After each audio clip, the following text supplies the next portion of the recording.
All right, shalom everybody. Peace of the Lord to all of you. I hope my voice coming good and clear. Please invite your friends. And today our topic is again about Allah. And whatever Muslim they say about their God, the first thing today we will notice that Allah butt is so big, and I'm not joking. And you will see how big the butt of Allah. It's so huge, it's so massive. But we will figure out how big it is when we get Muslims to join us.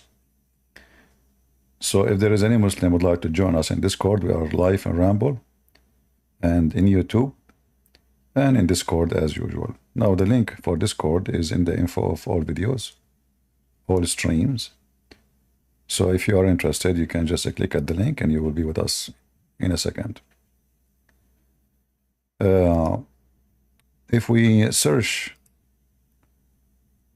in the internet for Allah, or you search for Allah throne,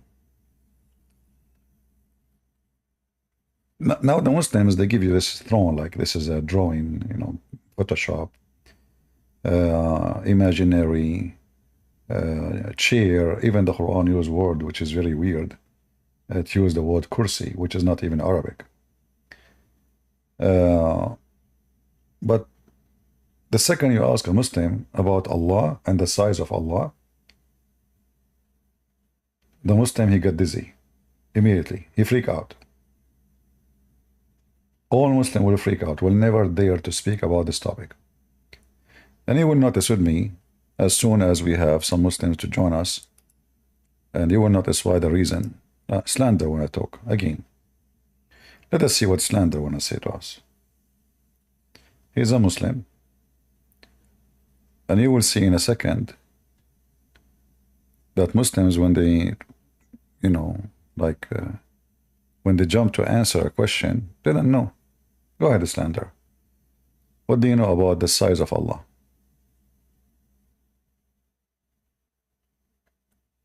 Are you there?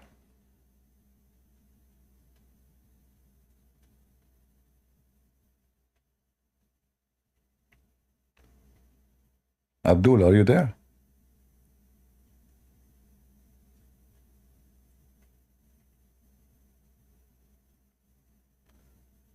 Abdul. Okay, there is something wrong with him. Maybe his wife, she did not give him permission to talk. Put your hand up again when you're ready, and I will take you. Do we have any Muhammadan? Please be sure that your wife, she allow you to talk before you jump to the stage. Your safety is very important for us. We know how aggressive Muslim women are, and we know how chickens Muslim men are. All right. Hey, can you hear me now? I hear you, Slander. Do you hear my question? You said, what's the size of Allah? Yeah, what is the size of Allah? We know there's no limits on the size of Allah. There's no limit. Extendable. All right, that's a nice one. This is why, this is why I say that Muslim men, all Muslims, but they call them the Muslims. They are funny. They don't know what they are talking about. What do you mean? What do you mean? There's no limit. What do you mean no limit? Who doesn't know what you're talking about, man? Like, are you asking about the size of Allah? Like you've ever seen God or you've ever seen Allah? Well, you Muslim, you say that Allah is Akbar. Akbar mean bigger. So that's just one of his personalities. So it's like Allah revealed that. Allah told us about those attributes or those personalities of his, and we've got 99. There are even more, but Allah only gave us 99 because that's what we can understand about. Yeah, but this is not what we are talking about. Listen carefully. When we say Allah is Akbar, that means Allah is not that big. He's just bigger. The second you say bigger, Akbar means bigger. He's bigger. Okay, Allah is bigger from what? He's superlative, the greatest. Not a greater. No. The word Akbar means bigger. No, it means greatest, not bigger. Okay. Or you can say biggest. Do you see my screen? Yeah. If we type the word Akbar in the Quran, what we will find? Do you know? Greatest. In every Akbar in the dictionary, Quran? Akbar in the Quran means the greatest. Everywhere in the Quran is written greatest. Okay. You see, Unless all you are those, CP. if it is something sin, we can say greatest. But when we speak about physical, bigger is about size. As an example, CP, let's cut the crap. listen. Let's Here it stick to says, what Akbar صغيرا, in every word. صغيرا. What صغيرا mean? I don't really, sorry, I don't really know the meaning of Sahiran. صغيرا means small, كبيرا mean big. This is your Quran. Small or big, it's in front of you. This is your Quran. In this Chapter case, it 2, means the greatest. chapter 2, verse number 282. We continue. Now we go. CP is not Okay, your hold definition on. of Okay, the hold word. on. All right. What we know about Allah. All of those is kabiran, kabir, you know. Okay. So if we go and check the name of the son in the Quran, you know the story of Abraham in the Quran? Yeah. Okay. When Abraham he saw the sun, what he called the sun? Akbar, the Akbar. greatest. No, because Akbar. at that time, he think the sun is the greatest thing to ever exist. How he can think that? Because at that point of time, he's seeking. He was on a no, because the sun does not look bigger than the moon. It's not about bigger. Greatest. It's greatest in what? No, he can say in Arabic is so clear. Arabic we can say in Arabic we have the word great is a great al-azim. So there is no need to say so. The Muslim translation says here, this is my God. This is a greater, but this is false because in Arabic it says hada Rabbi hada akbar. This is my God. This is bigger. Now listen. CP, your audience, you owe your audience a duty to give them. All right. Who is the one? Who is talking here? Who is talking here? Abraham is speaking and he's thinking the son is the greatest. No, the one is talking is Allah. Allah is quoting Abraham. Is that correct? Allah is quoting exactly what Abraham used to think about the son. So Allah quoting wrong, or he is quoting what is right? Allah is quoting what Abraham used to think about the son. So was Abraham was Abraham wrong? Abraham, yeah, he himself, he figured out he's wrong because he eventually concluded, what I think is the greatest cannot be setting in the morning, come out in the morning, rise in the morning, and set in the evening. So definitely this thing is not the greatest at all. Okay, but Allah never show up, according to Islam, Allah never show up to Abraham. So which one is the greatest, the one you can see or the one you cannot see? If this is the reason, you say according to the verse, hold on, according to the verse, because the sun disappear, so Abraham he don't like that, so he switched to the second God. So now, Allah never appeared to Abraham according to Islam, never spoke to him, never appeared to him. How Abraham he noticed Islam is a religion and Allah is God? Who told him about Allah? No, not about Islam. Not about Islam. It's about the Creator. How did he figure out? Who is the one who told him about Allah?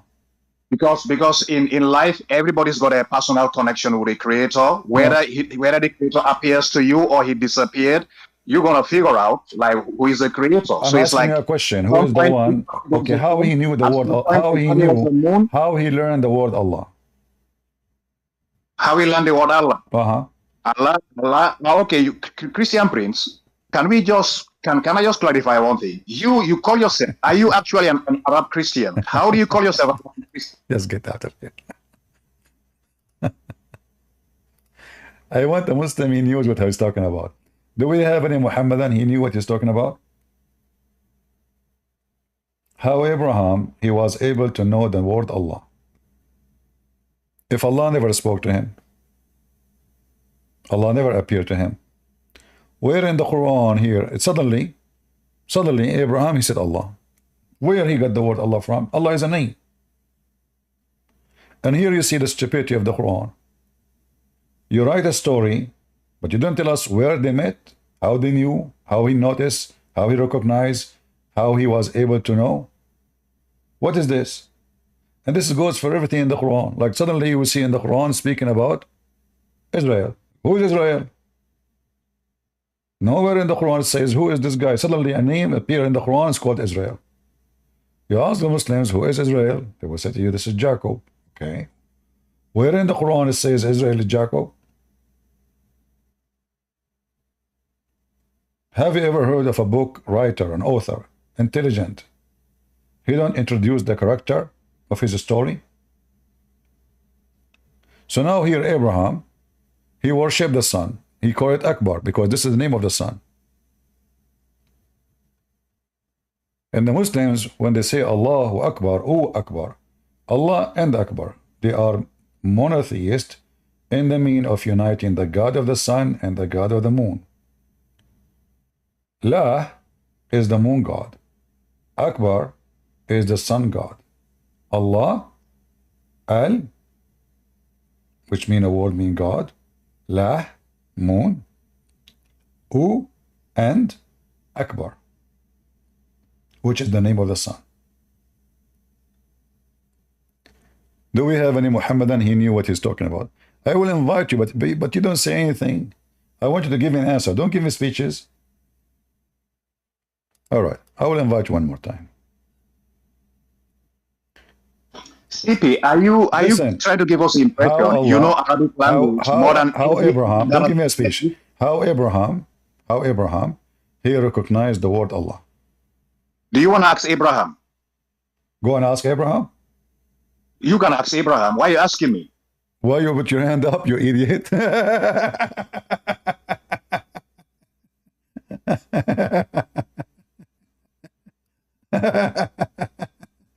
I just kick you out, you put your hand up again. I'm asking the question, you put your hand and answer, right? Why you're asking me? What a stupid cult. They don't know what I'm talking about. They don't know what Abraham. They don't even know what Abraham means. They don't know what Ishmael means. They don't know what Isa means. They don't know anything. They don't know what Allah means. If you ask any Muslim what Allah means, you have no idea. Everything is a theft from other belief, other religions. Don't even Allah have a chair? Where they get this first from? Who is a Muslim can tell us the description of the chair of Allah and why Allah butt is so big? And today we are going to kick his butt. You like it or not? Who is a Muhammadan there to join us and explain to us the stupidity of the author of the Quran? Anyone?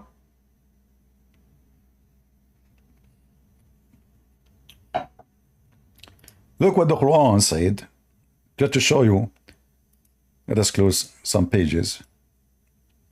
Funny stories from the previous debate with the Muslims. By the way, if anyone have the last 2 hours from the previous broadcast, if you record it, please give me a link. You know, YouTube have only limit of DVR, which means recording of 12 hours. And 2 days ago, I went live for 14 hours. So the last 2 hours, sadly, they are gone. And that was the best time we had with those 4 Muslims who joined us to debate me. And we wiped the floor with them, if you remember. Who was here last time? I have a cold. Yeah, I told you I have an ear infection. But don't worry, I'm using camel urine. This is why yesterday I did not come online, because I noticed that it's not good. So if anyone recorded, if you have the recording for the last 2 hours of the 14 hours, and I said to myself, okay, you know what, YouTube don't have it, we will have it in Rumble. This turned to be like Rumble is the same. Their maximum is 12 hours too. So if nobody recorded, that does mean those Muslims, their ass been saved from being exposed heavily.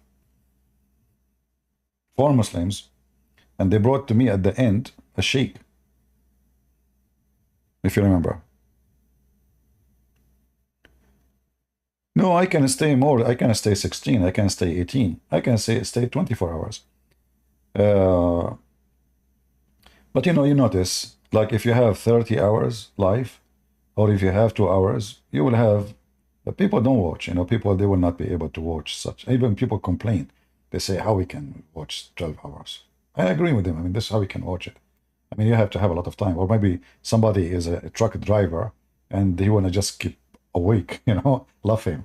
So I understand, but we are here. Those who download my videos, they cut them pieces. They cut the debate, they cut the colors, you know, they cut them, they post them again, short videos, and that would be good. So maybe it's not good to be in my channel. I don't keep videos on my channel anyway. Anyway, do we have any Muhammadan? We want to talk about Allah, the size of Allah, but the size of Allah. If you Muslim, you say to me the butt of Allah is so small and his chair is so big, that would be so funny. Because as I know, I mean, imagine, I don't know, put an ant on the top of a massive throne. Do we have any Muhammadan?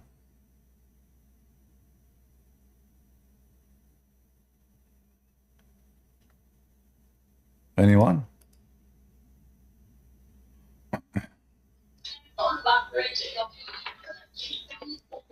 Hello? Walker? Hello?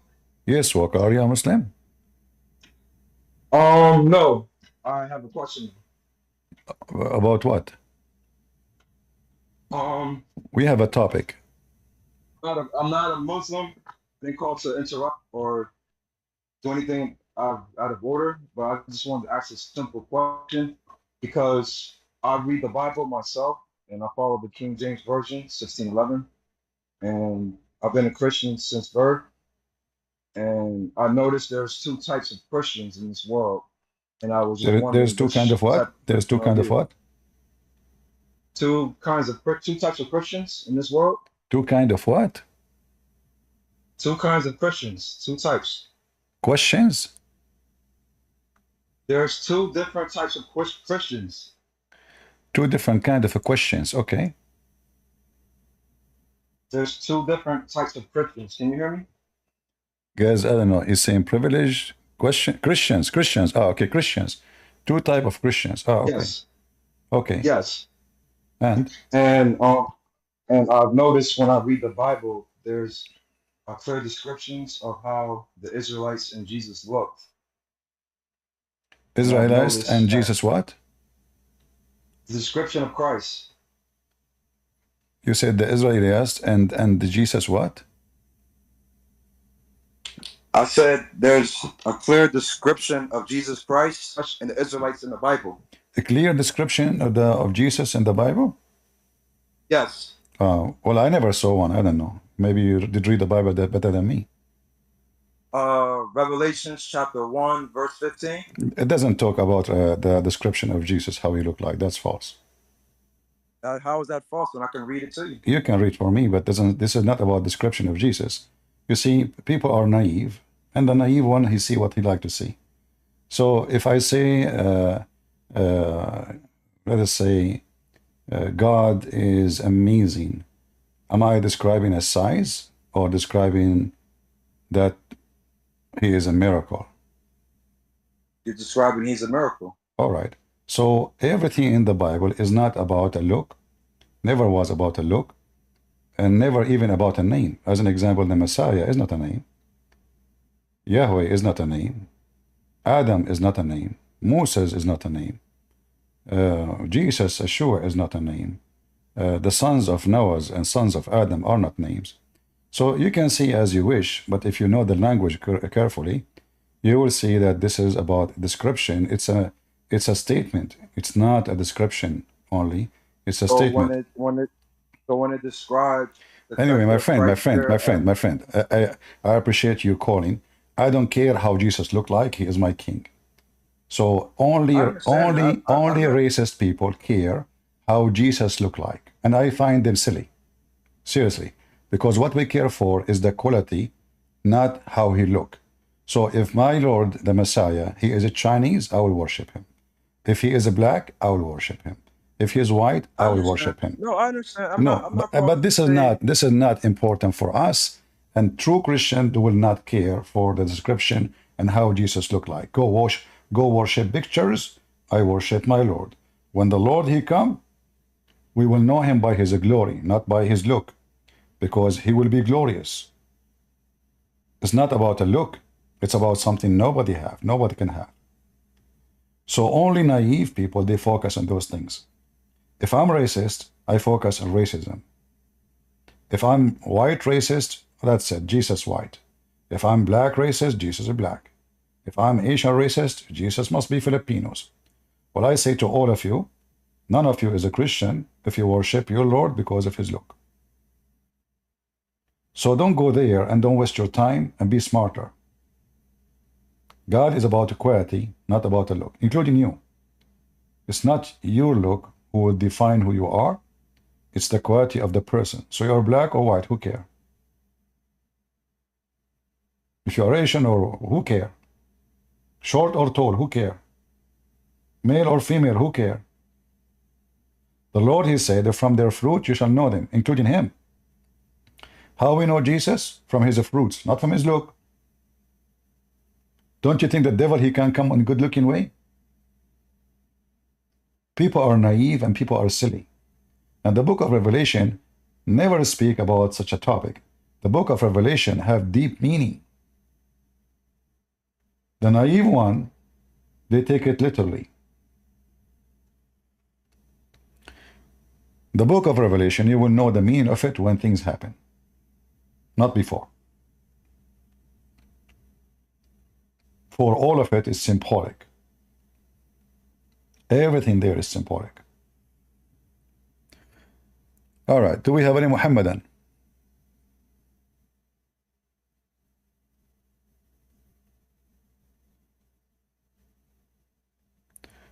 You are talking to someone Christ taught him how to read? Oh, okay, that's good. Well, I went to school to learn how to read. This guy, Christ, taught him how to read. Okay, what I can say.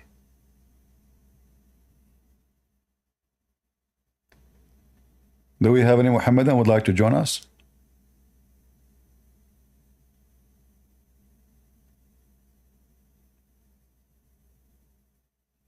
There is two kinds of Christians.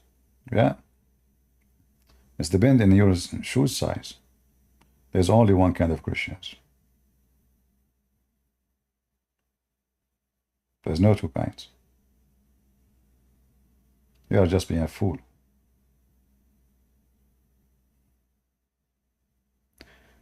Any Muhammadan?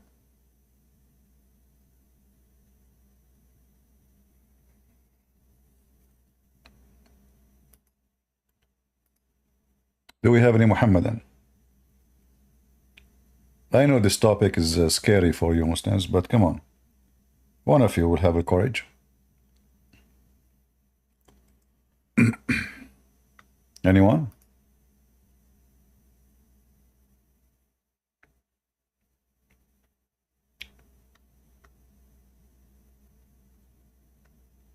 All right.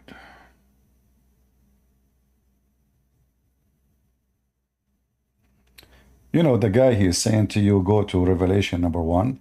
This idiot, you do not know that the brass is symbolic for the temple. This is the material they use in the temple. This is all symbolic. Stupid people, racist people, filthy people, they only focus on those things. Trash. The junkie. Only trash, junkie, ignorant, do not know what the Bible is talking about. Have you ever heard of somebody look like that? He look brass. And his feet only look like that. You're an idiot.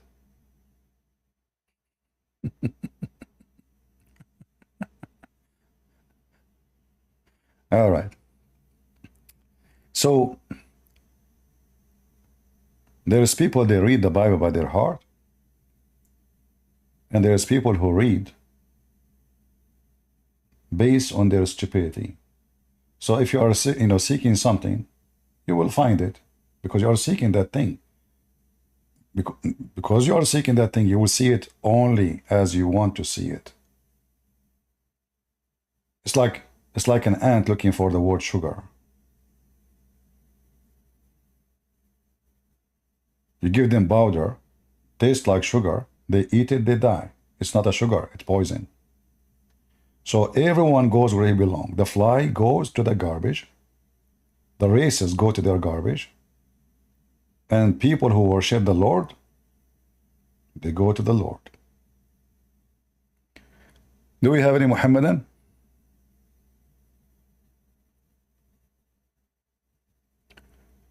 Who is a Muhammad that would like to join us? Come on. We are talking about Allah, but an Allah chair.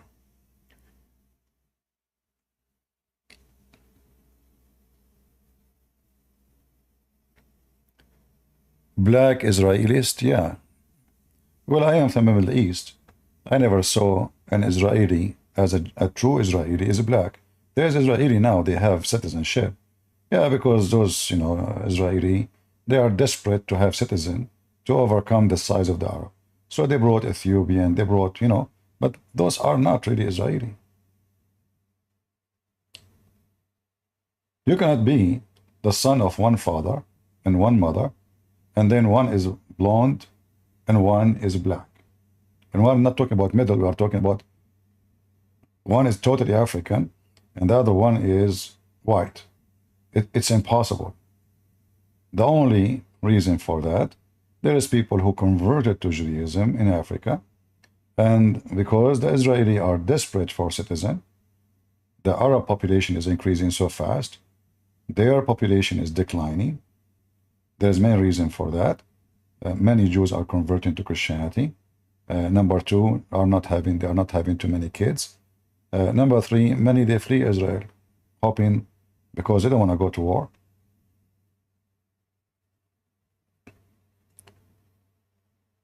Anyway, stay away from those racists. They are trashy. Anyone who speak about Jesus' color, I assure you, he is nothing but a piece of garbage.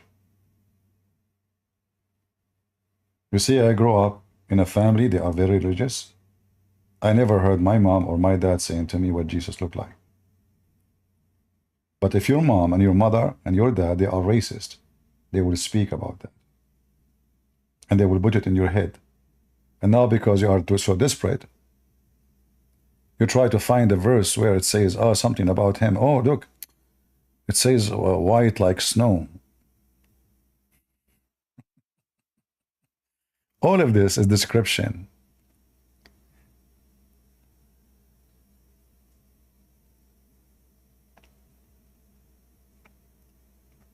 When it says like his hair were white like wool.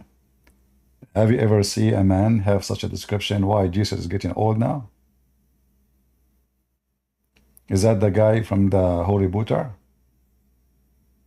Weird people. Every color there have connection either to the temple or to the practice of Israel and the connection with the Old Testament. Every word there. Any Muhammadan?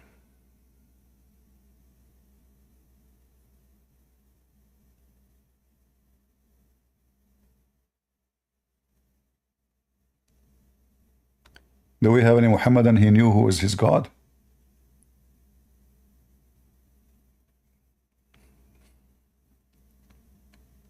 And I advise you, never associate yourself with racist, because racism is like rabies, like Islam. It's rabies. It's a disease of dogs. The purpose of it, so we can bite each other. So the white will hate the black, and the black will hate the white, and the black will hate the Asian, and etc. Rabies. Let us bite each other. Christ, he came for one reason. For God, he loved the world. Not because he came to make us dogs, biting each other.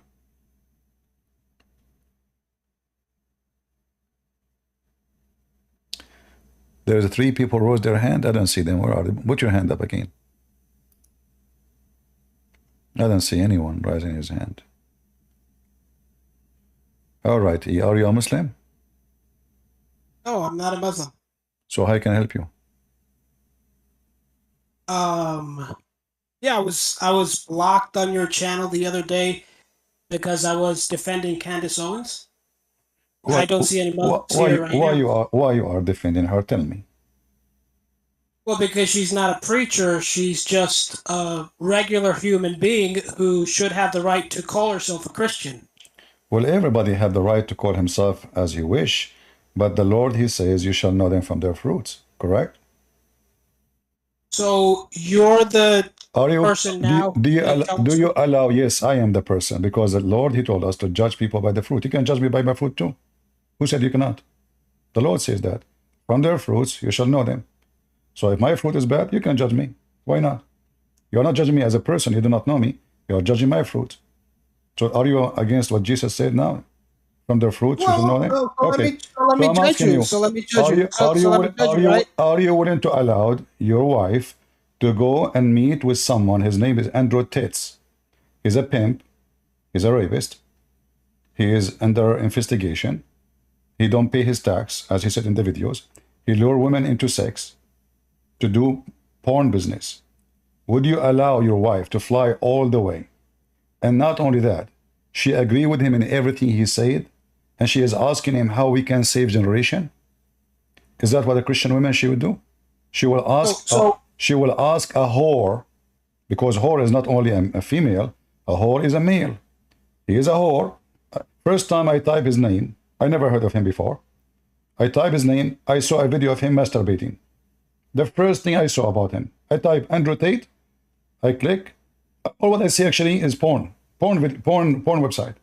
Like now you have articles, you have a news, but first time I heard about him, it was just porn. So now, are you going to allow your wife to fly all the way to Romania for a guy is under home arrest, to meet with him, and she agreed with him about everything he said, and she defended him, and she said they are judging him for something he said 10 years ago? Well, this guy, he say those things every day. So she's a liar. She's a fraud. So you're gonna let you're talking yourself? I want you to answer me. Or do you allow your wife to go and do that? Go ahead. So okay, yeah, 1,000,000%, because she's a journalist. She can talk to whoever she wants to talk to. But she agreed. But she agreed with him. Do you agree with the pimp and rotates yourself? She's a young woman who has. She's a young woman who can grow because she's on her path. I'm asking you. You claim to be. You are a Christian. Do you agree with someone like that to be your guideline? She's not on your path. She's on her path. This is not my business. That's not what I'm talking about. Get out of here. What? I mean, stupid people, man. I don't know. What path? What path? You know, she's deceiving people. She have 1.5 million people watching. How many of them Christian like you? Stupid idiot. Now she took the Christian to listen to Andrew Tate. You don't know how stupid you are. Your daughter now, she will go and listen to Andrew Tate, and tomorrow she will open her legs in front of the camera, because Candace, she said he is the best example for mankind. This is how stupid fool you are. You are a whore like them, actually. The one who defends a whore is a whore. Whore, and the Bible says it clearly, whore is not necessarily even about a physical human being. The Bible in the Old Testament says that the earth committed adultery. The earth. Have you ever heard of earth having sex? No. Adultery in the Bible is not only a person having sex with someone. It's about committing a great sin against God. And the greatest sin is to deceive millions. Her bath?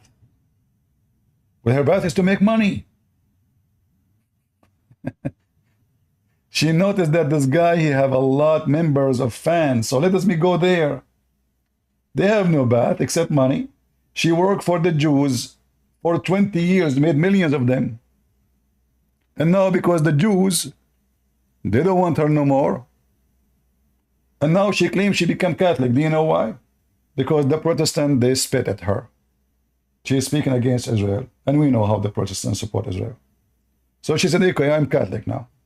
But we know that she is no Protestant. She is no Catholic. She is no Christian. She is just a piece of garbage. She is asking all the business. It's about business. And this stupid you coming to me, he says, yeah, so what? She have her path. No, she don't. She don't.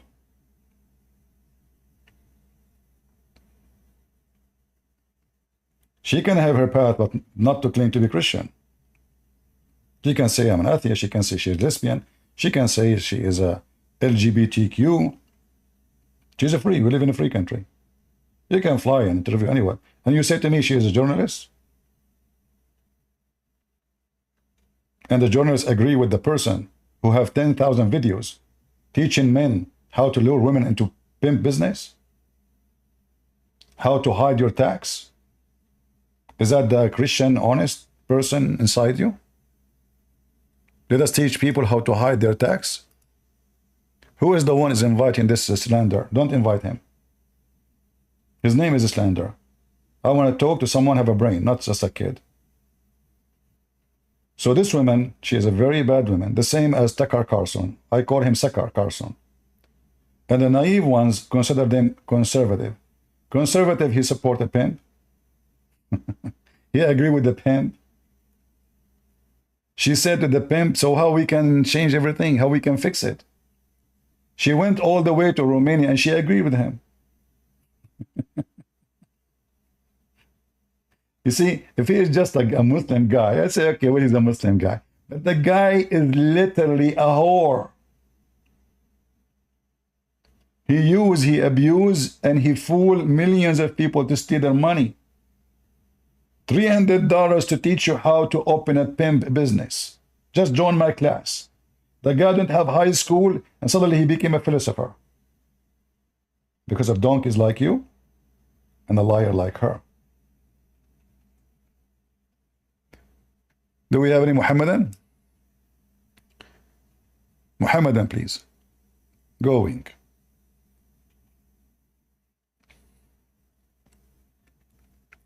Are you there, Wink?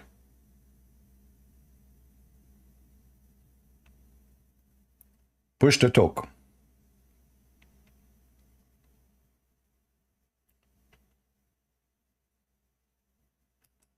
All right. If you are... Okay, go ahead. Are you a Muslim? No, CP, I just have a quick question because I was engaging in a debate with a Muslim. So I just want to... they asked me who wrote the Bible, even though... and then I try to, like, turn the question back to them. That is the most stupid question ever, because the book of John, according to John, so if they say to you there's no proof of that, they have to prove that this is not his book, not us.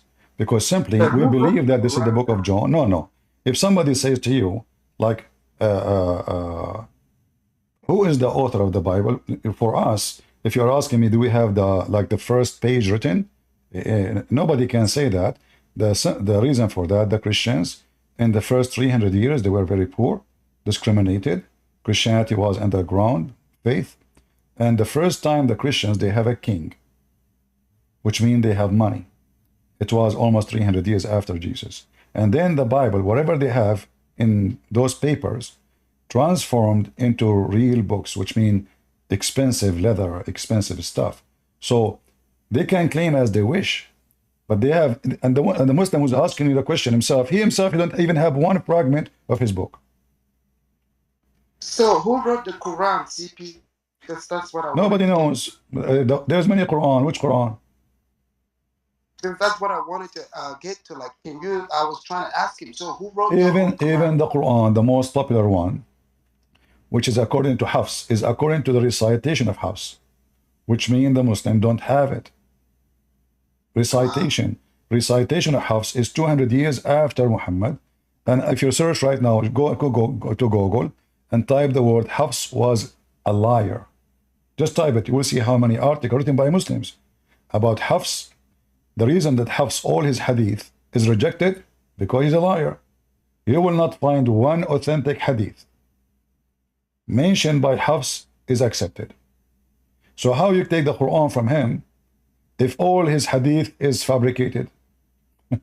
So Hafs came 200 years after Muhammad, and this is, they don't even a book of Hafs. They have according to the recitation of Hafs. So all their books... So Hafs did not even write the Quran himself, though. That's what you're telling me, right? There's many Quran. You see, ask the Muslims, is it true that Uthman, he burned other Quran? They will say yes.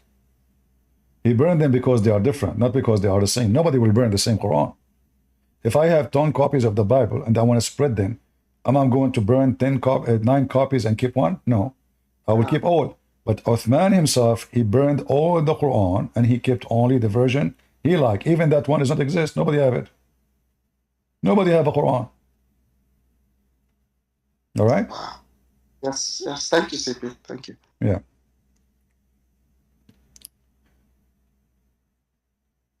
And when a Muslim he speak about our Bible corrupted, don't defend. Just laugh at him, says, oh, the book of Allah is corrupted. Aha. Then you will see the Abdul, he shrink like a cockroach. His face change, and he go in his hole. If the Bible is sent by Allah, isn't this the duty of Allah to preserve his book? Isn't it the Quran says nobody can change the word of Allah? Look how many times the word Injil appear, Torah and Injil, Torah and Injil. In the Quran, it's all over. So if Allah, he sent the Injil, it is the duty of who? To preserve the book of the author. Isn't it the author? And when the Muslims, they say Allah preserve only the Quran, that is even more stupid. So are you saying to me Allah was selective in what he reserved, what he's not? He don't care for the Injil, so he's shaitan. Because who is the one behind the corruption, if this is true? And look, if we look in their book, you will see that the stupid book of the Quran says it clearly that Allah, in the time of Muhammad, agree and believe in our book. All those verses, look how many. Look at this. Look at this.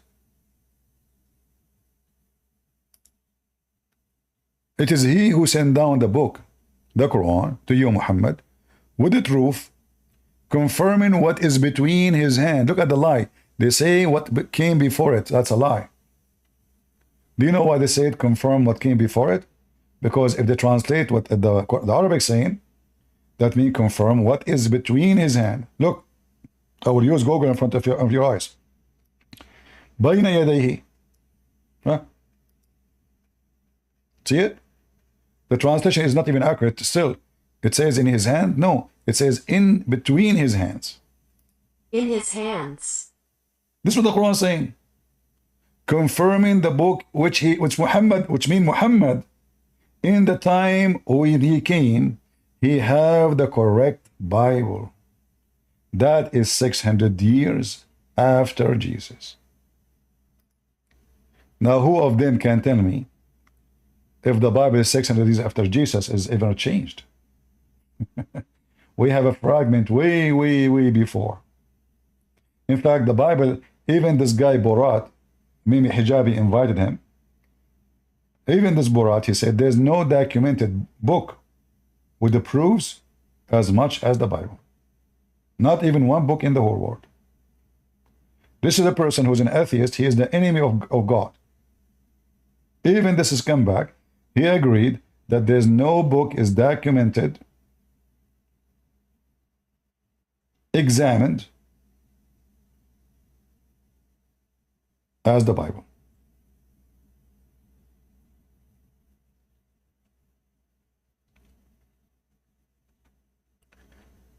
Do we have any Muhammadan who want to join us and tell us about Allah chair as a start?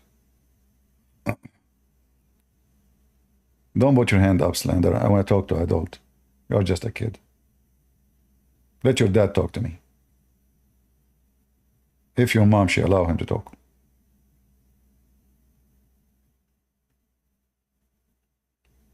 Any Muhammadan? People in the chat who they are busy about Protestant and Catholic, I will ban you. We are not here for this. We are here Christians. All of us we are united. In case you do not know me, I'm a Christian prince. I believe in Jesus. He's my Lord. I don't care if you're a Catholic or Protestant or Orthodox.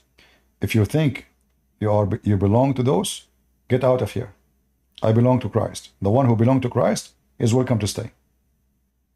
The one who worship the name of a church, not God, go worship your church, worship your priest.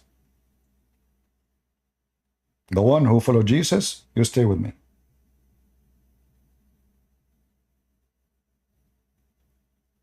Don't be like the Muslims, a fool.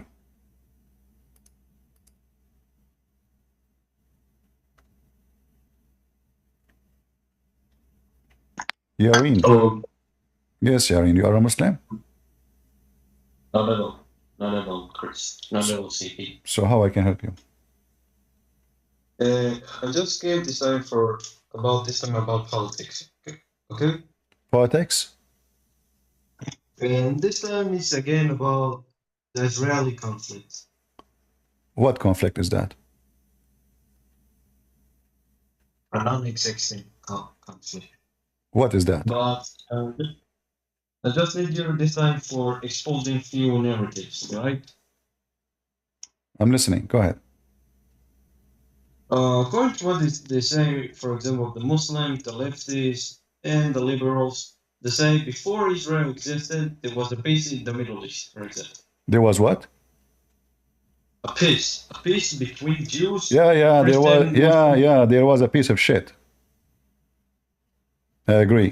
I mean, the Muslim, they always kill each other. Long before Israel established again. Name for me one time the Muslims have peace. When exactly? When the Ottoman, they were slaughtering the Arab, and they are Muslims slaughtering Muslims, or when the Ottoman slaughtered the Armenian or the Assyrian, or when Saddam Hussein, I mean, here we go, forget about Israel. When Saddam Hussein attacked Iran, is that because of Israel?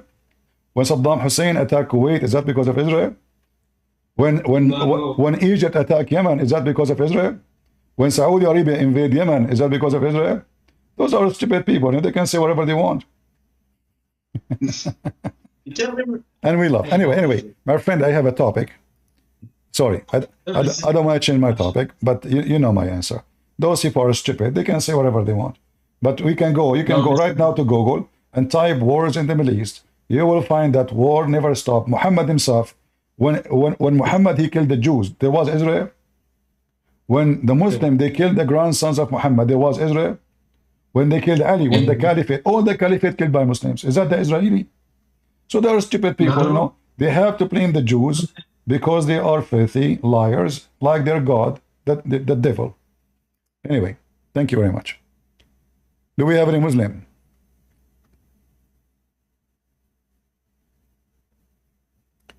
Any Abdul?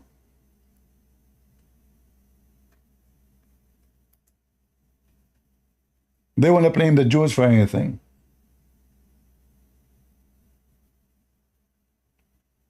I grew up in the Middle East. Why we don't have electricity? Israel. Why Israel? We have a lot of oil. What do you mean Israel? We aren't even at war with them. Why we don't have electricity? Israel. Why we don't have water? Israel. Why we have a dictator? Israel. Why nobody have a freedom? If you say one word, you disappear, you and your family. Israel.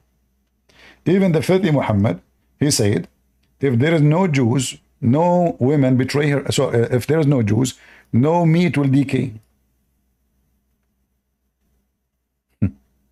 He blamed evil things to two: women and Jews.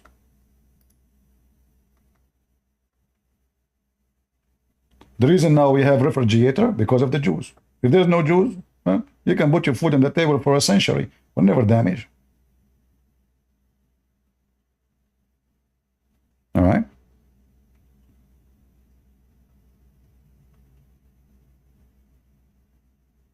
Now the second part can be a little bit true. I'm just joking. Man, women will kill me. They have nails, man. Don't ever say that. Women are so dangerous. I don't know God created them for what reason, but it is a scary reason. Especially these days, they are putting those things in their eyes. I want to buy one from Amazon, but it's, you know, I mean, you need a female to wear them when you are doing barbecue. I mean, you are a man, you cannot put them on your eyes. She just stands next to you, and she just blink her eyes, and the fire will go crazy. I think they made them for the barbecue. Those, they call them eye balcony. Anyway, none of our business. For safety and security, we better not to talk about it. Stay safe. Live longer. All right. I am willing to say the any word to Muhammad, but I don't dare to go in that direction with women. No, just, Muhammad, you're a piece of garbage. I don't care. A billion Muslim, who dare to come to me? Women, no way. I will run. Do we have any Muhammadan?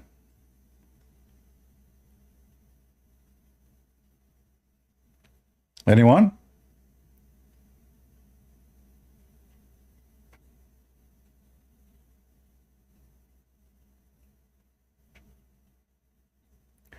I like to know your opinion of Muslim UFC fighters.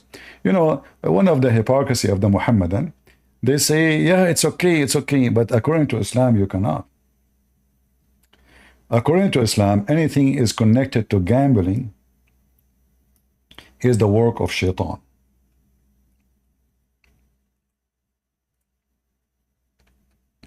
And all of us, we knew that those games are connected to gambling. Is that correct? In fact, gambling is a major source of the income in those games. So there is a huge companies, they set a gambling, you make a bet on this person or that person, and they go to fight. It's a fight for money. The Quran, chapter 5, verse number 9, it says that clearly it's forbidden for Muslims to do. So Muslims are hypocrite as usual. Like, you know, they say to you that interest is haram, so they created Islamic banks. So what they do, they change the name of the interest. So now it's not called interest, brother. It's called benefit. Benefit from your money. You know, this is benefit, is interest. No, like, you know, we invest your money for you, and you take, like, you know, like, it's like, you know, what are you talking about? This is the interest. So they changed the name, the same as when Muhammad, he told them that we are against fornication, but you can go and rent women. So in the appearance, Islam is against fornication, but in reality and practice, Islam is the religion of the fornicators.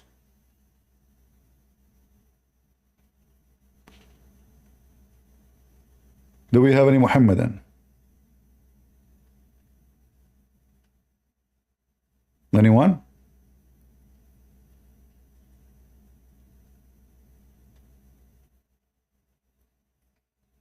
Slander is insisting to come back. I don't know why. Okay, I will let him come back for a second. Let us see what you want to say. Maybe he will repent and he stop eating candies and grow up as a man. What do you want? CP, using excuses to evade me is not going to help you. Me, I'm very patient. Okay, I'm going to tell. I'm not going to ask you a question. Hold on. I'm not going to ask you a question. I'm not going to ask you a question. Can you choose a topic? You are sure you can answer? Because each time I say to you something, you say, oh, go ask Abraham, go ask Allah, go ask Muhammad. If there is something you know, you want to talk about? Why do you bring subjects like how big is the throne of Allah? Like any Muslim has ever said. It's like I am not interested in the throne. I am interested in his. I want to know the size of his butt. So basically, are we in a kindergarten playground, or yes, you are talking to some audience who are much more educated? The Quran says. Do you know what the Quran says about Allah's throne? Yeah. What it says? Tell me. It's actually bigger than the heavens and earth. False.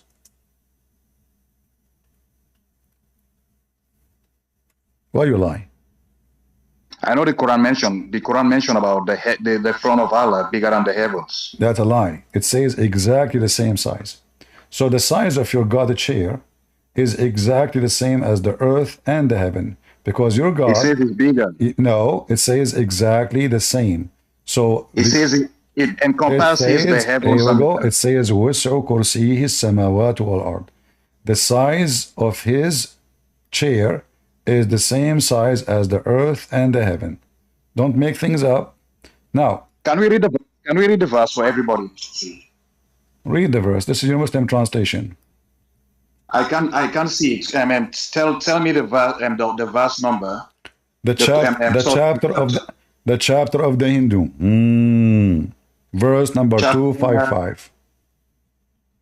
Okay. Ayatul Kursiyu. And that's Surah Ayatul Kursiyu. Ayatul Kursiyu. Surah No. I told you chapter 2, not Ayatul Kursiyu. What? Ayatul Kursi, al-Kursi. This one about the Kursi? What Kursi mean? Ayatul Kursi What Kursi mean? is What Kursi chapter mean? 2, What Surah Kursi? Al-Baqarah, What verse Kursi? What 200. Kursi mean? What Kursi mean? Kursiyu means the throne. No, it means chair. A throne is a chair in the first place. No. Okay, I know you sit in a chair and you sit in a throne. You don't actually squat or put your head on a throne. When you say a kursi, it's a chair literally. It's not a throne. So your God Allah is not a king, and your God is not really subvert. You see, I asked you. You mentioned before the throne. You said it is about him being a king. All right, but this is a kursi. This is this is a chair. Okay, now. So what is the size? What is the size of Allah's chair? It's exactly. A chair in Arabic is Charlie Hotel Echo Romeo. First of all, potato. This is not an Arabic word. Okay, all the same. So, what was the question? All right. The verse says that the size of the Allah chair is exactly the size of the earth and the heaven. So now, if Allah chair, his size is the same, exactly the size of the earth and the heaven, where his feet goes? You know what? I'm just trying to get that verse. Let me read it properly. Okay, so I'll read it for everybody to hear. It says, Allah, there is no God worthy of worship except him, the ever-living, all-sustaining, neither drowsiness nor sleep overtakes him. To him belongs whatever is in the heavens and whatever is on the earth. Who could possibly intercede with him without his permission? He fully knows what is ahead of them and what is behind them, but no one can grasp any of his knowledge except what he wills to reveal. His seat encompasses. His it encompasses. Encompasses means is bigger. You are reading translation of who?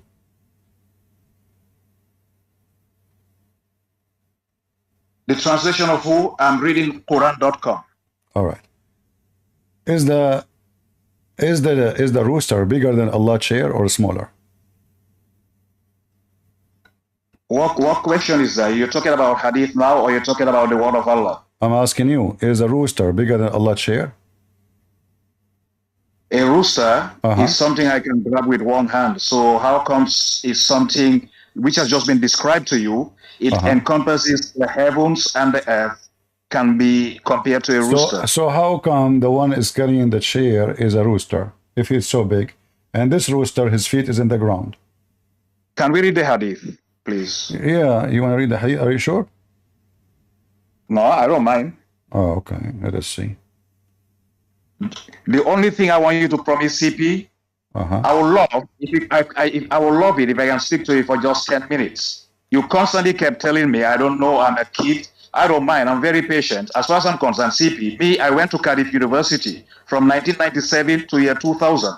You cannot tell any of your audience. You are what? You are what?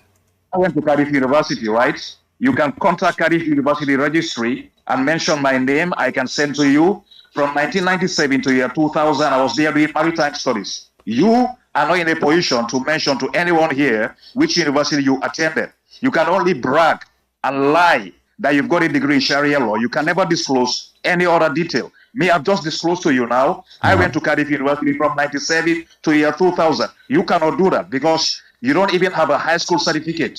Okay. If you do, okay, hold on. You know, okay.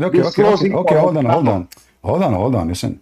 You see, I don't have a high school.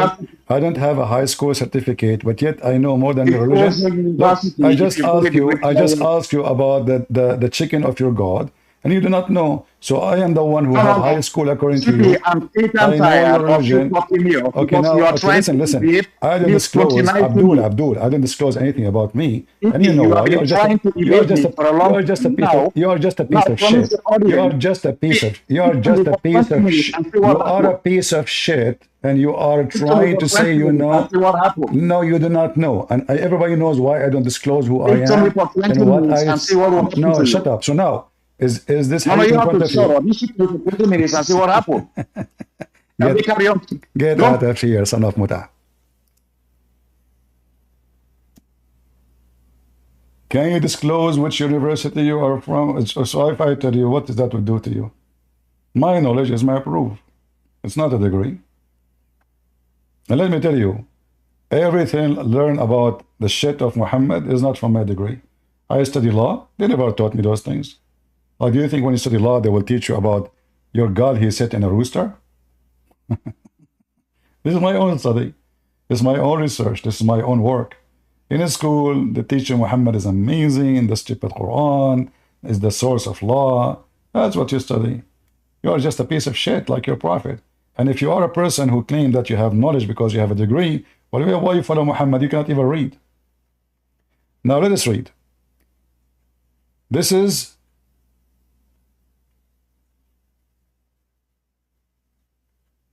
tons of hadith about this. The Muslims, they say this hadith is a lie.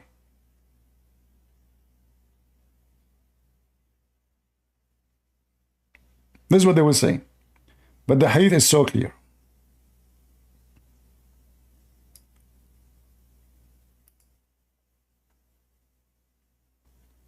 And the one who is reciting the hadith, he says, be careful.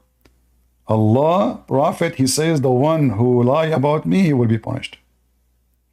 So this is a very authentic hadith. At least according to some.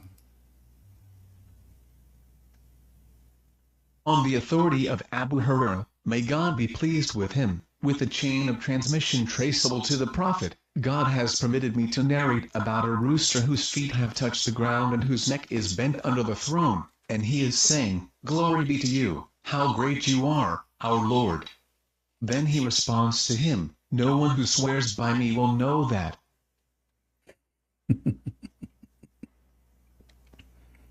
The great Allah sitting in the top of a rooster.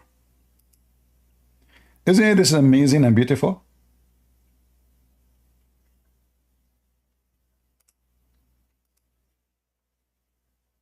And Abdul want me to tell him everything about me. I'm applying for a job for you. I laugh at your prophet. I place all my fertilizer on him, all the manure I have. And then I go and sit next to you to the airport and you will not know me. You see how beautiful it is? I go to Muslim countries, nobody knows about me.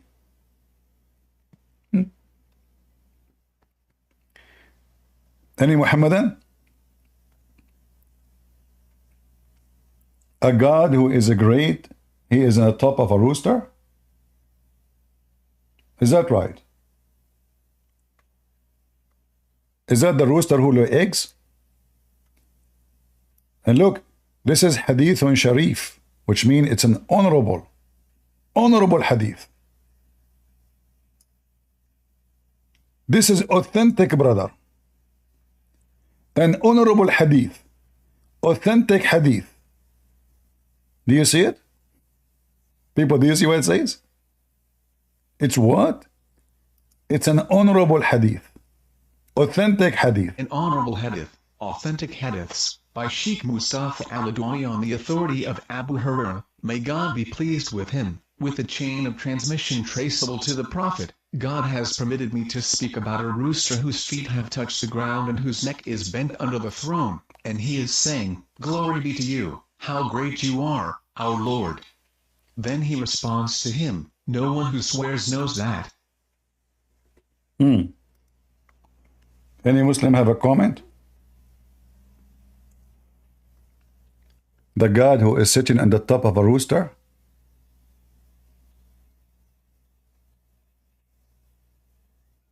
Are you sure?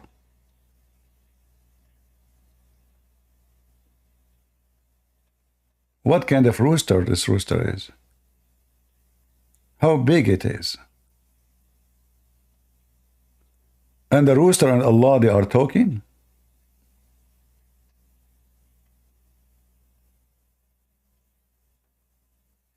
And Abdul, are we making things up? Are we fabricating?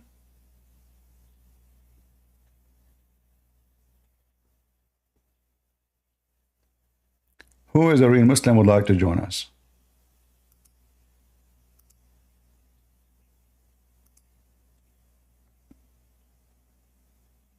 Muhammadan? Your God don't sit on a throne. Your God sit in a rooster. You ask the Muslims any question about their God, they don't know. Like, look at those Photoshop, and they don't know nothing about their God. Nobody knows. Who is this guy? Beyond doubt? Absolutely. Sit on the throne? Absolutely. True story. Any Muhammadan?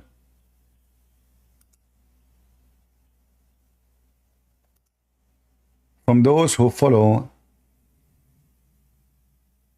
the rooster God.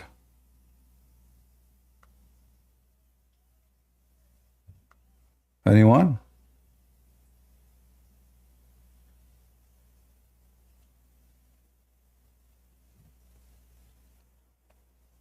Any real Muhammadan? The only one who come here is this guy slander, because he liked to slander. He have no answer. He get upset. He want to know where I graduated. I'm not going to tell you anything about me for the safety of your marriage. Your wife, she will leave you. Trust me. Go check out what happened to Muhammad. His wife, she left him as soon as she met a Christian guy. If you don't believe me, I can show you the story. Any Abdul?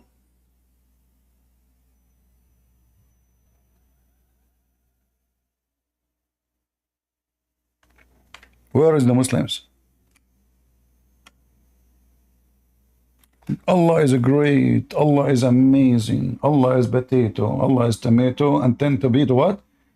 Allah isn't even a cowboy. He's sitting in a chicken. Chicken.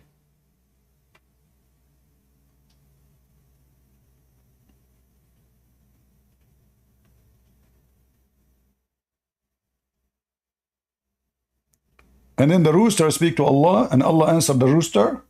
And what a nice conversation.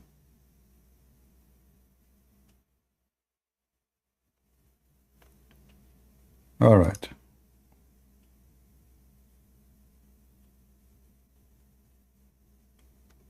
If you are a Muhammadan, put your hand up.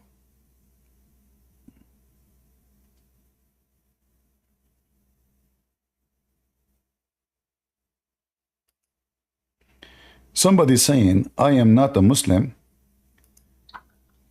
Just get out of here, slander. Someone saying, hold on. I am not a Muslim. Hold on. Just to show you how some people, they say silly stuff. I am not a Muslim, this is in Discord, and I don't support Muslim.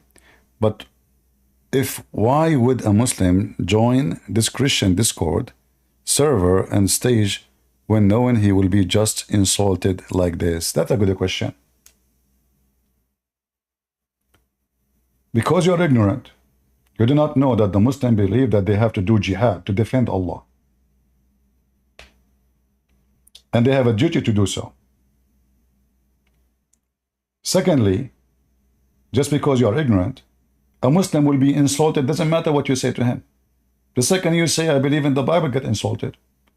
You say, I eat pork, he get insulted. You listen to music, he get insulted. Huh?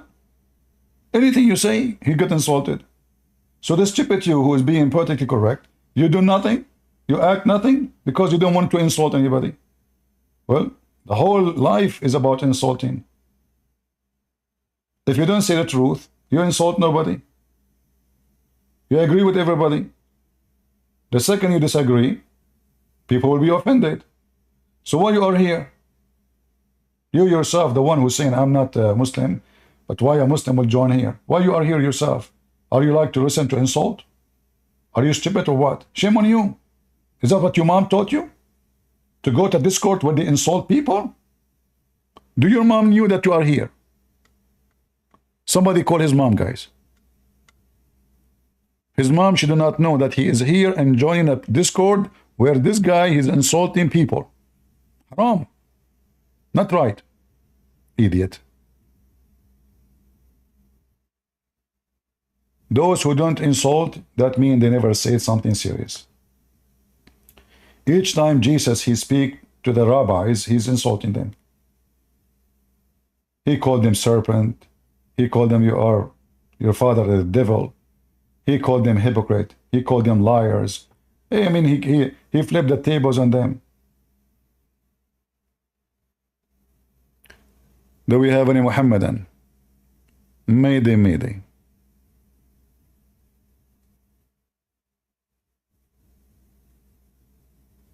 Anyone?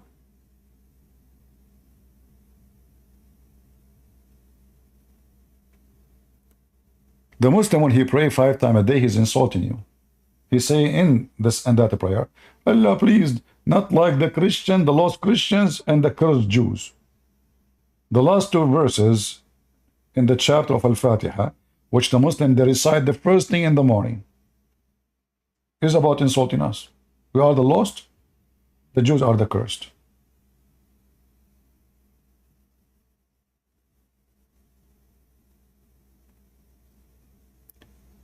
Those who they are in the Discord, I have a warning for you. In my chat here, we don't have Catholic and Protestant. You want to talk about this topic, get out of here. Here we defeat Islam. And here all of us, we are Christians. Anything else, I will wipe the floor with you.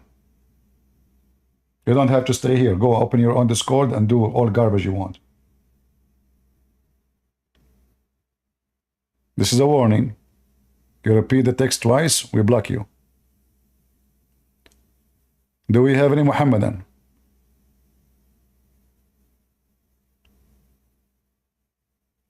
Who is a Muhammadan? He have a beard, would like to join us.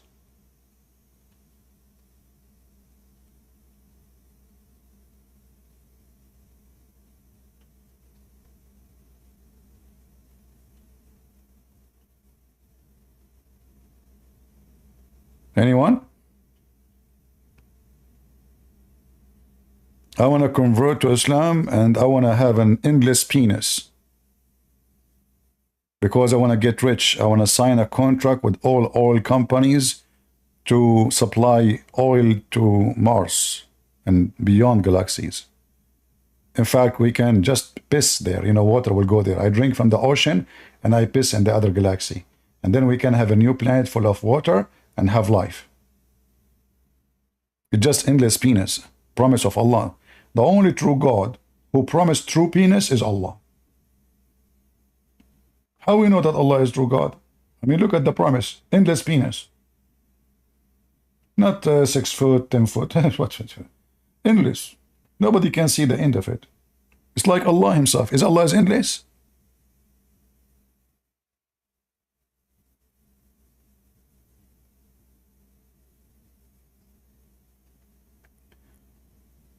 When you are doing live seminar where we can see you without traveling, when I go live, we don't, you know, I mean, when I do seminar, I don't, we don't post in the internet. Even when I do seminar, actually, they don't even tell Christian Prince. They say, a Christian brother, he have a seminar, like to join us? They don't mention money. This is why sometimes, like when you go, people, they say, they come to you, says, are you Christian Prince? It's the same voice. I say, maybe.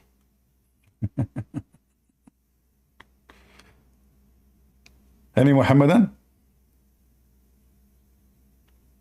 Once I was doing a seminar in the Philippines, 2 girls, they came at the end. They were not, like, they did not came right away, but they are standing waiting. A lot of people coming shaking hands with me. So, like, finally, like, people almost left. And those two girls, one of them, she came, she is pushing her, one of she is pushing her, like, talk to him, you know. So she came and she said, I have a question. I said, sure. I said, are you Christian, Prince? I said, maybe. She said, see, I told you this. This is him. But thank God I was safe, still alive. You never mentioned that to women. Very dangerous. Any Muhammadan?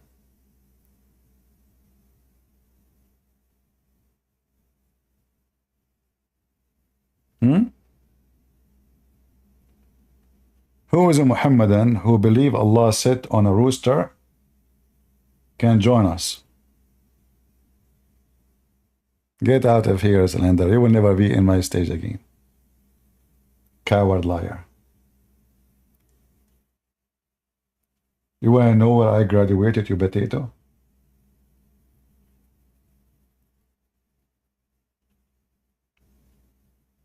Your prophet did not know how to read his name. If we put the word donkey and the word Muhammad in front of him, and we say which one is yours, he will not be capable to answer. I have to read for him. Any Muhammadan?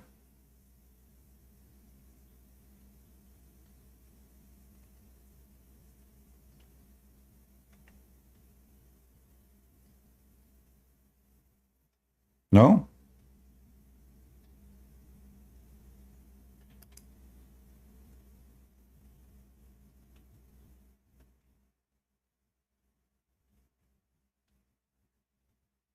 You would like to know my opinion about a YouTuber? Is that important?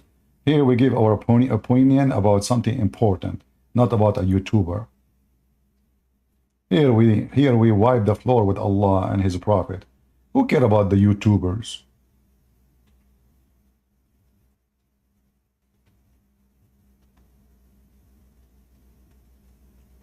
Is that what we are here for?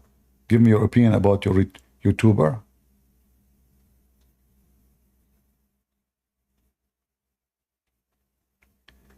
Did you ever speak to an ISIS or any other Daesh fighter? All Muslims are ISIS. But there's some of them, they are brave to go and join for war, and the rest are cowards. Otherwise, all of them are ISIS.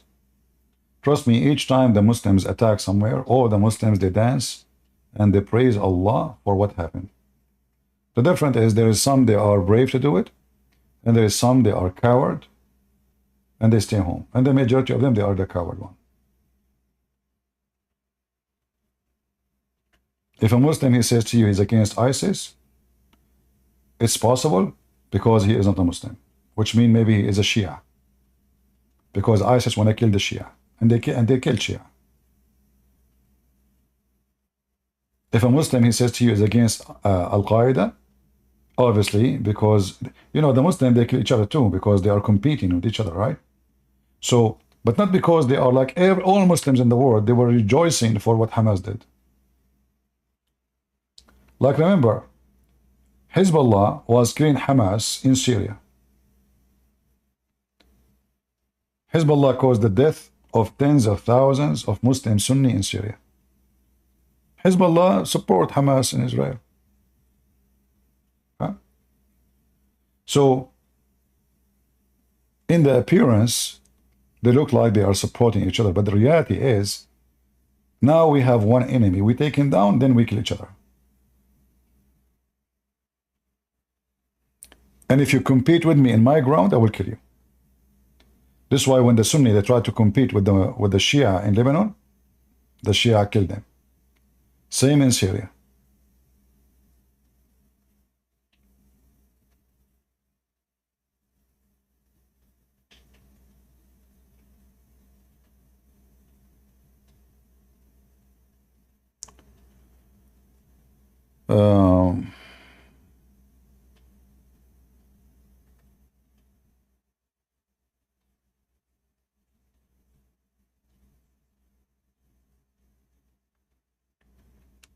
Well, you know, politically correct people. If he is praying and I will walk, I will push him, you know. This is not the time for prayer. And even according to his religion, he is doing it for a scenery and purpose. It's the stupid airline, they allow him to do so. A Muslim, when he is praying, he should not even pray. This is according to the religion. So this guy is just making a movie, you know. And people are coward. They don't want to get in trouble, including the airline.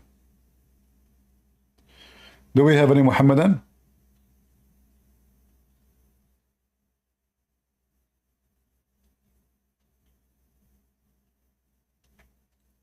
Anyone?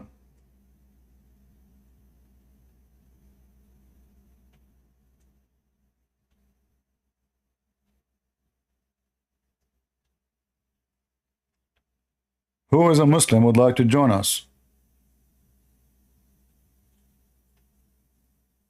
All of them, they are Muslims by name. No true Muslim left.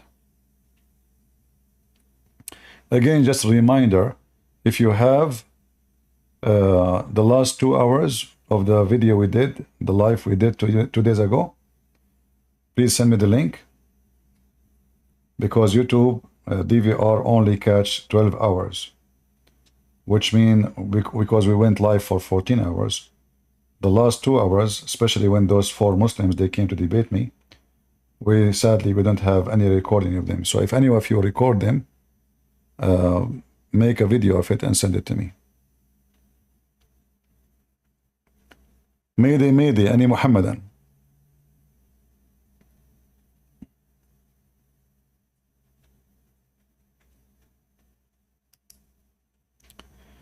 Could you explain what the Muslims are celebrating today?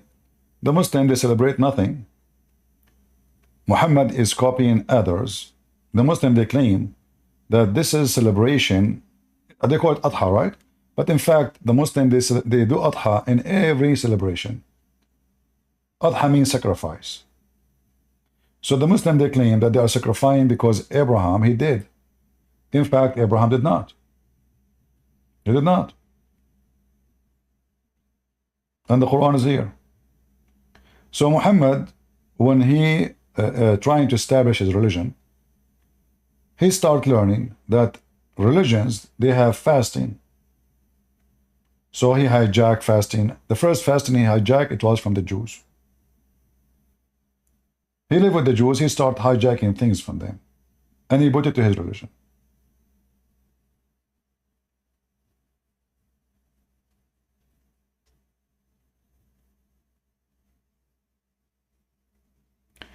Any Muhammadan? Happy Father Day? Well, I don't celebrate those things. I believe they are stupid and they are just made for commercial reason. What a Father Day? Father Day, Son Day, Daughter Day. It's just to make you buy stuff. If you care for your father, make him happy every day. Like now you decide to make your dad happy today. What about the rest of the year? All those garbage things is just to fool people. Mother Day. What is Mother Day? Women Day. LBGTQ Day. And how many days in the year? Trust me, they will make them full. Just wait. Cockroach Day. Cats Day. Animal Right Days. Chandelier Day. And the fools are all over. Just slide your cat card. Yeah, foolish people. In Japan, they have a penis day. If you don't believe me, go search it. They go in the street, 1,000 men, they are carrying big penis. A human being, weird, stupid creature.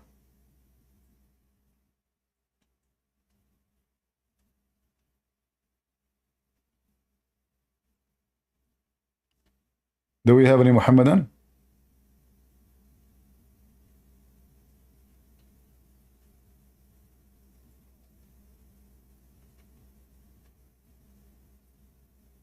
Anyone?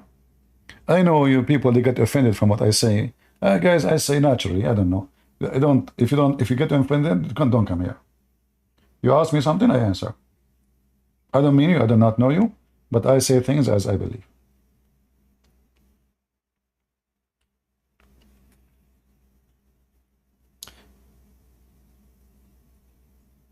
There's many things a human being he does. It's so stupid. You know, like Valentine's Day have nothing to do what they do now. What is the guy he defend marriage? What Valentine now become is about dating. Is that what Valentine's Day is about? What is this? The guy, the priest, he was defending the right of getting married. He was defending something good. Look what people do. And now it became a business day. Billions of dollars around the world. For what? For fornication.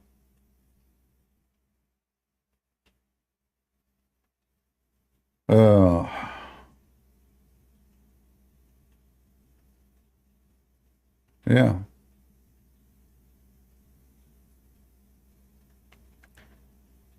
Do we have any Muhammadan?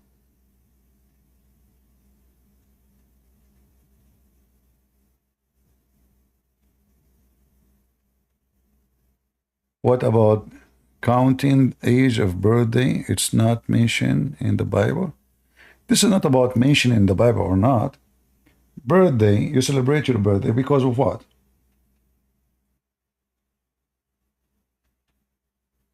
Give me a reason. People should celebrate your birthday because you are a great person.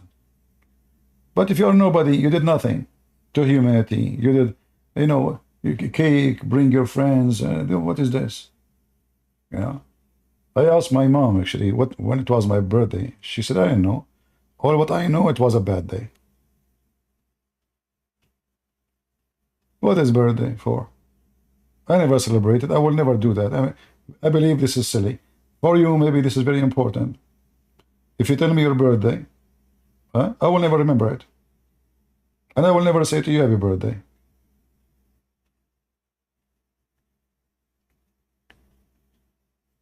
Do we have any Muhammadan?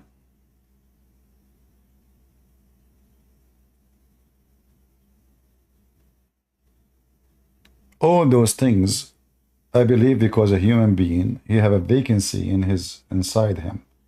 So we start looking for occasions, you know, to make we are looking for happiness, right? So we create those things, you know, birthday, invite friends, etc.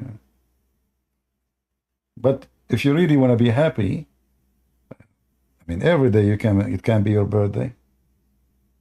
By being born again, by doing something good, by helping people, by being someone useful. People love you. That is your birthday. That's your happy day. It's not by eating cake. I don't mind to eat your cake, by the way. Trust me. Any Muhammadan?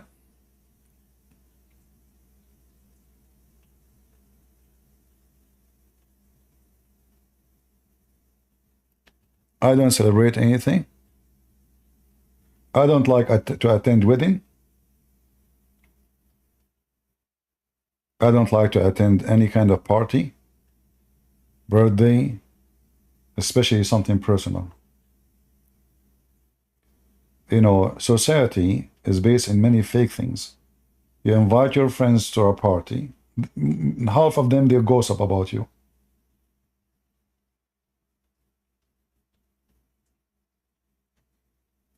Like, if I would tell you about the Middle East, a guy is getting married. You know, in the Middle East, like, it's not like here in America, you invite 10 people to your wedding. There we have 10,000. I mean, if your family is small, we are talking about 500. So you make dinner, you make lunch, you send cards, you know, it costs a lot of money. Even they borrow money. 99% of those who attend, they will speak against you. Look how cheap. Look at the meat. Look at the hummus. Look at this kebab.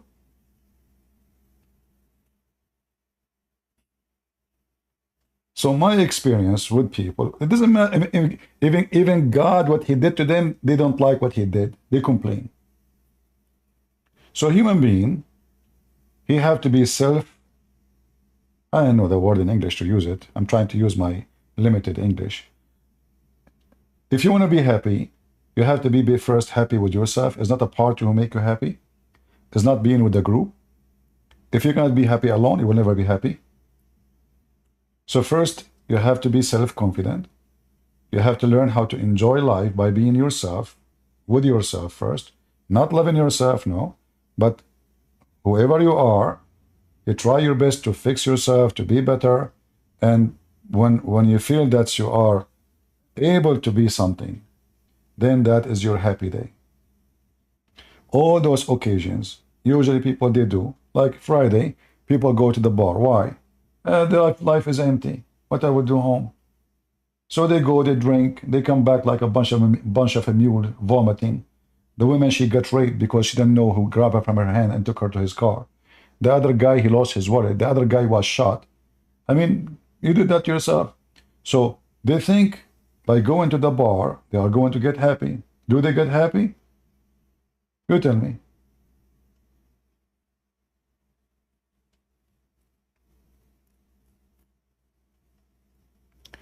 Anyway, you don't have to agree with me. But I believe everything is based in you being empty inside.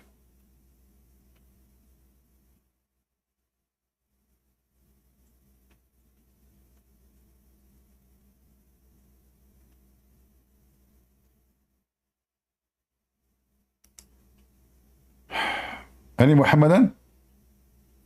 Do you like the picture of this Abdul, or shall I change it? Let us change it. Let us find the chair of Allah. It's more beautiful. Where is Allah's chair? Look at those videos. Muslims, they make a lot of videos. How big the throne of Allah. Hey brother, how big it is. Is it big? Look at this one. Look at this one. Where? Where it goes? Hold on.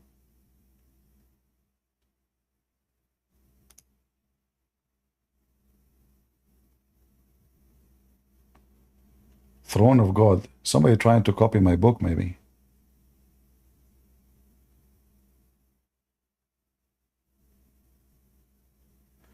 Do you believe the companion they knew Muhammad was false? Well, if you ask me, I suspect even that there was companions and there was a prophet. There's no proof of this guys exist. There's no proof. Even his name Muhammad. Muhammad is not a name of a person. Muhammad means the praised one. That is the name of God. So even the name is against what the Muslim they claim, monotheism. There's tons of reference that Muhammad's real name is Qatham. But even this one, I mean, what is the proof that this is even true? All of Islam is collection of stories. Most of them, they don't make sense. And the one makes sense is rejected.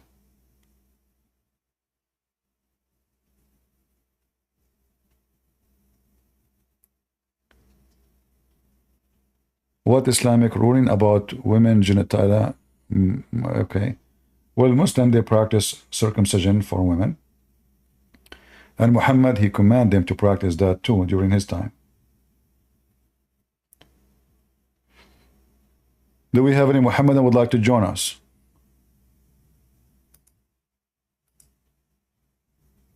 If you are a Muhammadan, you can click at the info in the video and you can join us in Discord.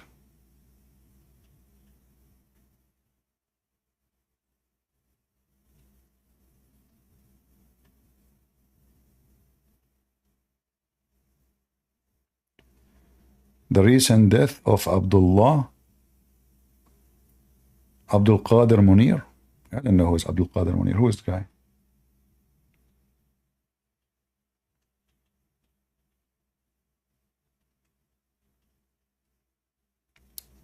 I don't really follow people in news. The news I'm interested in is, you know, like maybe war, something serious.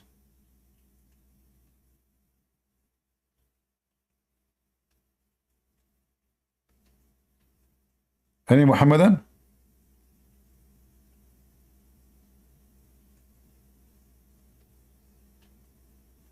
What happened to the Muhammadan today? They ate kebab because it's Eid?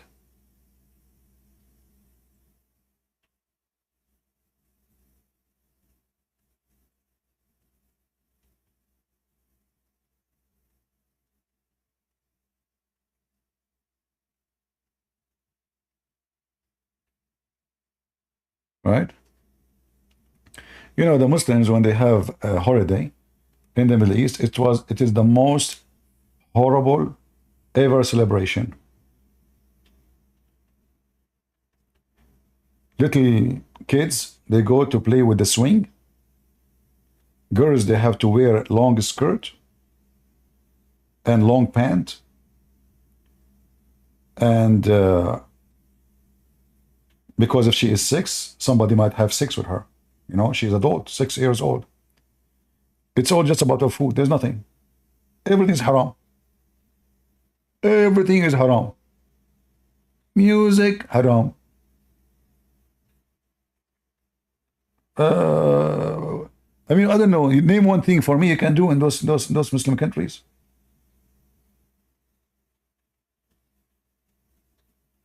This is why the only thing they have is food. That's it. They sit like goat and they keep eating blah, blah, blah, blah, you know. And this is what? This is halal. Food and sex. Singing is haram. Chess is haram. Even farming is haram. What is left?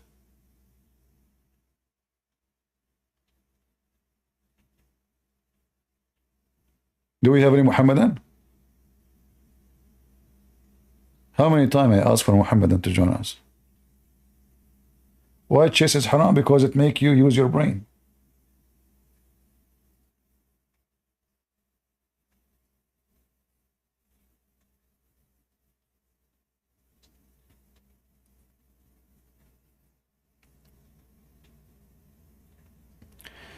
Why Shia and Sunni killing each other? First, Shia and Sunni don't believe in the same prophet. That's not true. It might be the same name, but the Shia, they don't believe that Muhammad and his family, they are human. They believe that they are lights from the forehead of Allah. And they came in the flesh of a human, but they are not a human.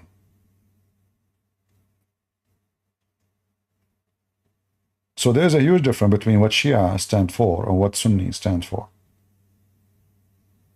Like as an example, when the Shia, they use certain words in the Quran to prove that Muhammad is light, like Allah. Why? Because Allah in the Quran, actually, this is Muhammad describing himself. So he described himself as a light.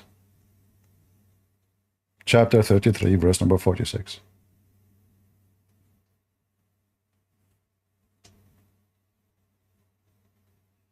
And you see here, by the way, all Islamic translation is false like this. As one who invite to Allah Islamic monotheism. You don't find this in the Quran. Look how small the Arabic text and look how long the English. The English will make a book. Is it possible really that 6 Arabic words become 50 words in the translation? Is that possible? This is why I say learning about Islam and you don't speak Arabic is mission impossible. All those who they claim they knew about Islam, even including the Christians, without saying names. As long as they don't know Arabic, they know nothing about Islam. Because simply, in order to know something, they have to read something. In order to read something, you have to read it in the language you understand. Well, as you see, all their translation is fabrication. There's no monotheism, there's no worship none but Allah alone. There's not none of this. It says calling to Allah by His permission as a candle of light or a lamp. That's it. What is this? This is Hilali and Khan. Let us see different translation.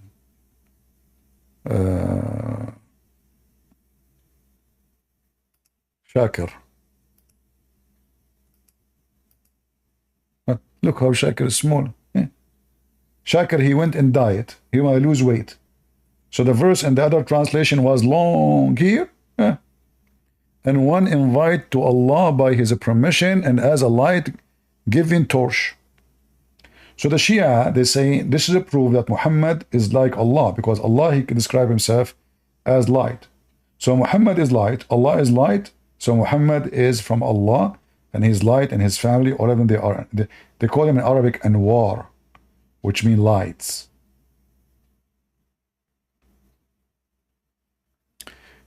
Do we have any Muhammad that would like to join us?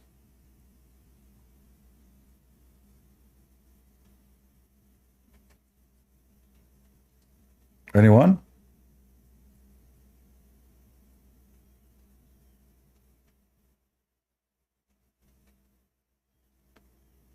If you like to join us in Discord, you can click at the link which is in the info of the video, and you will be here and you can talk to me. Anyone? And you know, Muhammad, obviously, he is the light for the whole world. I mean, if not Muhammad, how will we know where the sun set? In a boiling water? There's no way to know. If not Muhammad, how we know that sperm coming from the backbone of the man and the ribs of the women? No way. Muhammad, he brought light over everything. It's Muhammad who taught us that the throne of Allah is in the top of a rooster. Thank you, Muhammad.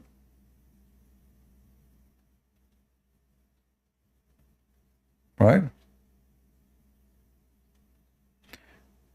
Yeah, exactly. خلقت من نور محمد من نور محمد.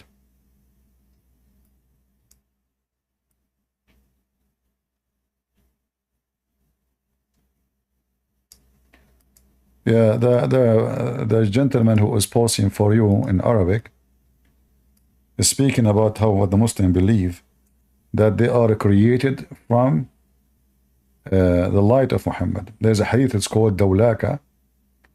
Lawlaka ma khalaqtu al-afla. So if not you, nothing is created Muhammad. You can search, even in Latin or letters, you know. Let me show you.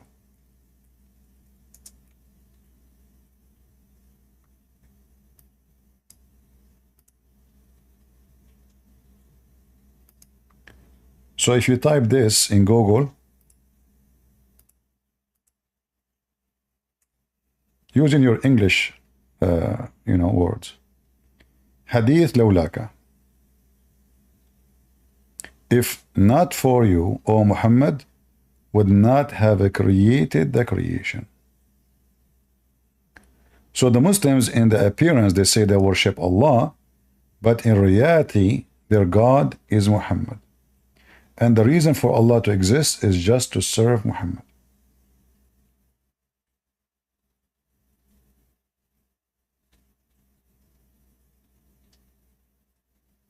Do you see it? So here, a person asking question, is this hadith is authentic? The answer is yes. If not you, Muhammad, Allah said, I would not have created the creation. So what is the respect of ulama? Ulama means scholars of the religion, about this hadith.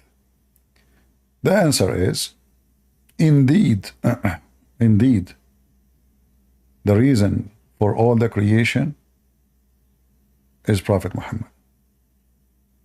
Indeed.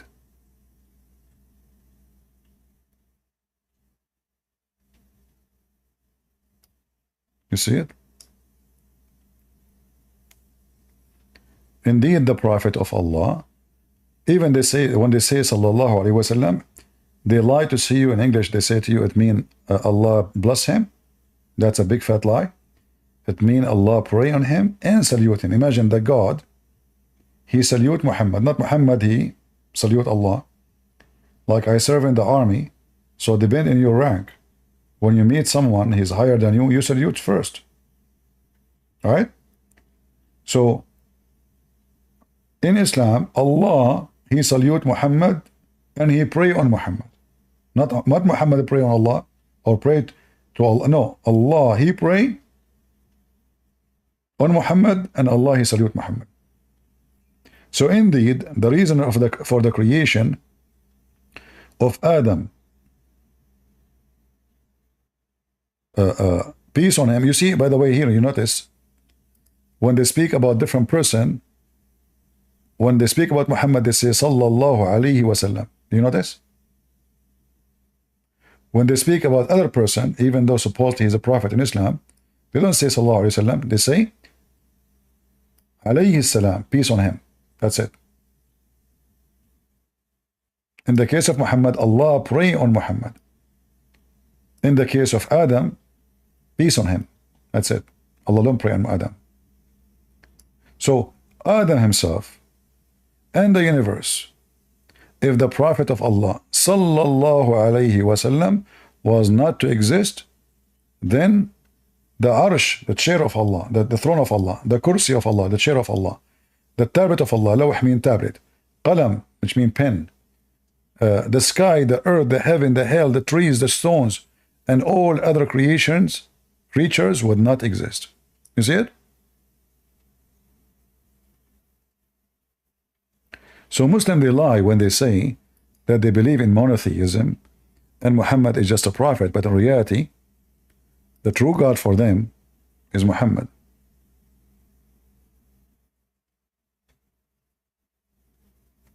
Any Abdul?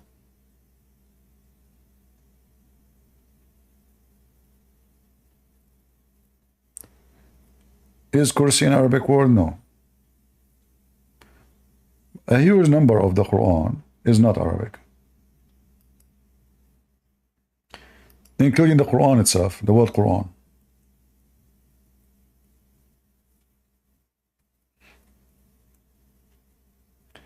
There's an author, he study like Aramaic, he speak Aramaic very well. I think he's from Germany. He made a book, I forgot the name of the book, proving that the origin of the Quran is an Aramaic book, have nothing to do with Arabic.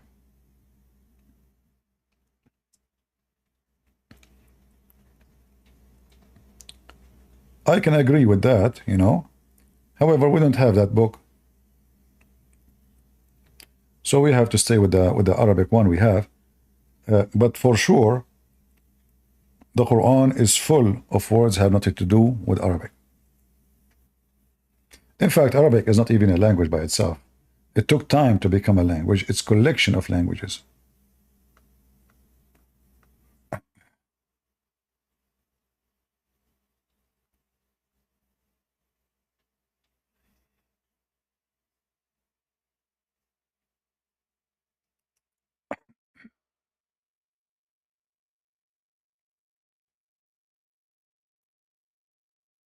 Any Abdul?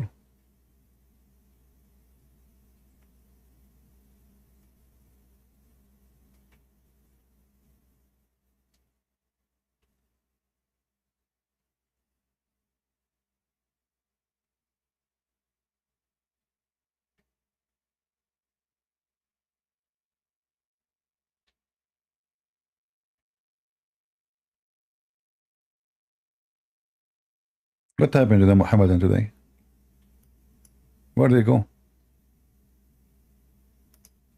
They are eating, celebrating.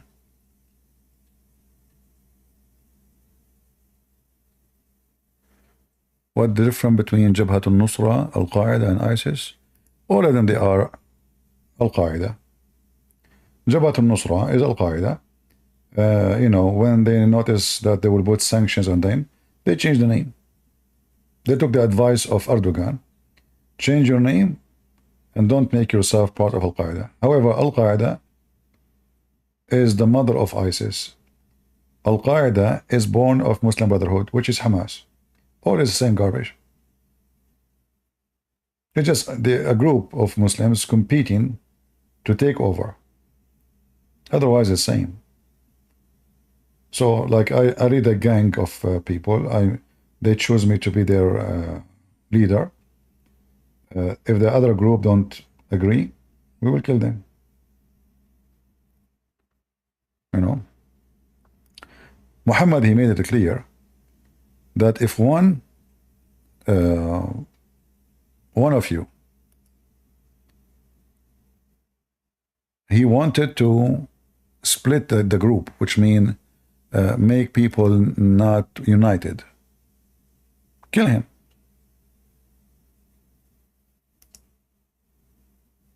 As simple as that. So Muhammad says, فَمَنْ رَأَيْتُمُوهُ فَارَقَ الجَّمَاعَةِ, whoever of you see him dividing the Muslim group, kill him. Let me find the hadith.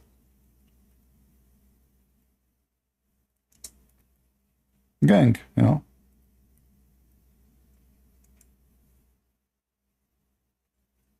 See? All of those are sahih. Whoever of you try to do that, kill him.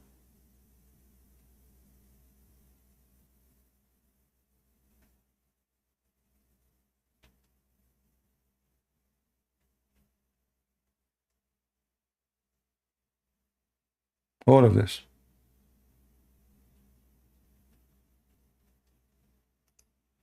This is why ISIS and Al-Qaeda and other group, they kill each other because they have legitimate reason based in their prophet teaching. So each one of them, he said to the other one, you are the one who left the group.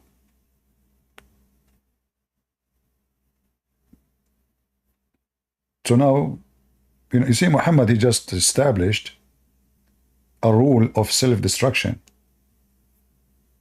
The devil, Muhammad, by saying that,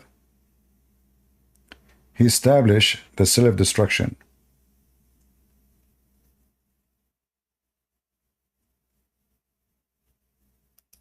Like here in this hadith,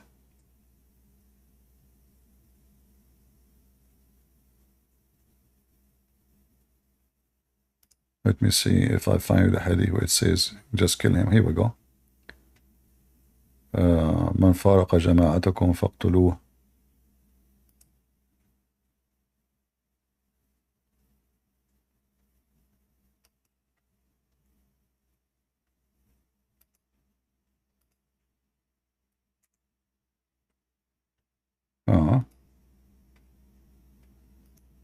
Let us try again. All right.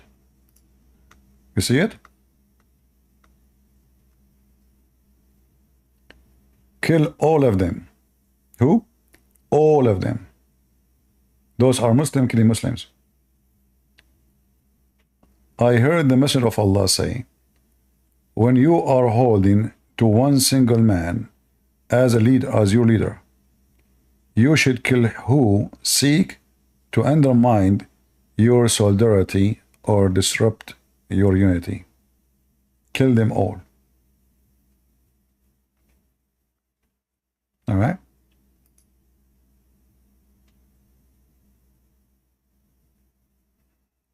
This is why since Muhammad died, Muslims killing Muslims.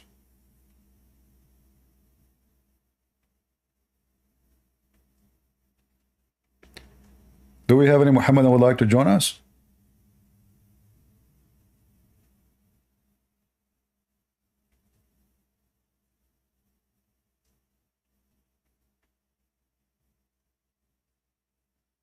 Yeah.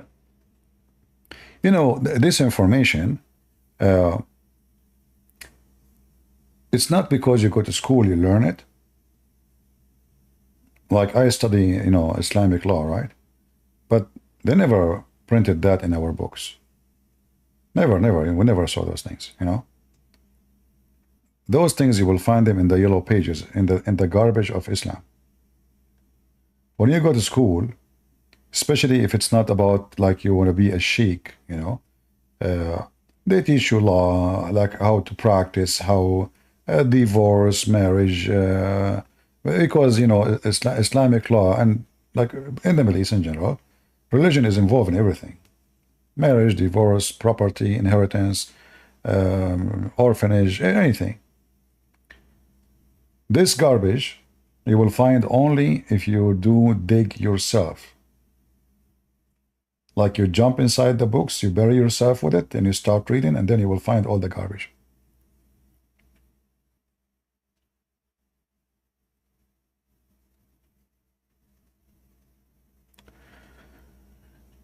Do we have any Muhammadan?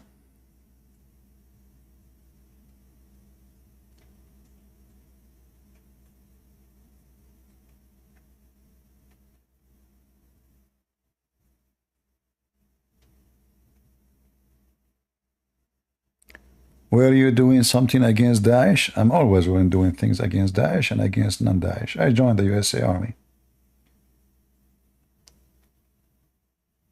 During the war, I joined. I'm a warrior, for real.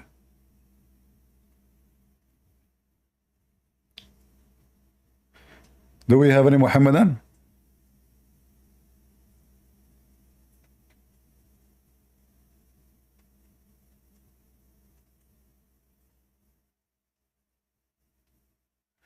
Well, I don't mind to join the Israeli army, but not to go and, you know, I have to go to Hamas directly. I like to go to Israel, but, you know, I mean, because I am an Arab, I don't think they will treat me nice. I don't think they will trust me. I don't blame them.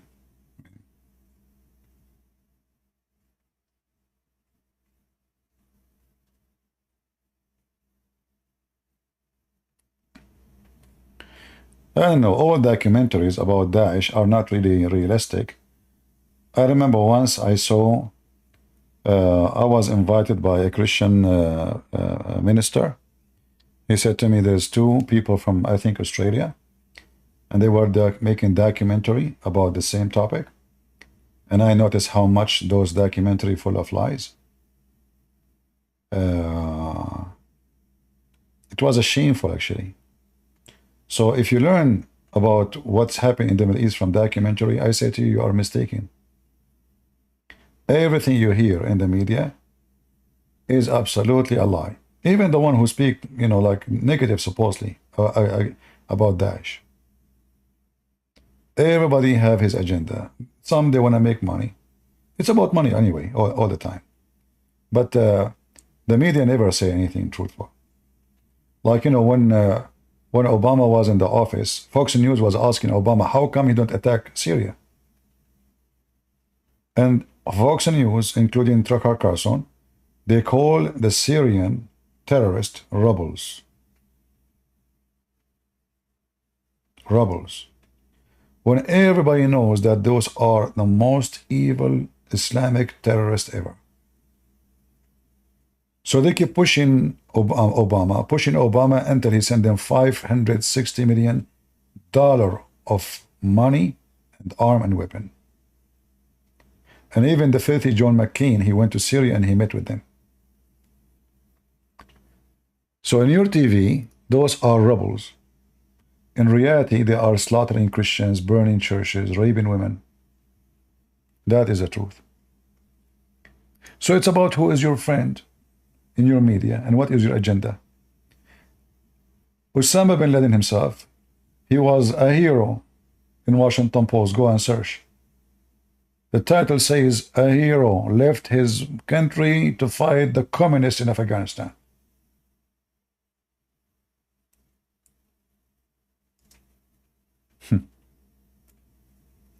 So don't take information from documentary. According to documentaries, Jesus does not exist. What documentary?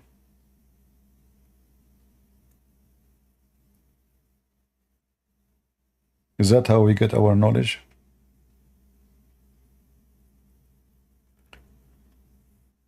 John McCain, he went to Syria, and they were shouting around him, Allahu Akbar. They said to him, but isn't it this is terrorist? You know, they are shouting Allah Akbar.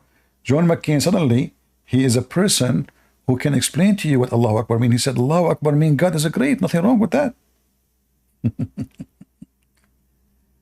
The scumbag John McCain. If they see one Christian guy in front of them, they will cut him pieces. Why they welcome John McCain? They want the money and the weapon. It's halal in Islam, taqiyya. So the devil of America, John McCain, and the devil of Islam, Al-Qaeda, they are friends. And who is the one who is paying the life? The Christians there. Did you hear the American want to send any support to the Christians in Syria? No. Any help? No. No. Anybody mentioned them? No. Nobody mentioned them. Who cares for the Christians there? Yeah. And this is the leader of ISIS. Look, he is next to him. This is the leader of ISIS, the one in the with the circle next to him. This is ISIS leader.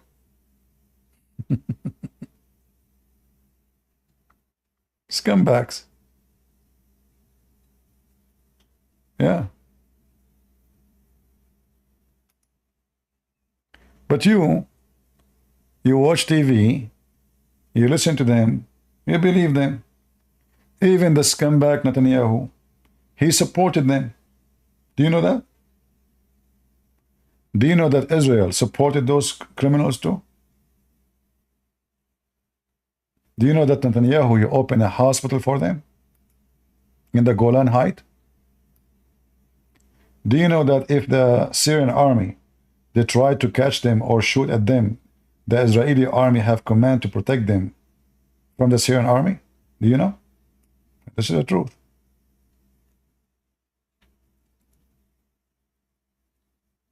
October 7 happened because of this scumbag Netanyahu. He is the one who empowered them. He is the one who supported them. He is the one who made them grow. And now he claimed that he is the one who is going to finish them.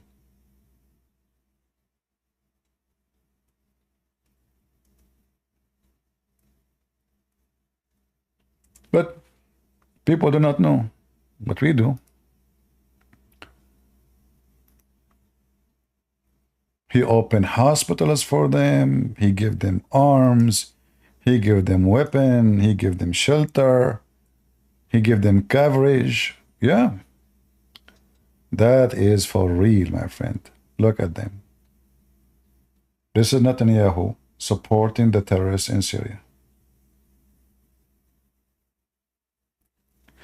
You know, people don't learn the lesson that when you support evil, the evil will come back to you. So the stupid American and the stupid Israeli, they thought, okay, you know what? Those people, they hate the Shia. They want to kill Hezbollah. We support them. But those are Hamas. Literally. So we support Hamas in Syria, but we are against Hamas in Israel? Is that right?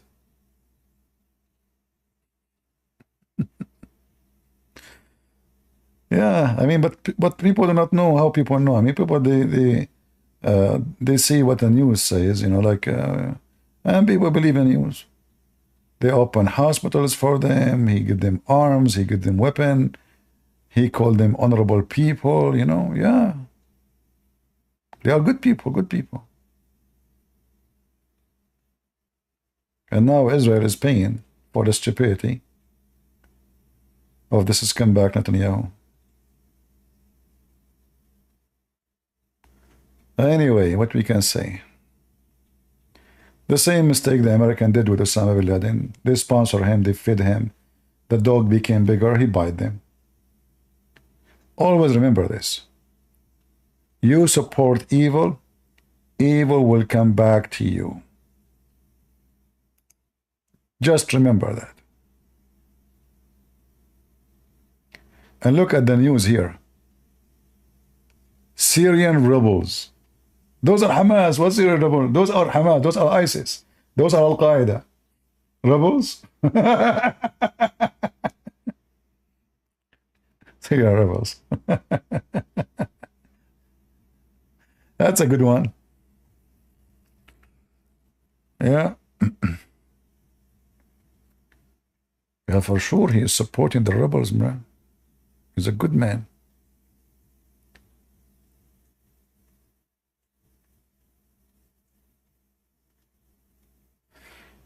Anyway. Do we have any Muhammadan? Until now we don't have any Muhammadan. Look like nobody want to talk about the butt of Allah. Okay, Brian. Okay, I got you, my friend. That documentary was very good. Good.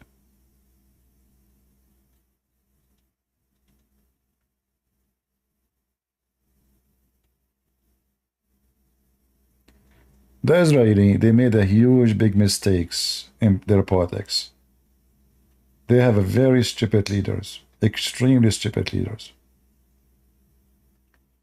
They withdraw from the south of Lebanon, and that made Hezbollah look victorious. Overnight, they withdraw. Suddenly, they gave the whole land to Hezbollah, and Hezbollah became a hero, and the Israeli ran away. The same what happened with Joe Biden. Afghan, Allahu Akbar, we took Afghanistan back, you know. We know that they are going to, the Israeli did the same stupid mistake. So Hezbollah grows so fast because of their decision to leave. Otherwise, the Lebanese, they form an army to support Israel. Imagine the Israeli, they betrayed them. They did not even tell them we are leaving. People were asleep. The Lebanese who supported Israel, they've been betrayed by the Israeli. The Israelis suddenly, they start jumping in the cars and leaving. They did not tell their friends, hey, we are leaving. And many of them were captured, many of them been killed.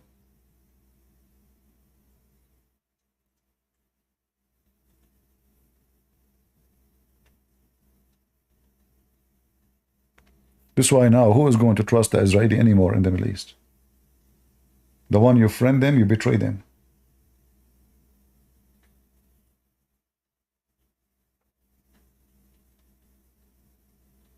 Yeah, I know who is he.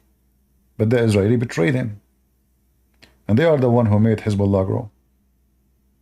And many of you, they speak about Reagan. He was a great president. He was the most idiot. Hezbollah killed 200 Marines. What Reagan he did? He withdrew.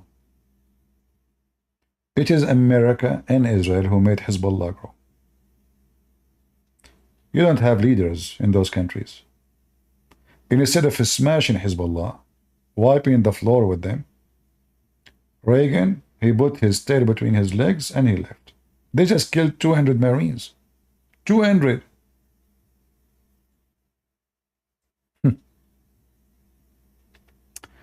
Anyway, but they say to you that Reagan was a great president. That's what they say. I laugh.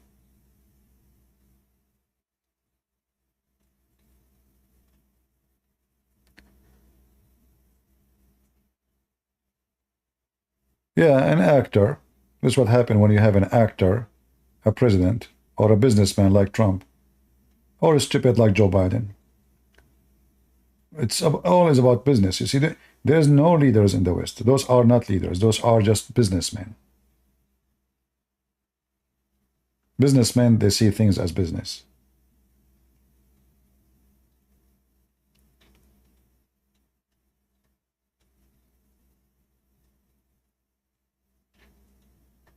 Have you heard of a human, Khalil? I don't know who's that. I have no idea.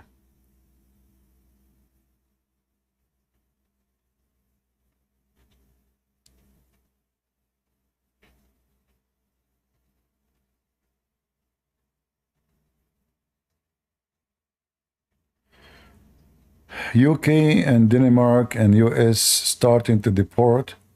Well, I don't believe those things is true. UK, they will never deport anyone. They will deport someone who have no papers anyway. I mean, they might get in like a little bit serious now. But as you see, the Muslim, they ramp in the street.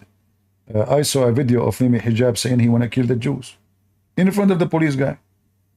What UK? There's no country in UK. What UK? UK is a farm. There's no police, there's no army, there's no king. Did you hear the king's speech? When he became a king, he's a crown prince, he says, this is a country of multi-faith. Here we go. UK is gone, long time ago. The only way to take back the country, if you get rid of this filthy so-called royal family and overcome those liberals and give the land to the conservative again. Otherwise, this all is garbage. What, you want to send 2 back home? And you open the door for 1,000?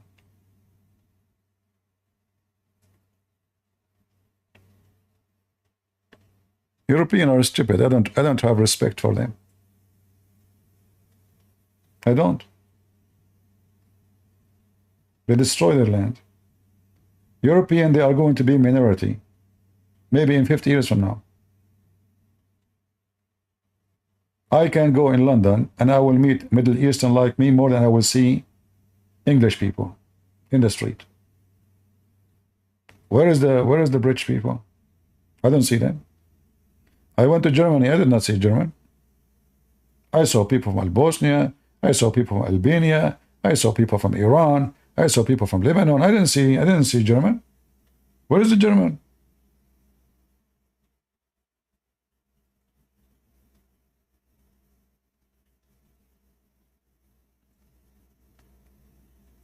East Europe is even more horrible.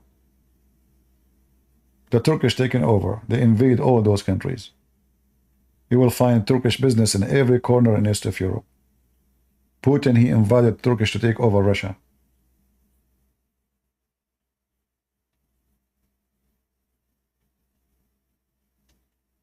I mean, there is a small country, Hungary. Hungary is a small, tiny country. Only maybe Poland and Hungary. But the rest of Europe is doomed.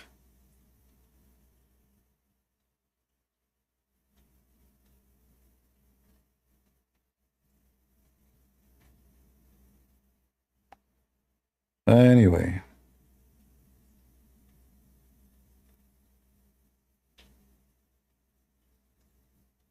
Yeah, they will take over South America. Oh, yeah, open your borders. Because South America, they have a very easy visa. Anyone, they give him a visa. Anyone can open a business, anyone. So sure they will come. In their countries, they have no business. They go there, they fool you. Like now, the president of Salvador is a Palestinian Muslim. He claimed that he's a Christian, but I know that I know better. He's a Muslim. He keeps saying, my Lord Jesus Christ. But we know better. Argentina, they have a Syrian president. Before. Mun'im. Corrupt man. I mean...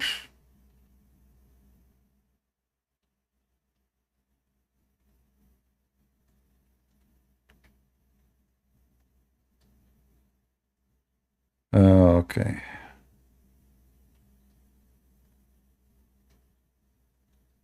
Yeah, in Bulgaria, when they free their land, they keep the Turkish over their land. Same as in Romania. So, Europe is going to be burned sooner or later. Europe is going to face a civil war, if not international war. When the second you go with war with Muslims in Europe, all those Islamic countries will go and join together against you. The same what's happening now, and your kids will go against you. Like now, who is supporting Hamas? Your kids. Hippies. They forbid the Bible from schools. Young generation became atheist, hippies, they have no God, sex, condoms, homo, lesbian, everyone he have 1,000 ring in his nose. And they were able to control you. And now look, Hamas, I mean, everybody saw what Hamas did. Still those stupid European, and I call them European because even those who they are in America, they are European too. They support Hamas. Mental. This is what happened when you forsake God. Your ethic became awkward. There is a KGB agent. I don't know if you guys saw it. He spoke exactly what the Soviet Union did to America. If you watch the video, everything he says is true.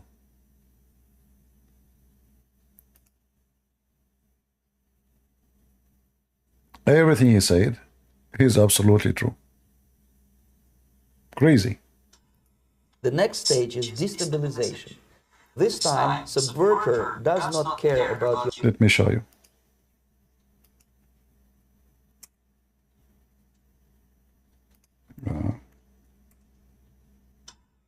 The next stage is destabilization. This time, subverter does not care about your ideas and the patterns of your consumption, whether you eat junk food... Let's go back. Of Moscow. He was the son of a high-ranking Soviet Army officer. He was educated in the elite schools inside the Soviet Union and became an expert in Indian culture and Indian languages. He had an outstanding career with Novosti, which was the, and still is, I should say, the press arm or the press agency of the Soviet Union. It turns out that this is also a front for the KGB. He escaped to the West in 1970 after becoming totally disgusted with the Soviet system, and he did this at great risk to his life. He certainly is one of the world's... There's echo? Guys, you have echo?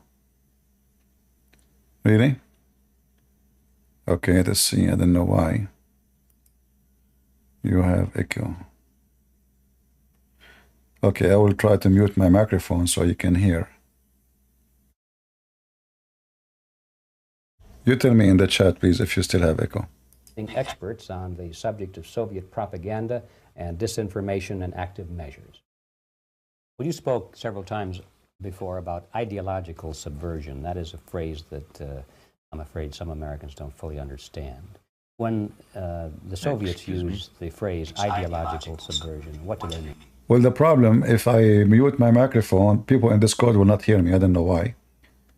So we have to let it go. Anyway, the video, you can watch it. And he will explain to you that the agenda is to make the people hate their country, dislike their country, dishonor their country, and go in denial. To the point, even if you show them the facts in the front of their eyes, those people will not listen. Ideological subversion is the slow process which we call either ideological subversion or active measures, активные мероприятия in the language of the KGB, or psychological warfare. What it basically means is to change the perception of reality of every American to such an extent that despite of the abundance of information, no one is able to come to sensible conclusions in the interests of defending themselves, their families, their community, and their country. It's a great brainwashing process which goes very slow, and it's divided in 4 basic stages. The first one being demoralization. It takes from 15 to 20 years to demoralize a nation. Why that many years? Because this is the minimum number of years which requires to educate one generation.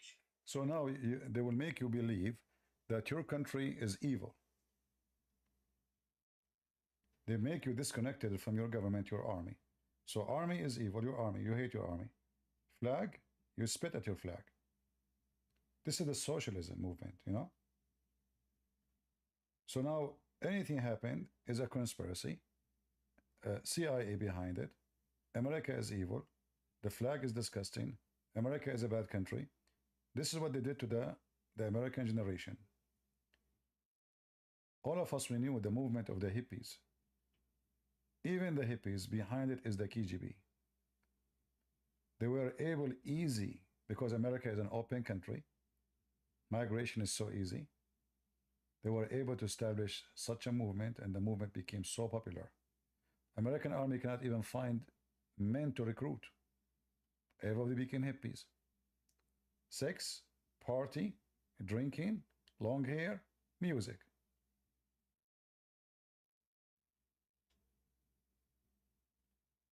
You can't hear me? I don't know what's going on. Okay, what about now? I will repeat again. So what he was talking about, that the first step, we make you believe that your country is a demon country. Your government is evil. Your army is bad, is ugly. conspiracy is behind everything, and you lose your trust in your country. And then you will reach the point where you burn your flag. And this is exactly what they did. Hello, CP. Yes. كل عام وانتم بخير. كل عام وانت بخير. What does that mean? It means Happy New Year, Eid. Happy Eid. Is that happy for you, Eid? No, not really. I'm ex-Muslim, but okay. I called. I remembered actually. You asked me now. I remembered something. The Muslims, they when I was a Muslim, they wouldn't allow us to to tell the Christians or other religions Happy Christmas or something like that. Yeah. So it reminded me of that. But I just wanted to ask you a quick question. I remember you, maybe a year ago, you mentioned you were working on Tafsir, a book. Tafsir. Is that still in the work? No, I'm working in the interpretation. Sorry, in the translation. Translation of Quran. Yeah. And now I'm working another book. Yeah, there's many books I'm working in them in the same time. It's taking time. Yeah, but I hope we will finish. Yeah. Yeah, I just wanted. So it was like a translation. Yeah, because we struggle to find any translation we can trust. So I want to finish a translation so people can, if they trust me, they can trust. I will never lie. I will say it as it is. Yeah. Understandable. Just one last comment. I just want to mention that you said something that like 6 words got translated to 50 words. I've seen tafsir where one line is like 2 A4 pages. Yeah, you see, tafsir is fine because, this is tafsir. You are trying to explain something. So the Quran is a stupid book. That's why it could take a lot of writing to explain one word maybe, because it's a stupid book. Otherwise, if the book is written by a smart person is someone who delivers his idea easy and simple. So if you could not deliver it easy, and then somebody need to write 5 pages to explain one word, that means you are messed up. So so this is exactly what happened in the Quran. And not only that, like even when they explain it, is it explained? No, because they say at the end, and Allah knows best, and everyone he disagree with the other one, right? This is the most idiotic thing ever. Yeah, and even everything they have, they disagree. Yeah. Even the hadith, one scholar say this is sahih, the other one says this is da'if. It's endless, it's endless. And that's why you can never win an argument with these people, because you tell them, hey, this is what your scholar said, and then they say, oh no, this is only one opinion. The best way. The other day, I told my brother, the scholar of the nation, the uncle of the Prophet, he said the noon means whale. And he said, yeah, but he was wrong. And I told him, so he was retarded. They said, no, he's not retarded, but the beauty of Islam or the glory of Islam, it doesn't depend on a single person. So you can never catch them. Yeah.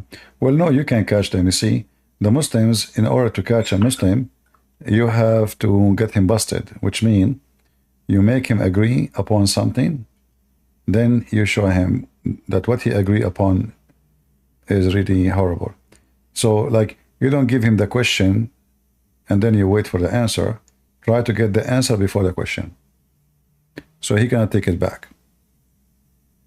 See, I disagree with you here, because I remember one time I met an African gentleman, and here in Canada, you meet every different type of person. And I told him he was a Muslim. So I told him, your religion and BS. and your prophet is like he slept with 9 years old and married 6 years old. And he started looking at me as like I'm stupid, right? So once we finished work, we went outside and I opened internet and I showed him. And CB in 5 minutes, less than 5 minutes, he found like explanation, right? So like you can't. Yeah, because no, because you did, that's what I said to you. You did it wrong way. So you need to tell him. If you tell him, what do you think if a person he have sex with his children? He will say to you, this is bad. This is disgusting. Then you show him that his prophet did that. So what you did, you showed him his prophet did that, and for sure he will give you the explanation. You should get the answer. That's why I say to you, you should give, like, you tell him, do shit smell? He agree. He said shit smell. His shit is dirty. He say yes, it's dirty. You don't say to him the shit of the prophet is smell or not. He will say no, it doesn't smell.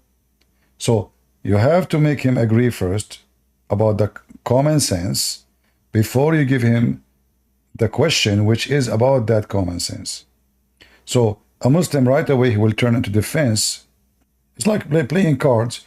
Do you tell the guy in front of you like what cards you have? So this is what you do when you speak to a Muslim. You are giving him the cards, so he go in defense. You don't do that. Try to have a conversation. Have nothing to do with it. Have nothing to do. Don't make him think that you will mention such a thing about his prophet. Let him agree with you about the idea, because this is what they would do. They would agree. But the second he feel that this is about his prophet, he will say nothing wrong with it. CP, like I listened to you for like over maybe 4 years, and we heard so many callers talk to you, and I know you've been doing this for ages, like way longer than like since Paltalk. I think people here, some of the people who listen to you weren't even there when you were started doing this. Okay. And probably I would like estimate you talked to 1,000, and you showed them. But unfortunately, like it's very few cases when you find someone listen to you and like accept what you see, what you say. No, we are not seeking the one who, listen, when you argue with the Muslim, don't expect him to like now you left Islam. So I'm talking to you, do I expect you to leave Islam? No. I am not expecting you to do anything. I am here to show that Islam is stupid. You leave Islam, he stays as a Muslim, that's not the issue for now. This will take time. Many Muslims, they come and they argue with me, and they debate with me, and they call me liars. They call me names. And then later, they become admins for me in Paltalk. You mentioned Paltalk. So, there's a guy from England.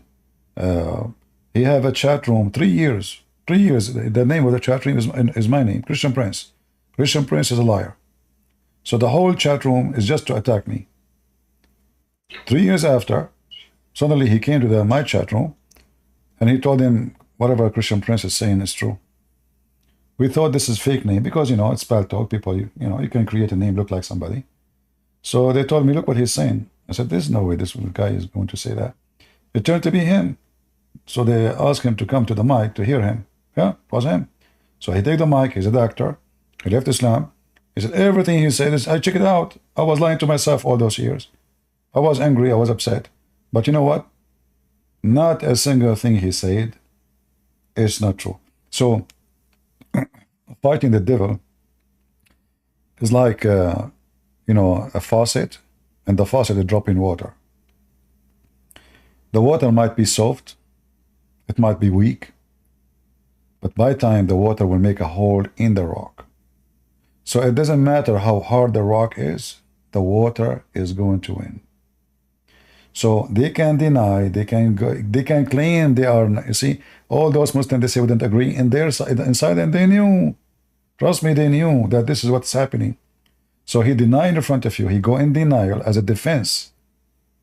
It's like somebody, you say to him, your sister is a whore. But he will not accept that somebody said, even though he knew his sister is a whore. He will be upset from you. What do you expect him to do? So this is what you are saying to him. Your prophet is a whore. So what he will do? He will go in denial. He will fight back. But slowly, slowly, he will notice that his prophet not only a whore, he is the whore of the world itself. So it takes time, but it works. Especially when all your life you hear that he's the best man. You know, I remember something, CB, that's 10 years ago. I met someone who was atheist. So we were talking, and I told him like Islam is the best religion because I was religious back then.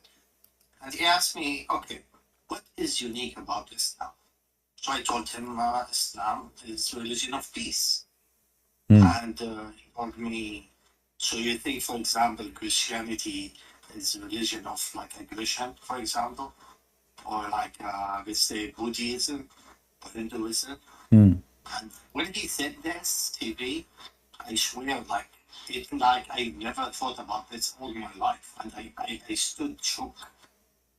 Speaking to what you just said, that people could block things, but I remember going back home and like at the night, I just keep thinking about this. Like, yeah, what makes this religion quote unquote unique? So yeah, I think it takes time. I think it just takes a long time. Everything have a reason. It's like when you put a seed. Sometimes the seed they can germinate in 10 days. Sometimes it might take it a year. You know, it might never germinate. So a person who is working for, let us say, doing farming, he have to do seed regardless which one is going to germinate or not.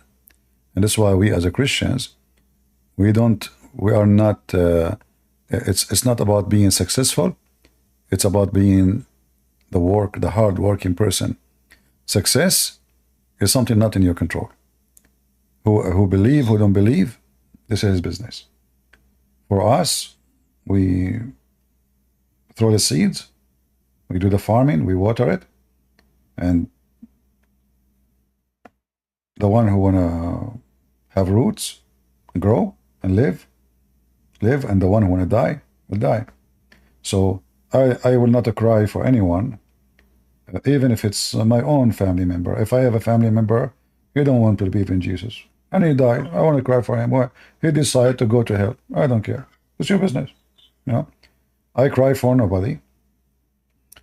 I will cry only for myself if I did not do the work, because I am as a Christian.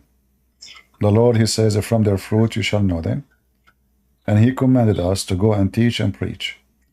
So I will be a loser only if I did not do the seeding business. For this is what we should do. You bring them, the Lord, he says, and for free. You took for free you give.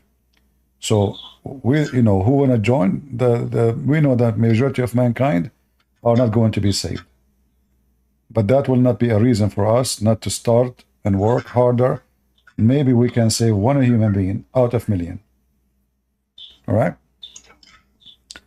CP, if I may, I have a question for and I'm sorry I took a lot of your time. All right. I don't mean this in a loaded way. I don't mean like to be offending, and I'm sorry if I don't worry. sound like this. Don't worry. I'm wearing my vest. Go ahead. Can Christians be friends to people who are like I don't believe, right? So let's say I'm atheist. Can Christians be friends to atheists? You know, it depends what a friend mean. I mean, let's simplify it. Let's say you like hunting, I like hunting. Can we be friends? Can we go outside together? Yeah, actually, no, we can.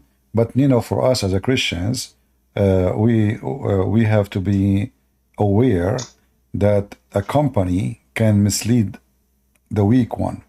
So I will not prefer that if I have kids, that my kids will go with someone like you, because he will have an influence of you. And for us, for me as a Christian, an influence of an atheist is a bad influence, very bad. So if I am a person who is educated, strong in faith, I know that your influence will not affect me.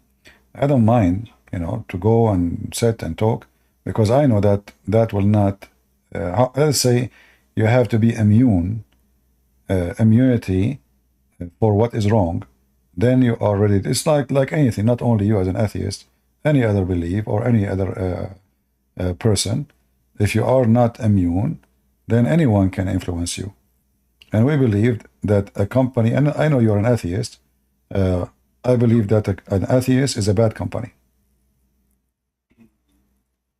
Even if you claim, you say, I'm a good person, I don't harm people, etc. I'm telling you, for me, an atheist is a bad company. And you will not enjoy my company, because I will make fun of you 24 hours, 7 days a week.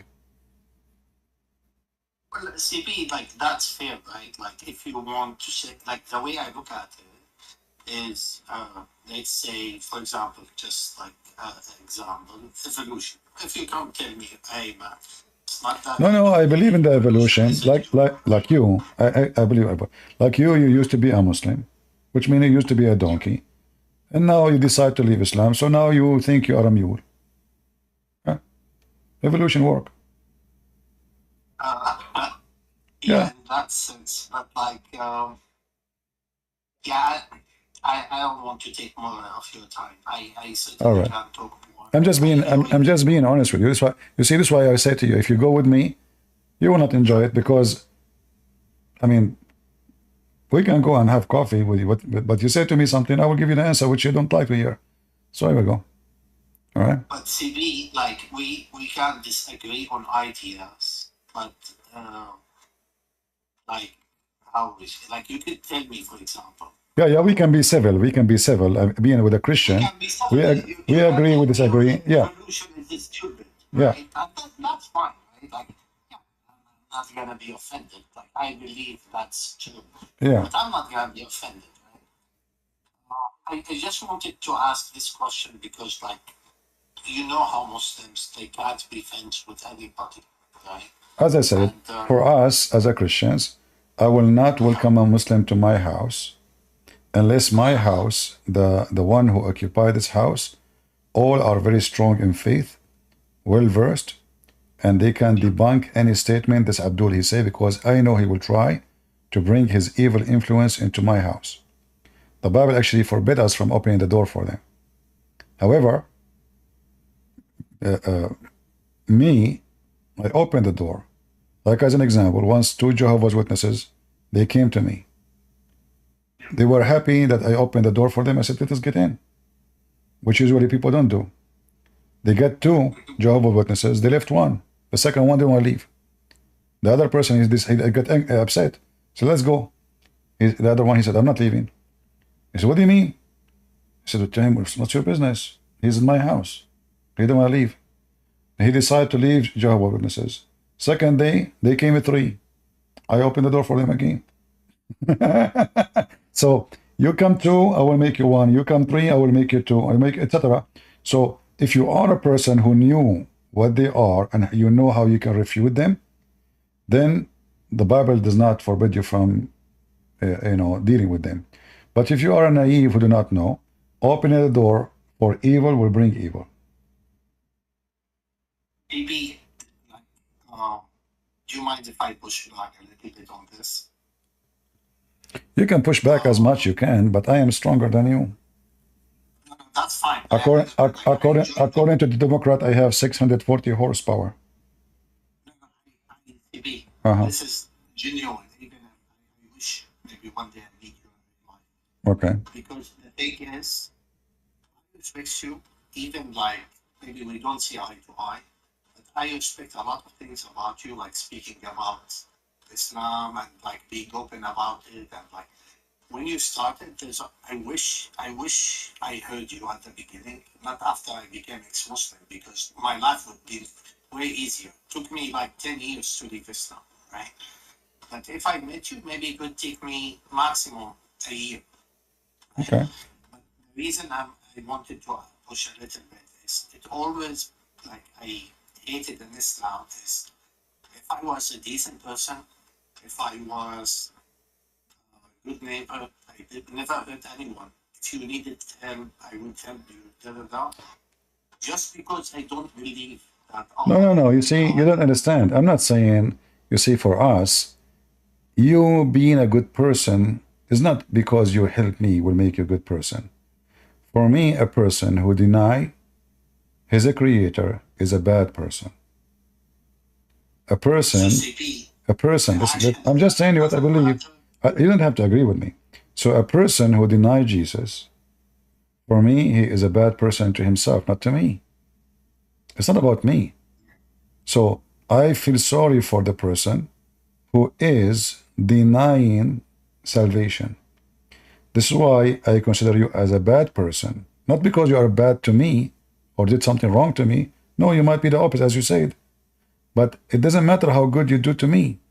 You are not doing good to yourself, so how you can be good? So for me, in my eyes, a person who deny his own salvation, how he can be successful? You are not. You are the biggest failure yourself. Regardless how you try to be helpful and nice to people. Who said that I'm saying to you that you will not be helpful or you will not be nice to me? No, you might be helpful more than someone is a Christian too. But still you could not save yourself. You know? And what the benefit if I win the whole world and I lost myself, the Bible says. So you can win many friends. You can win all your neighbors. You can make them like you, love you, invite you, go with you. But you lost, because salvation for us is not about you winning others only. What the point if you lose yourself?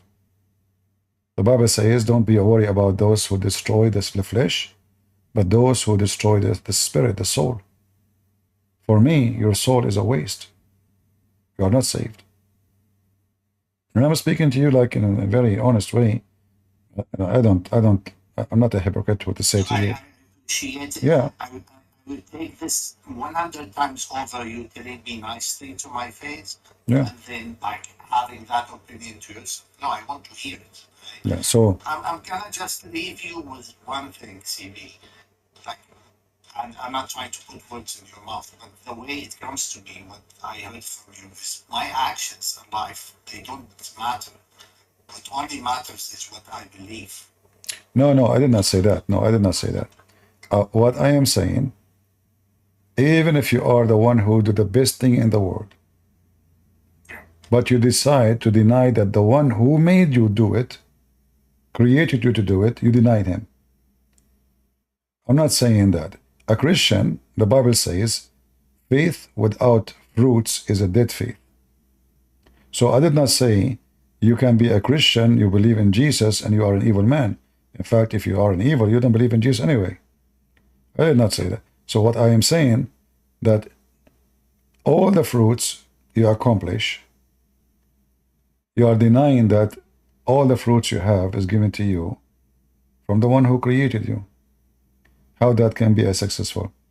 So a Christian is a person who believes in the Lord, and he provide the fruits which befit with the Christian who believe in the Lord. So a Christian, he cannot say, I'm a drug dealer, or I'm a prostitute, or a thief, or a criminal. Obviously, you are an apostate, because the Lord made it clear that not everyone says to me, Lord, Lord, will enter the kingdom of my Father, but the one who does his will. So by doing the will of the Father, you belong to him.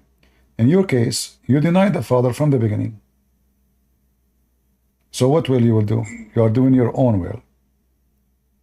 In order for me to go inside the house, shouldn't I first consider myself as a member? Right? So if you don't consider yourself a member of the house of God, well, simply, you are not going to be invited.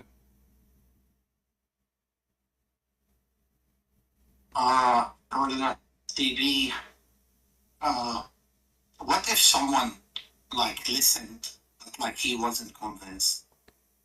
It's your choice. It's like I come to your house, I say there's a fire.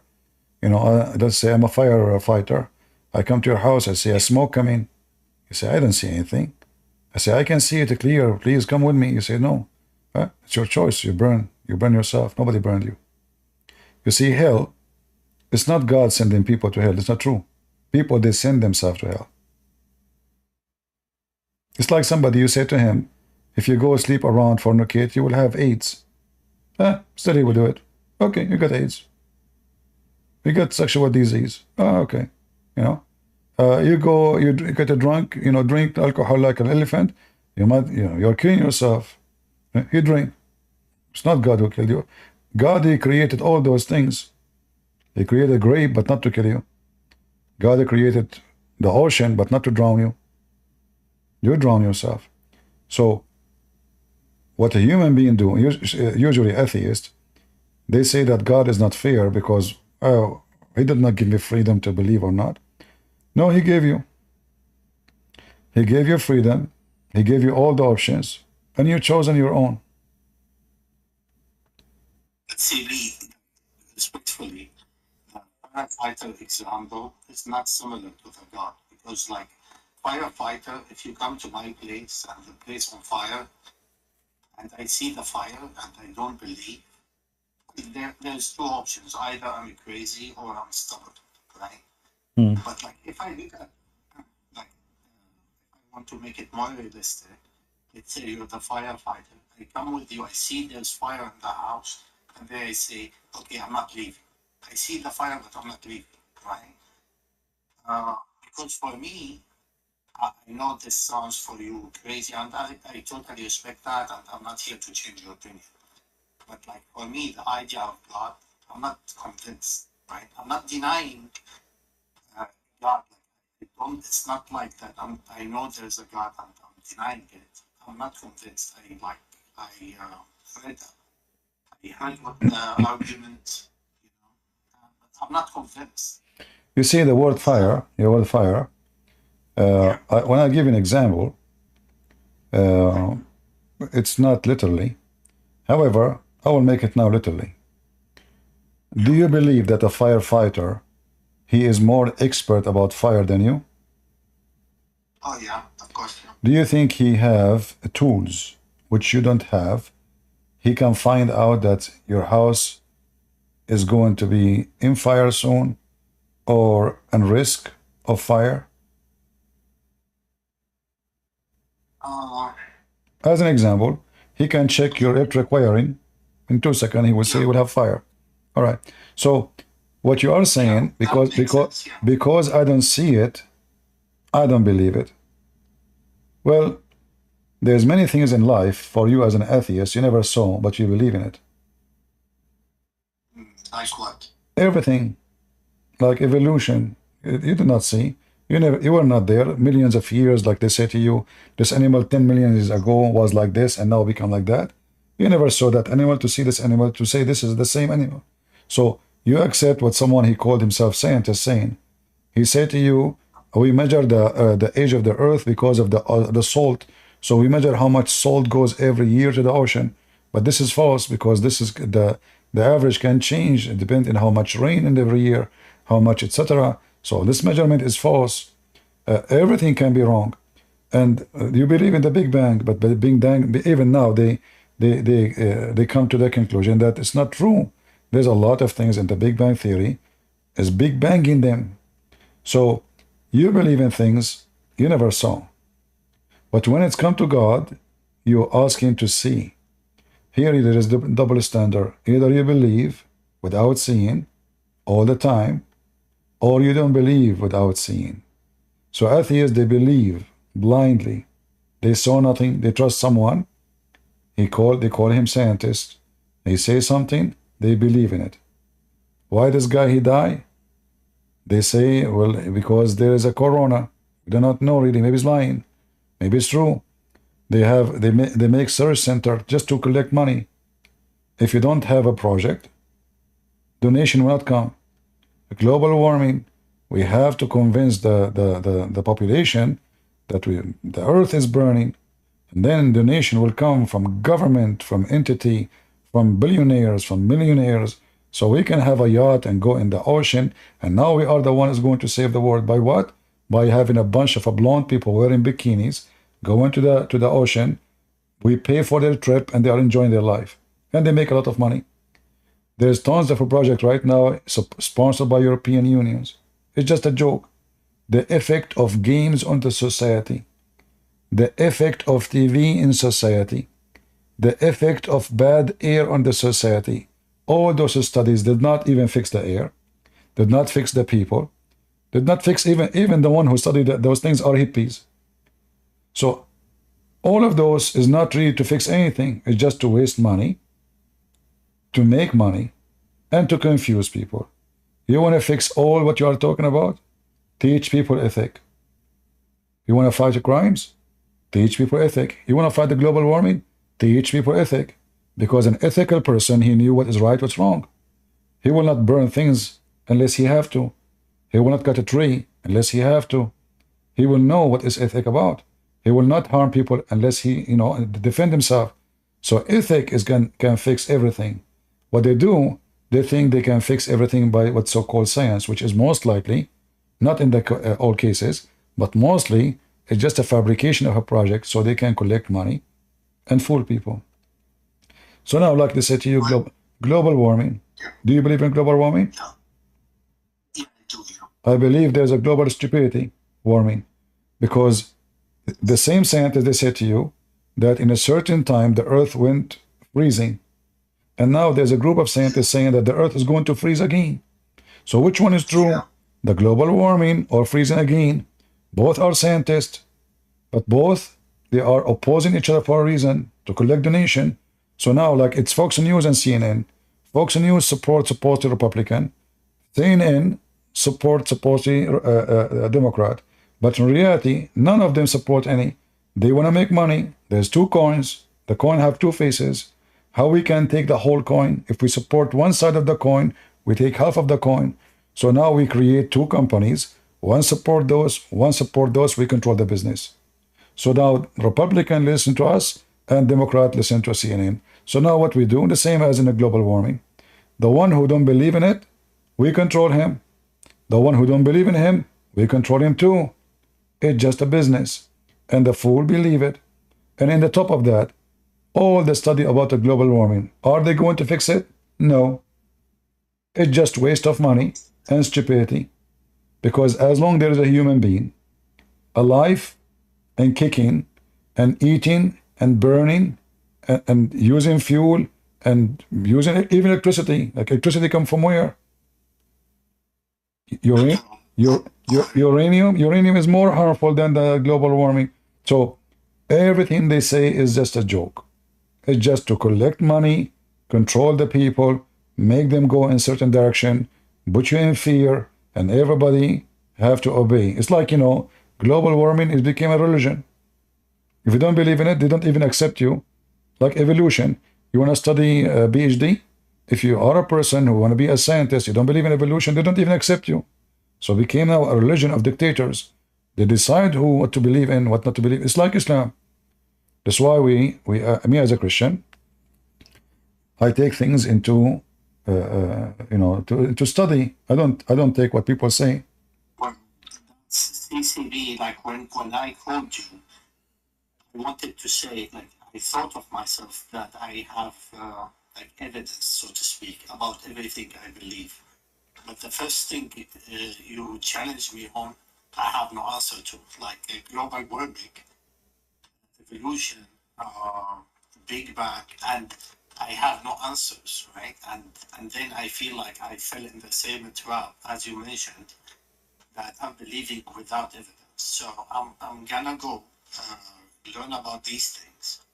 I want to say that speaking about like different opinions in science and stuff like that, I think you are, this is not a compliment, I think you are a critical person. I think you can like review evidence and see what's right and what's wrong. And I think I want to take that with me, and I want to look at this and see where I would end. Like, there must be an answer. You know what I mean? If there's a group of scientists saying there's a global warming, and like 95% of them are saying this, it should be, in theory, it should be that if I go and like review the evidence, I should find like evidence that irrefutable. So I need to go study that and see where that lands me. Yeah, well, you see, and I'm not saying that like everything we don't see we should not believe, because that's what faith is about. But what I am saying, that their science mostly is a science fiction. It's not really true. I know a lot about, I spoke to people who they are doing PhD, and they have a PhD and they finish it, and now they told me we are going to they want to like send papers to European Union to do research, because this is the only way to make good money. This is the only way. Hundreds of thousands of dollars will be poured upon them for very silly, so-called stupid study. So they don't even have the qualification to be studying, but now they have PhD. They are a bunch of fools. In fact, the person who got the PhD, I wrote half of his book. I gave him the idea. He have no idea what this person he sent me his PhD. I told him change this, change that, change that, change that, change that. When he did the examination for his PhD, they said to me, everything you said, it was the most important idea in the questions. It's you, None of what I said, he was honest. He said none of what I wrote myself was really interesting for them. They keep saying to me, this is interesting. This is interesting. And I was laughing. So this guy now is going to be a person who will make a study for the European Union. And he is the last one to be the thinker about the topic. It was me. So when they promote an idea, and then and not only that, they demonize you. So if you don't agree with it, like YouTube will shut you down, Facebook will take you. So it's like became a gang. It's like even terrorism. If you don't agree with them, atheists, I see them as terrorists. They are aggressive. They are the same as Muhammad. Either you agree with us, or we will demonize you, and we will say you are a fool, and we will frame you, and we will say you are mental. So if you don't agree with the global warming, how many people laugh at you? Everybody. But I see that the whole Earth is the same. The Earth, we have atmosphere. Where the global warming is going to come from, even if it's true, I believe the Earth can always correct itself. They themselves, they believe in evolution. Okay, let's evolution, fix it. As long as it's, if it's get hot, maybe tomorrow we will become cockroaches. Cockroaches, they can handle 400 degrees. So as long as you believe in evolution, why you are worried? The Earth will fix itself, and the human being will become a rabbit, maybe. So it's just the idea itself is against the idea itself. Either we believe in the evolution, and we can adopt, and the Earth always do that, and this is what they teach in school, or you don't believe in that. So when they want, they don't believe in it. When they want, they believe in it. It will be phased out, right? That's the thing. Like when you have yes, the nature, just this small remark about global warming. If you see the global emissions of carbon, CO2, and how it's skyrocketed, because I was reading. Where is the CO2 is coming from? It's from the Earth. It was exist anyway. One volcano explosion is bigger than all of those for years. So it's just a joke. The Earth, it's have it already. You are not giving it, and you are not taking it, and you cannot get rid of it. And as long as we have way more water than all what you think, then we will be fine, because 70% or more of the Earth is water. Yeah. So the whole idea, we have the biggest filter machine God gave us, the ocean. It's massive. We live in a small, tiny piece of land. The rest of the Earth is covered by water, so we are lucky. So do you know that those little tiny creatures in the water, they filter the water, the shells, seashells? So there is system. God created a system to fix things. The scientists, they can't point their finger at things which exist to fix it, and we can encourage people to do it. But to scare the people and to, we can tell the people, there's bad habit, we don't want to make the ocean dirty. That's good. We don't want to throw garbage in the ocean. That's wonderful. Let us use recycle. I support that. But this is about ethic more than about science only. Because in order to make a person believe that this is the right thing to do, well, first you have to know what is right, what's wrong. And this is where I believe that believing in God is very important. Because what is the point of I believe that I should keep the beach clean, but then I take drugs. I give myself heroin. So now the beach is clean and we have a clean street. But next road, we have a bunch of kids, teenage, they are dying from cocaine and heroin. So they focus all their studies in a global warming. Where is your money to fight the addiction of those kids? Where is your money to study why they are there? How come you are not fighting the reason for it? How a kid he in that place? How come you don't? They want to defund the police. Okay, do you want to fight drugs or you want to support drugs? This is almost a stupid thing. Yeah. I So don't believe Europe, like the West in general, America, also is going backwards, right? Like here in Canada and British Columbia, yeah, they are, because they are decriminalizing the drugs as well. yeah. So you see, they want to fight the global warming, but they are encouraging drugs and marijuana and smoking. I mean, it's stupid, you know. So society of a stupid is a society of doom. So they can speak about the global, and the only global warming I see is the warming in their vagina and their penises, because the whole world now is about smoke, hashish, penis, and vagina. They are busy about transgender. They are busy about homosexual. They are busy about smoking, but they are not busy about something useful. But CB, just to be fair, those people are not like, these are lefties, and these have nothing to do with the scientists. No. You see, if they're the one you call them scientist is the liberals. They are behind all of this mess. They indoctrinated the childrens to believe in nothing, so they became empty. So now we took God. I respectfully disagree. But You can, no problem. Let me finish. No, you see, if I tell my son that fornication is wrong, and I tell him, if you do that, you will go to hell, and he believe, is he going to do it? No. If I tell him that harming your body is against God, because simply this is a body is given to you as a gift, he as a faithful believer, he will not harm his body. So he will refuse to do anything bad against his body. So now I am able to protect my son or my daughter from taking drugs. When you say there's no God, there's no, and we make it legal, and nothing wrong with that, and homosexuality, homosexual people, they have a lot of high percentage of death or because of sexual diseases and very dangerous diseases. So promoting what is wrong is wrong. So if they are fighting, if they're fighting for the sake of health of the planet, well, all those things are connected. Everything is connected. It's not only you have a beautiful yard will make the world green. No. The world is green if all of us, we are flourishing. And then the flourish people, they will make the earth flourish.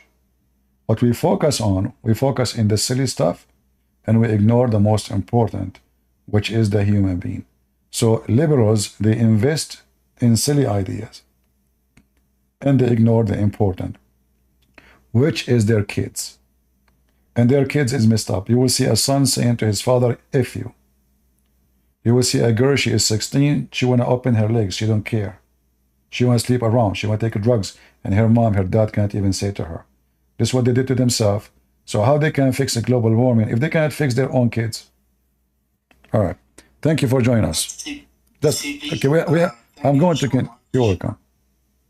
Yeah, thank you so much, and maybe we talk later. Thank you so much for the conversation. All right. Have a good day. Take care.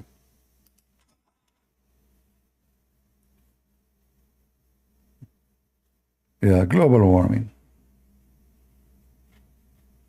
Is that because of a global warming we have Joe Biden as a president and Kamala Harris?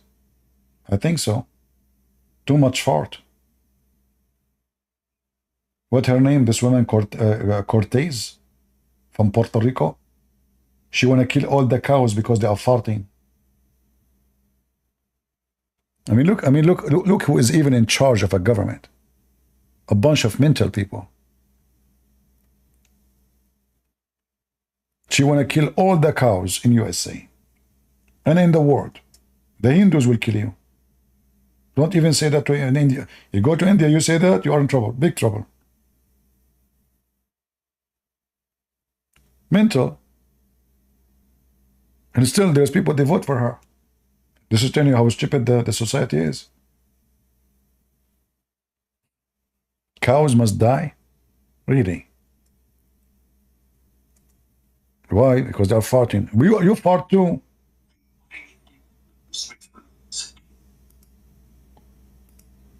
We have 7 billion human beings, they are farting. Shall we kill them too?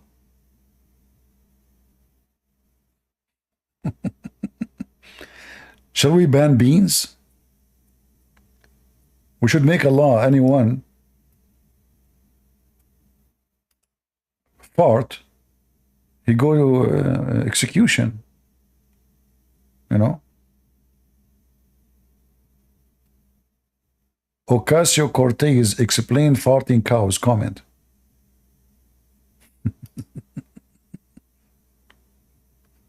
Yeah, really? You explain it? Mental.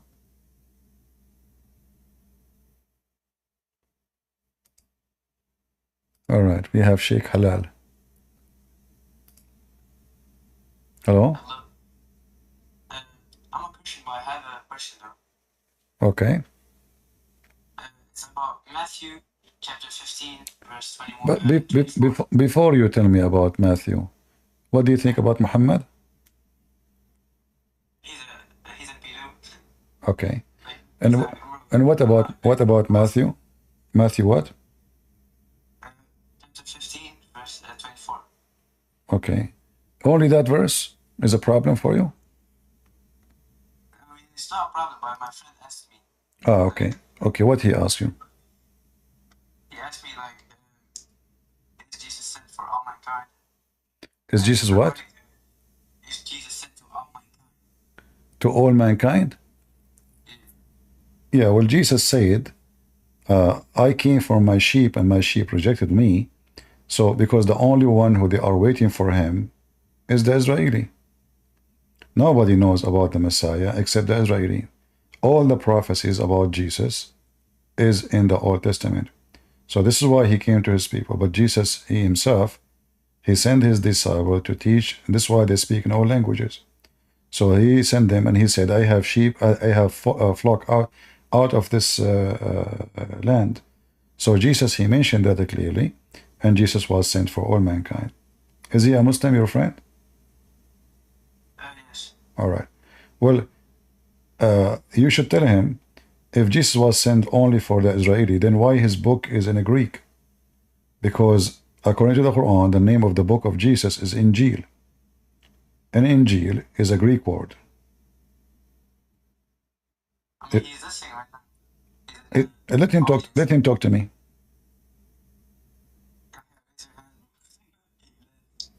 He left? Why he left? Yeah. He always says he will smoke you. He will what? He always says he will smoke you when he comes to life. He will smoke me? Tell him a Christian prince is sick now, you can smoke him easy. Tell him he is hungry and he is tired.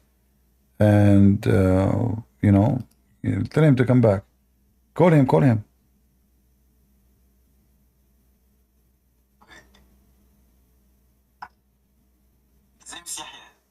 Okay. Okay. Well, I will give you he's back? Well, I will give you an answer next time if he talk to you or if he come back. Tell him to open his Quran, chapter 21, verse number 92, 91. 21, 92. You will see that the Quran saying, 91, sorry. The Quran saying that Jesus is a sign for all nations. Do you see it? Yeah. All right. So if Jesus, according this just to show you, you see, if I can show you tons of verses from the Bible, but he will say to you, I don't accept the Bible anyway. So if Jesus was sent only to the Jews, how he can be a sign for all nations? Which means a miracle for all nations.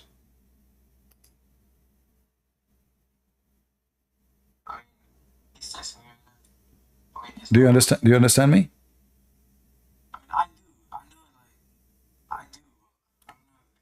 So when the Messiah himself is a miracle, the Messiah, this verse confirms that the Messiah himself is a miracle, right? Was he a miracle for the Jews or a miracle for all the world, for the whole world?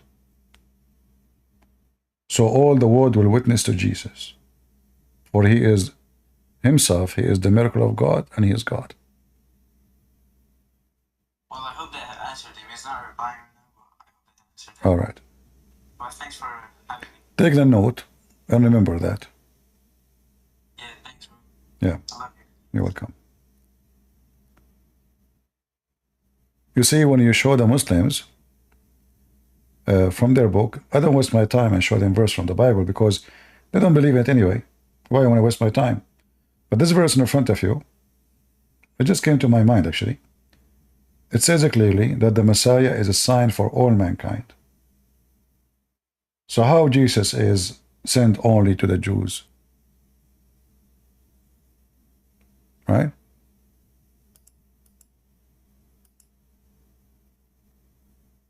Do we have any Muhammadan?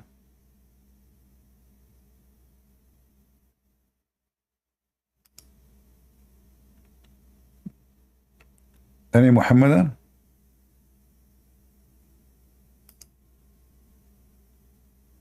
Yareen? Yes.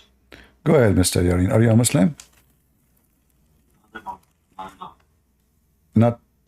You're what? I'm Jewish. Oh, okay. How I can help you? This time I'm also talking about Jesus. What do you think about Muhammad? First of all, in one word, a pervert, and one more, a liar. Okay. So what do you want to say to me? Go ahead. And also the one who actually wants to trick anyone he sees. Because I have a question. Why the Quran says good things about Jesus, even true the Muslims don't respect Jesus at all. They say they respect him, but in reality, when they see a Christian or a Jew or anyone with a different religion, they will disrespect him. No, you see, the Muslims, the Quran never said any good thing about Jesus. Like now, I want to teach you something, how to read things. Usually, when we read things, we see the appearance. Like now, do you see the verse in front of you, 91? Yes. Does it appear like it's praising Jesus or praising Allah? Praising Jesus? No. What Muhammad trying to do, he is trying to give a credit to his God. He is using the name of Jesus, claiming that his God is the one who did that. So he is not honoring Jesus. He is giving the credit to his God. So what Muhammad did, he never respect Jesus. He is using the name of Jesus, the name of Moses, the name of Abraham, to take a credit, so he can make you trust, so he can fool you. All right?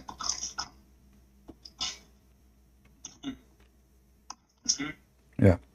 So when when Muhammad he says he believed that Moses he crossed the sea, it's not because he support Moses, but he want to use Moses to give himself a credit. It's like, you know, you go to a bank and you want to take a mortgage. The bank they will ask you, do you have any property? Do you have any asset? Do you have any recommendation? Do you have any reference of a business you do? So now you give them all what you have in order to establish a trust so they can give you their money, correct? Correct. And this is what Muhammad is doing. He's an evil man. He tried to make the Jews believe in him, but they did not. That's why Muhammad he says, if only 10 of the Jews believe in me, the whole Jews will believe. So Muhammad he failed even to make 10 Jews, just 10, believe in him. What is the reason of his failure? Because simply he is a fraud. And actually, that's the reason why Muslims say the Jews betrayed anyone around the world. Anyone, they say. Well, you see, there is, if the Muslim want to talk about betraying, ask them who is the one who killed Muhammad's sons, the Jews or Muslims? Who is the one who killed the caliphate, the Jews or the Muslims? The only one we can say that the Jews, they killed Muhammad himself, but they did not betray. He's their enemy. So the one who betrayed really is the Muslims. It is Muhammad who killed the grandsons of the Jews who killed the grandsons of Muhammad, who killed Ali, who killed the caliphate, and they keep killing each other non-stop. And also making people. You live in Israel? Yeah. All right. We'll say hello to the IDF and give them my support. Of course. All right. Thank you very much. Agree. I have a question this time. Other question? Here another question about how they speak about this conflict. When they say around before the British ruled the land, during the Ottoman time, they always keep telling about how the Jews were a minority. They never tell you why they were a minority. You know, my friend, doesn't matter who care about the Ottoman or not Ottoman. We have all the evidence that this is the land of the Jews. We can show them that the land of the Jews, even from their book. So the Ottoman, if there is Ottoman or there is no Ottoman, if there is a bridge or there is no bridge, this is the land of the Jews.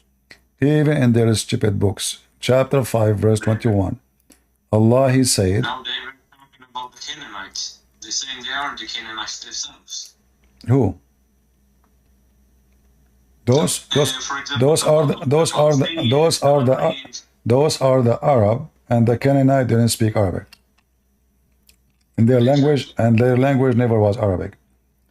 And they have nothing to do. The first time any Arab person enter into that land is when Umar al-Khattab, he came and he invaded Jerusalem. Before that, not a single Arab lived in that land. That's why nobody speak Arabic there before. So this is false. They have nothing to do with them. But as usual, you know, the Muslims, they hijack everything. They occupy Egypt, and now they claim Egypt is an Arab country. What is the name of Egypt? The Arab Republic of Egypt. But all of us, we know that Egypt is Africa.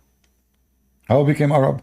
They invade, they conquer the Coptic, the true Egyptian, and now they hijack the name.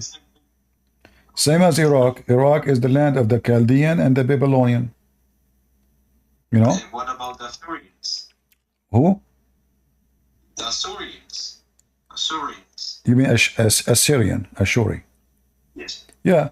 Well, isn't it the Old Testament says that Abraham is from the city of Ur, the Chaldean, correct? Yes. Or the Chaldean. This is the Old Testament. So even the Iraq, the heart of Iraq, have nothing to do with the Arab. So they are the one who hijack countries. Turkey does not exist. There's no such country. This Erdogan. He go and make speeches about occupation. All his country is occupation. This guy, his nation came from the heart of Asia. They have nothing to do with that land. Turkey, half of it from Greece, half of it from Armenia, the other half from the Assyrian, the other half from the Syrian, the other half from the Kurdish.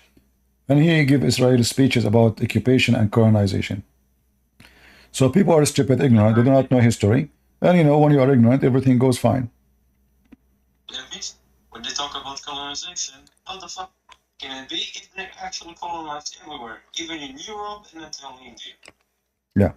Anyway, my friend, who care what people say? Live in your land, defend it, and don't never give it to anyone. And if you Jew ever you give Jerusalem, we Christians will take it. We will not let the Muslims have it. All right. All right. Okay, thank you very much. All right. The Jewish people never gave up on Jerusalem. That's good. And we promised for generation to generation, never gave up. All right, Ryan. Thank you very much for joining us. Hello? Scandid. Hi, Christian Prince. Hello. Are you a Muslim? No. What are you? I am kind of a free spirit. You are a free spirit? I'm a free spirit. Who captured you inside my Discord? Captured me. I think it's you. You captured me. You brought me here. How? What I did? You were talking about stuff, and I find it very fun to listen. Okay. So your spirit is captured by something fun to listen to? Yes. All right. What do you want to say to us? Okay, so I heard you. One of the things you do is you laugh, and Muslims even don't agree with each other. They have a lot of times where they contradict each other in writings and so. But then I have a question. In Christianity, you have the same thing, right? You have a lot of types of Christians, like many, like I don't know, maybe 100. So how come they don't agree with each other? What happened there? No, you see, the disagreement we talk about with the Muslims is not about agreeing about simple things. They disagree about everything. So in Christianity, there's a Christian, he believed that having pictures is wrong. Other pictures, other person, he says, no, it's not wrong. But that will not affect the faith. That will not change that all of us, we believe that the Messiah is our Lord, he's our Savior. So having picture, not having picture will not change anything. You know, I don't like the Pope. You like the Pope. Well, we're not following the Pope anyway. We follow Jesus. So the differentiation we are talking about in Christianity is not the differentiation in the faith. It is about little details, and I find it very useless. You know, for me, it doesn't affect me. When we talk about Muslims, from the first day Muhammad he died, Muslims they start slaughtering each other. It's not like took time and this guy he can create a group and that. No, right away they start slaughtering because Islam is a gang from the beginning. That's why Muhammad he says, if one of you he try to split the group, which means the majority of the group, kill him. For us as a if you want to unite all Christians under one banner, and now a lot of Christians go under different kind of like, oh, I'm Catholic, oh, I'm Eastern Orthodox, I am this, I am Polymal, I don't know, all those stuff, Protestant, like it divides, you know, it divides people between Christianity. Like, it's a problem. My friend, people they can be divided by church name, but they are united by Jesus. All those, they believe that the only Savior and the only way to be saved is the Messiah. So even division is the appearance, but unity is the core. So you can be Catholic, I can be Protestant or Orthodox, but for me, I see things differently. I see that all churches is the same as delicious fruits on the table of the Lord. And we compete with each other so we can be better fruits. If we are as a Christians, let me answer. If we as a Christians compete to be good, no problem. So now you are a Catholic, he is a Protestant, this guy is an Orthodox. Let us compete to make the world better. That is even can be more healthy, because having, I'm not talking about division, the division is healthy, no. I'm talking about competing in different way. As an example, you see that the Catholic, they were able to be successful to send missionaries around the world. And now hundreds of millions, they join and believe in the Messiah because of their work. Why other churches, they were, subdued by the communists like the Orthodox. So they were not able to accomplish the same thing. Then the Protestant came, and because they are more free in their movement, they were able to accomplish a lot of things too. So I find that all of them, they complete each other as long hatred is not involved. And we as a Christians, we know that our enemy is hatred. And the one who hate, he is no Christian. So the second a person he go into hatred level, then he is no Christian. As long I don't agree with you about certain things, but we agree, all of us, that the Messiah crucified, the Messiah died for us, the Messiah is coming back, the Messiah is a salvation, with the Father, the Son, the Holy Spirit, etc. Well, then we are Christians. So the division you are talking about is not really, you can't even compare it to what Muslims believe. Okay, that's fair. I have a more big question. But I wanna ask you about what you said about being a free spirit. What does that mean? I'm confused now. I'm naive. I'm naive and young. I do not know what does that mean. It means I believe in God. I don't subscribe to put myself to any specific religion because I believe there is flaws in every religion. What is God? What is God? God is just a higher being. Like we didn't come to earth by ourselves. So do this higher being have a higher being? It could. I see. We don't know that. So what you believe in him? The higher being. What he is to you? Like a big boss? I wouldn't say no. He doesn't have an image, but I wouldn't say he's guiding me. Like he's not guiding my life. Oh. Who's guiding yourself? Do you watch Joe Biden? No. It's we have an agreement with him. As long as he believes in me, I believe in him. Something like that. We believe in each other. As long he believe in you? Yeah, I believe in him. So you put conditions on the high being? I don't put conditions. But you just said. Just our relationship. No, but you just said, as long he believe in me, I believe in him. Yes, and he believes in me because he lets me breathe. Okay. So letting you live, that is a belief.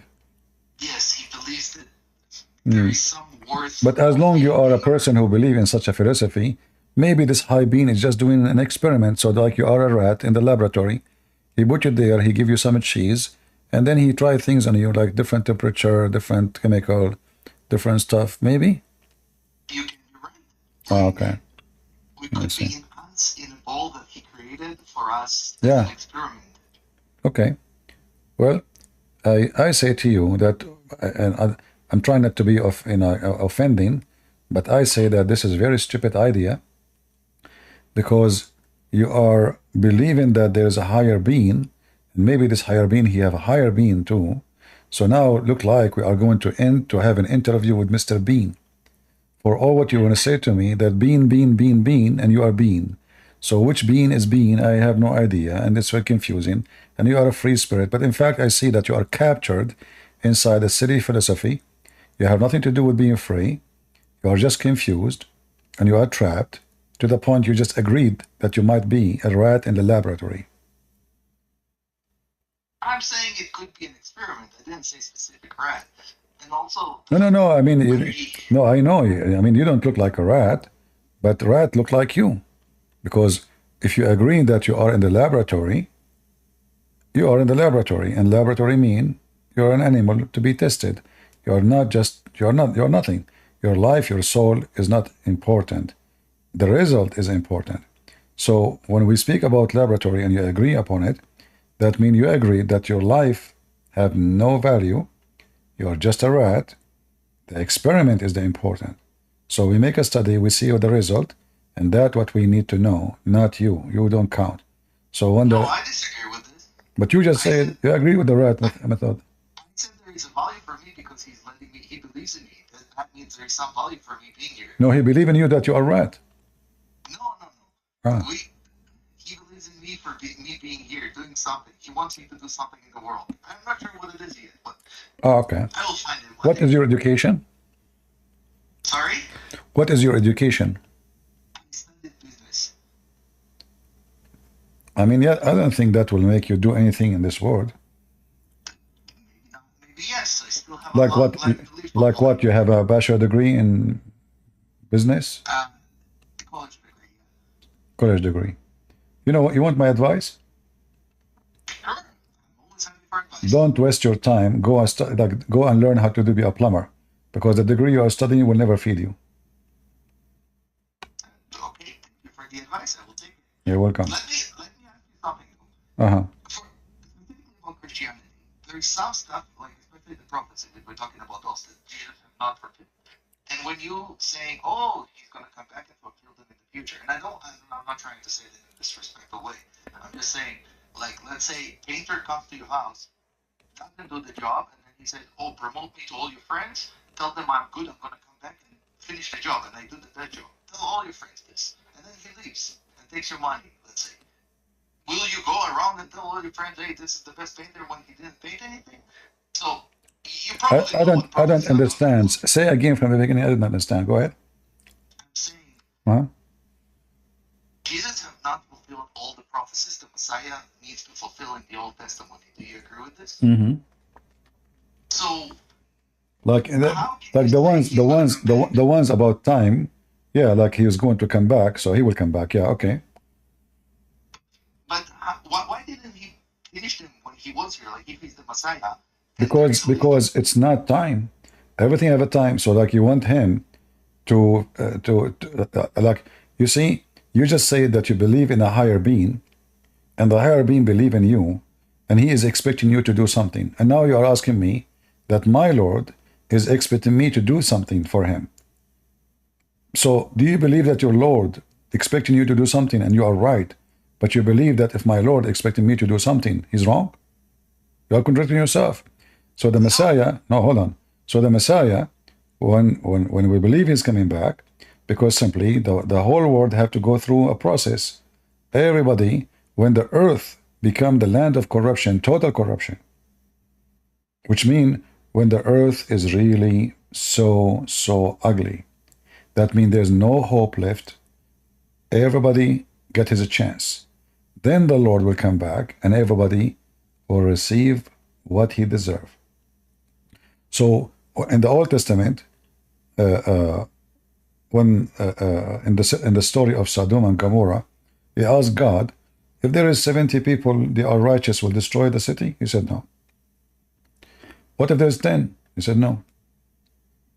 Even 10 righteous. So what the Bible teaches us, that it's us.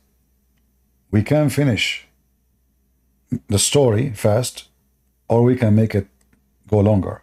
The more and the faster we corrupt the earth, the faster the judgment day will happen. And you can help and make it faster. Like now you are a free spirit, you can go and fornicate as much you want. You can kill, you can rape.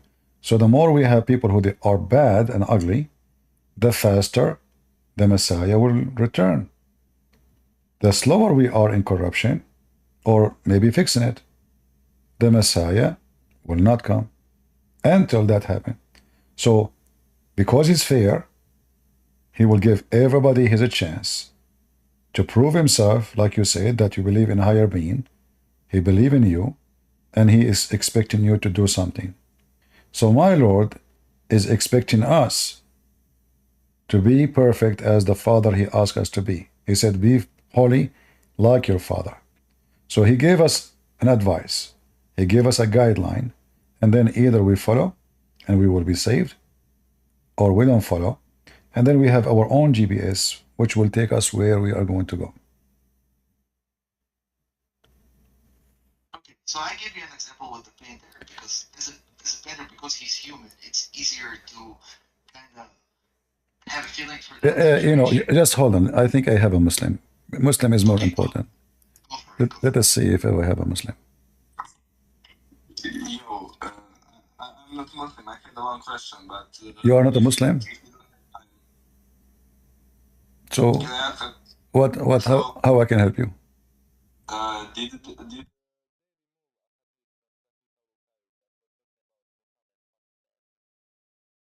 Don't use bad language. All right.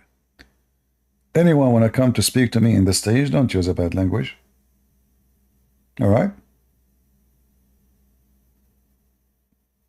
And don't think I will support you just because you are insulting Muhammad. You can insult Muhammad, no problem. But you cannot say, I mean. Anyway, go ahead, Ascendant. Okay, so I'm saying when I'm talking about giving an analogy with another human, it's easier to see. Or if somebody, you order a plumber to come to your house, and he tells you beautiful words. I'm the best plumber. I'm the best looking plumber. I am this, I am that. But I'm going to come back, and I'm going to do a beautiful job, okay? And then he leaves.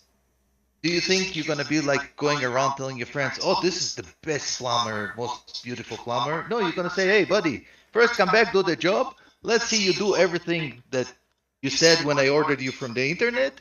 And after you do all this, then I tell everybody you're the best. Let's see what you do. Why can't we look the same about Jesus? Hey, Jesus, come back, do everything you promised to fulfill as the Messiah. Once you do this, then I call you the Messiah. I follow you. No, you see, you are just being silly now.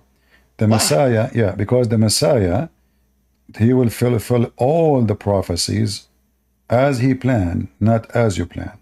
And about the plumber, well, Jesus, he made amazing miracles. He saved a life. He resurrected people from death. He made the blind see. So he is not a plumber. He is the creator. And now you are asking him to finish as you wish. He is finished already the first part of his mission. That's why in the cross he said, it's complete. So when you question, either you are questioning in a smart way or you are being silly. It's complete. And now the second stage will come when the Lord will come back to this earth. So there is stages, and the prophecies is being fulfilled as the Messiah he did. Everything is mentioned in the Old Testament happened and is going to happen more when he come with the glory of his angels. To accomplish things, Jesus already accomplished. The majority of mankind in this earth, they believe in him. Just in one trip of him, almost 3 billion human beings, they are Christians, and the number is increasing so fast. So the Messiah was successful, and those who believe in a free spirit, they are the one who have a bad plumber, because they could not even fix their own plumbing. They could not fix their life. They are confused, and they are living like hippies because they have vacuum inside them. The Messiah, he accomplished everything. He made me confident. He made me strong. He made me able to be happy, even when it is sadness. Like if I ask you, or anyone who don't believe, what do you think about death? You will be sad. For me, death is a happy day. For I'm a believer. It's just a stage for me to go to the Lord. For a different person, death is the end. It's gone. Life is over. It's expired. For me, I think that death is a bad example, because people who like the bombers that have suicide vests run around and they're happy to die. They get no. They're doing it with a smile. No. You see, you are just being silly. You are comparing between someone. Yeah, you are comparing between someone harming people, being selfish, and someone. I'm talking about death. No. Yeah, we are talking about death. The death we are talking about is about you dying, not about you killing. So, I die and I am happy. If I go and kill people, I will be very sad. I lost my salvation. So, what you are talking about being evil, selfish, so you can go to a place you are imagine it's going to be there. In our case, about being peaceful, loving, giving, and now my mission, I complete my mission as the Lord, he told me to be, and now I'm going to meet him. So when I die, I am not sad, or simply, I am preparing all my life for this day. The one you are talking about is an evil person. All what he thinks is about his penis. There's women waiting for him. He's just a fool. He's nothing but a fool. In your case, you are like him. You are a fool too. Why? Because you live alone in this earth. You are sad. You have no hope. You have no friends. You have no salvation. You have no supporters. And in the best scenario, as you said, you believe in higher being. But who is that? Maybe Mr. Bean. We don't know. So you live alone. You die alone. You end alone. You believe in nothing. You are nothing. This is why things are so different between us and people like you. I don't agree with most of what you said, especially your description of me is really off. But it's okay. I'm not here to argue about myself. I was here to ask questions about Christianity. Is your being will save you when you die? Or you will die, that's it. I don't know what he's going to do. I don't know what's his plan for me. Well, you know, so you are asking us what we will do, but you don't know about yourself. And I find it very funny that a person who is worried about what the Christians believe, what will happen to them, what Jesus will do, but he don't care what's happening to him, what will happen to him. You don't know. You are Mr. I don't know. I didn't say I don't know. I don't know about myself. You know about yourself. You're Christian. No, you see? This way, exactly. Which one is more important to know about what yourself or what will happen to me? Which one is important for you? Me or you? Me? It's important for me to learn everything I can to see why I might be wrong. I take it. I might be wrong. I might be no problem. But you see what the reason you are using is awkward, because as an example you said to me, why Jesus did not finish it? Well, if Jesus finished it when he came, you yourself will not exist to have your chance. So Jesus came 2,000 years ago. You yourself, you are deleted from the map. You were not born. You are nobody. You never came to existence. You never have a chance. This is what you're asking for. You're asking why Jesus did not come and finish it and finish me. No, isn't he supposed to be around for like many, many years on earth after he comes? What many years? This is not about what many years. It's about time will come and the Messiah will come and he will take the chosen people who they are, they chose him, those who they are saved. It might take a second, it might take a year. I don't know. This is time mean nothing to God. However, what we care for, am I being saved or I am not? In your case, you know nothing. And you know, if you think you will know about Jesus by just asking questions like me, so oh, Jesus will come back and I say yes, okay, now I'm going to believe in Christianity. This is not what belief is about, or faith. You have within you, you have to work in yourself and see if Christ speak to you, move you within you, not a Christian Prince answer moving you. If you read the Bible and you find that the Messiah is a person who speaks to your blood cells, to your brain, to your heart, to all of you, he can move you, then that is the one you want to listen to. For me, I can give you an answers about my belief, why I am a Christian, but the true question should be asked to him. But did you try? I don't think so. Because you are trying just to study things as a philosophy, not as relation. You did not want, you don't try to have relation with the Messiah. You are asking about him. You don't want to meet him. You don't want to see him. So I advise you, if you really want to know the Messiah, you try to meet the Messiah. I am not the Messiah. And I cannot even present him in any way, any mean. I am a sinner. I need salvation. I need his help. You know how to find him. How? The word of the Messiah is the secret word of a communication. Read the book. Try to read it with your heart, not only with your eyes. Try to be connected to the words, not reading it just by your eyes. And then see if the Messiah speak to you. And see maybe if you're, as a person, is able to reach a point as long as you say you are a free spirit. Let us see the free spirit inside you. If it can be free, freeing all ideas. Because in order to call myself a free, I need to be free for real in order to receive a free idea, a free I don't know if it's you or belief. me, but the microphone is like cutting off. So I don't know, maybe Discord. So in order to know the Messiah, I need to know to free myself from believing in atheism, or somebody says something negative about the Messiah already.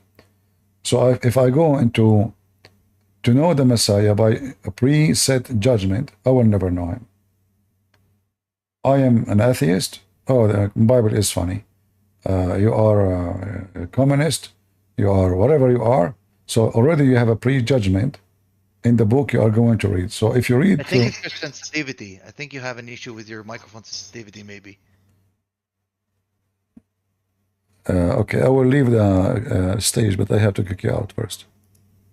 All right, guys, give me a second.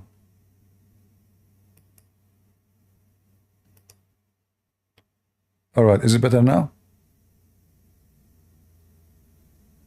All right, no, this is Discord. Anyway, my friend, just go and read the Bible if you care. It's your salvation. For me, obviously, if I explain to you from now until next century, nothing will touch you. And I believe that nobody can touch you unless you decide yourself to find the truth, and the truth will set you free. And if you claim that you are a free spirit, which I doubt, because I think you are occupied with a lot of preset ideas, and you are a victim of what indoctrination they're giving to you in schools, living with the hippies, carrying their ideas, copy and paste, and now you are very confused. All right, do we have any Muhammadan?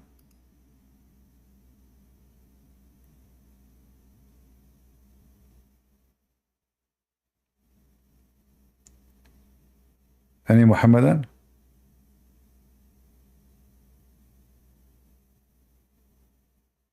All right. We are here for how long? Oh boy, 3 hours. Almost 4 hours. Well, I better finish for today.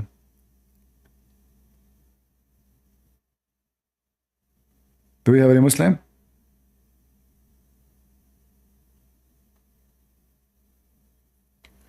Come to Dubai and preach?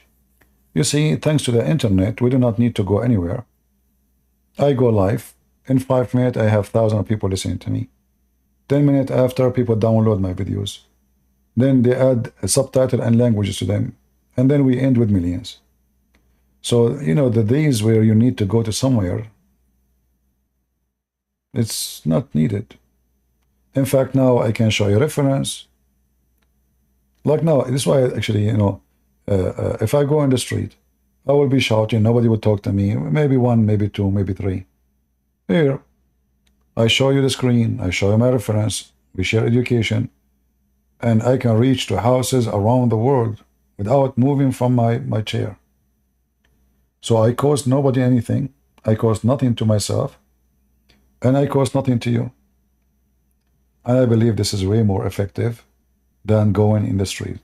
In the street, you will meet somebody is rude, somebody want to make fun of you, somebody want to do maybe physical harm. And I'm a person, I am hot-blooded. You know, I'm a person who don't accept anyone to touch me.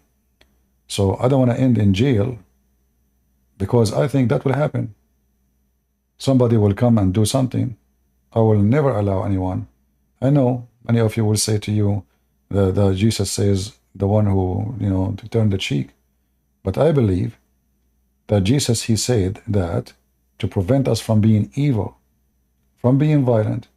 But there is people, the Bible itself, it says, Jesus said, the one who don't have a sword, go and buy one. So there's people they don't, and they should not tolerate it. For if they don't, if not somebody stop them, they will do more evil.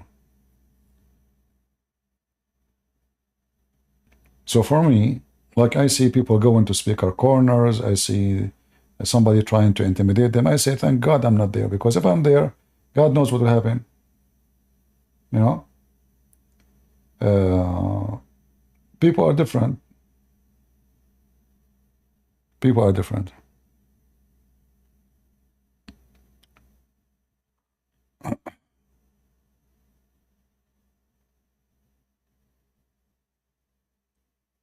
All right.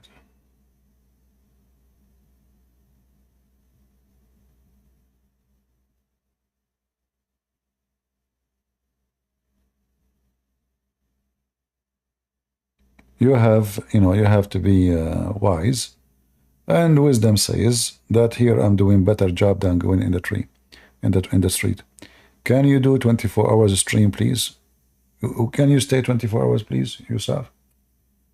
Why you meant to stay 24 hours? What, I want to go to the bathroom, is that okay? You know, most of people, they cannot even stay without going to the bathroom every 1 hour. For me, I can stay like the whole day.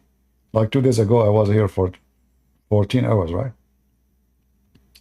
But you notice that a long video, people don't watch it.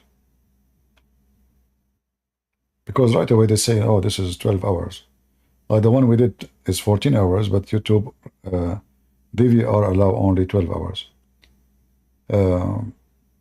You might make a video of 15 minutes, have way more view than long video.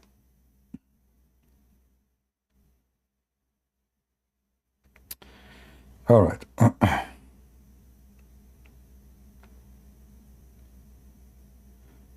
And if I go long, they will complain. If I go short, they complain.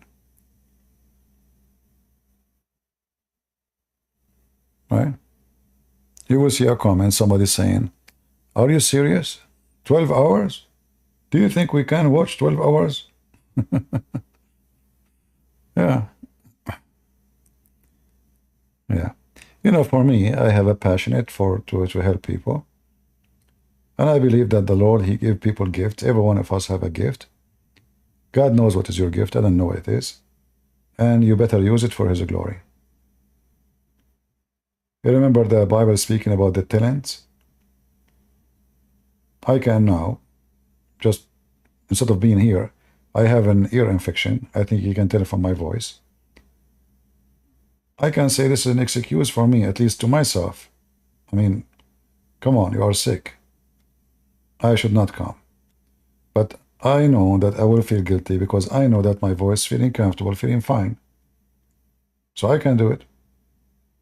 So I do it. So each one of us, he have his own gift, and we better use it. For the one who will not use the gifts given to him by the Lord for His glory, he will be sorry. Time will go fast, and you will get older and older, and then you need to ask yourself what I did, how many people I help, what I accomplish,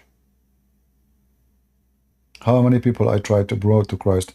Not necessarily you brought, because maybe you succeed with none, but you tried. You tried your best. Time goes so fast. Yesterday you are born as a child. Tomorrow you are a grown man or woman. Few years after you are parents. Then you are grandparents. And then bye-bye. What you accomplished. The house you own, you don't own it.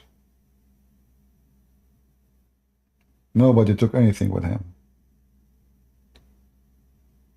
Your chairs is not yours. Anything you have around you will live longer than you. Anything.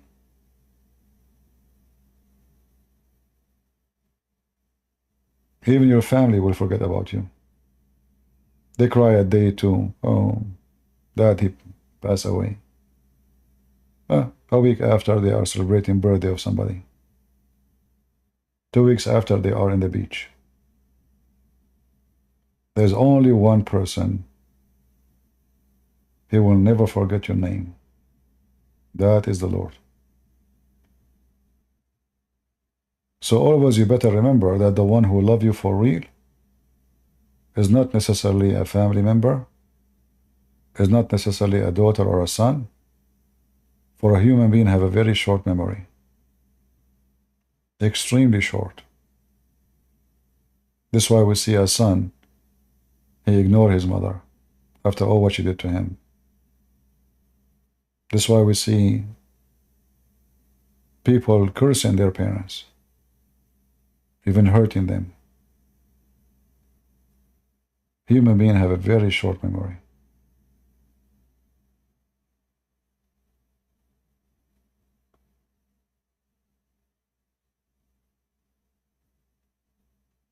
All right. Do we have any Muhammadan? Last call.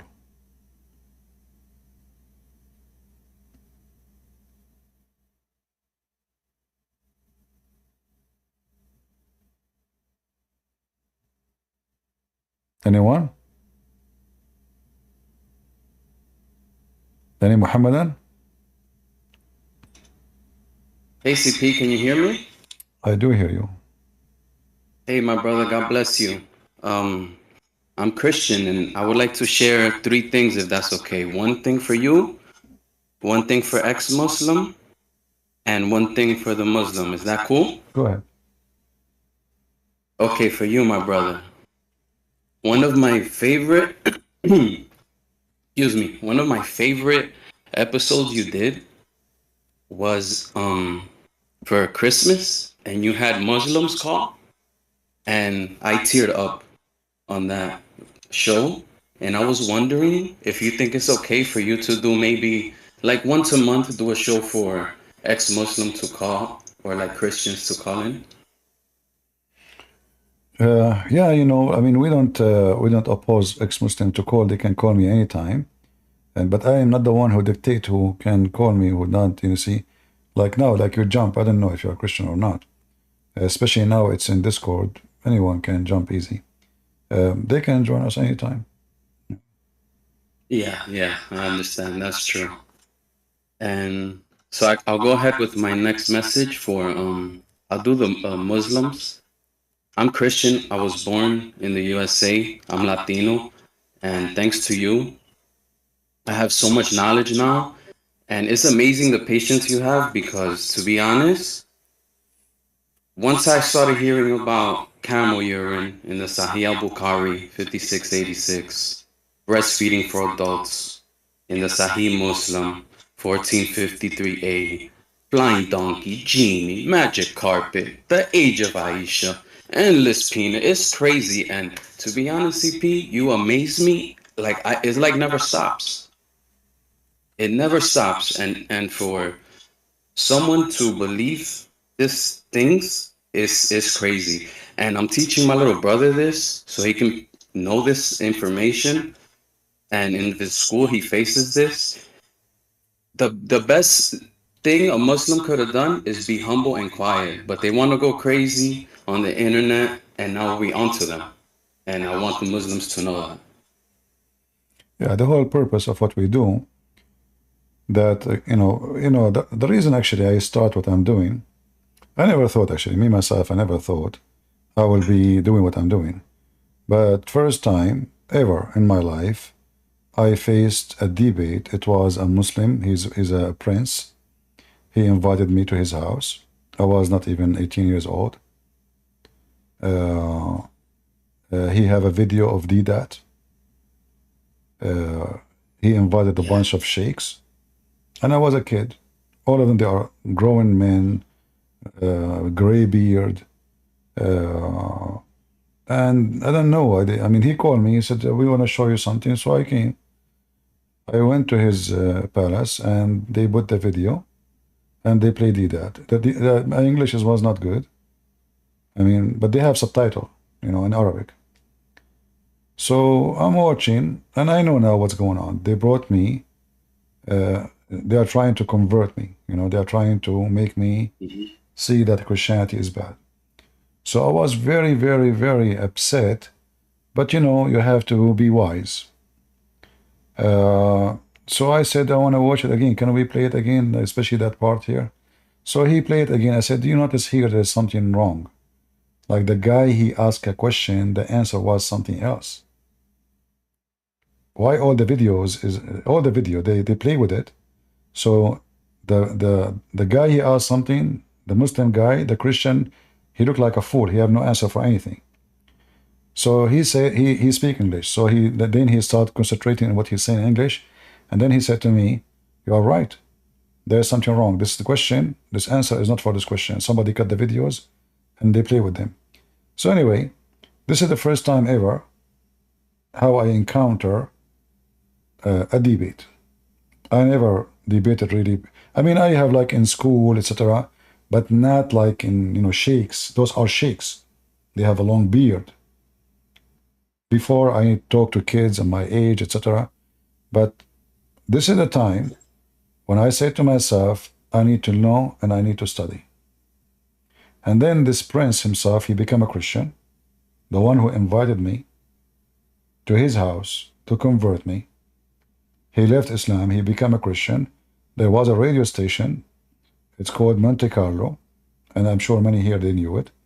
After a certain time at night, they have an Arabic program, a Christian program. It's a gospel preaching. So I told him about the station, he started listening. He asked me questions. Me, myself, I'm learning too. So that was an opportunity for me to study the Bible more, learn more, so I can answer questions which I never expected before. And it did not take long before this person, he himself became a Christian. And he is a very high person, high rank person, he's a prince, literally. So that was the first thing. And then when the internet came, first time I went to the internet, I saw a chat room, and they are saying this person today is coming to take Shahada. And this person today is going to come to take Shahada. One from America, one from England, one from etc. So my blood started boiling. How those people, they are fooling those foolish Western people. And this is what made me start doing what I'm doing. So the purpose of what I'm doing is not to face the point where me, myself, I was so disappointed that there's no Christians to refute and no Christian to teach how to refute. If the Christian they knew, they will not be deceived. So our churches, sadly, our churches, you go to the church, they worship, rituals, people go home. There's no serious education. How to answer Jehovah's Witnesses, how to answer Muslims, how to answer, etc. None. And that made our people, the Christians, are exposed to all kinds of lies because our priests are doing business, sadly, and they are not being Christians to do their job, to rebuke the lies. This is what Jesus is about.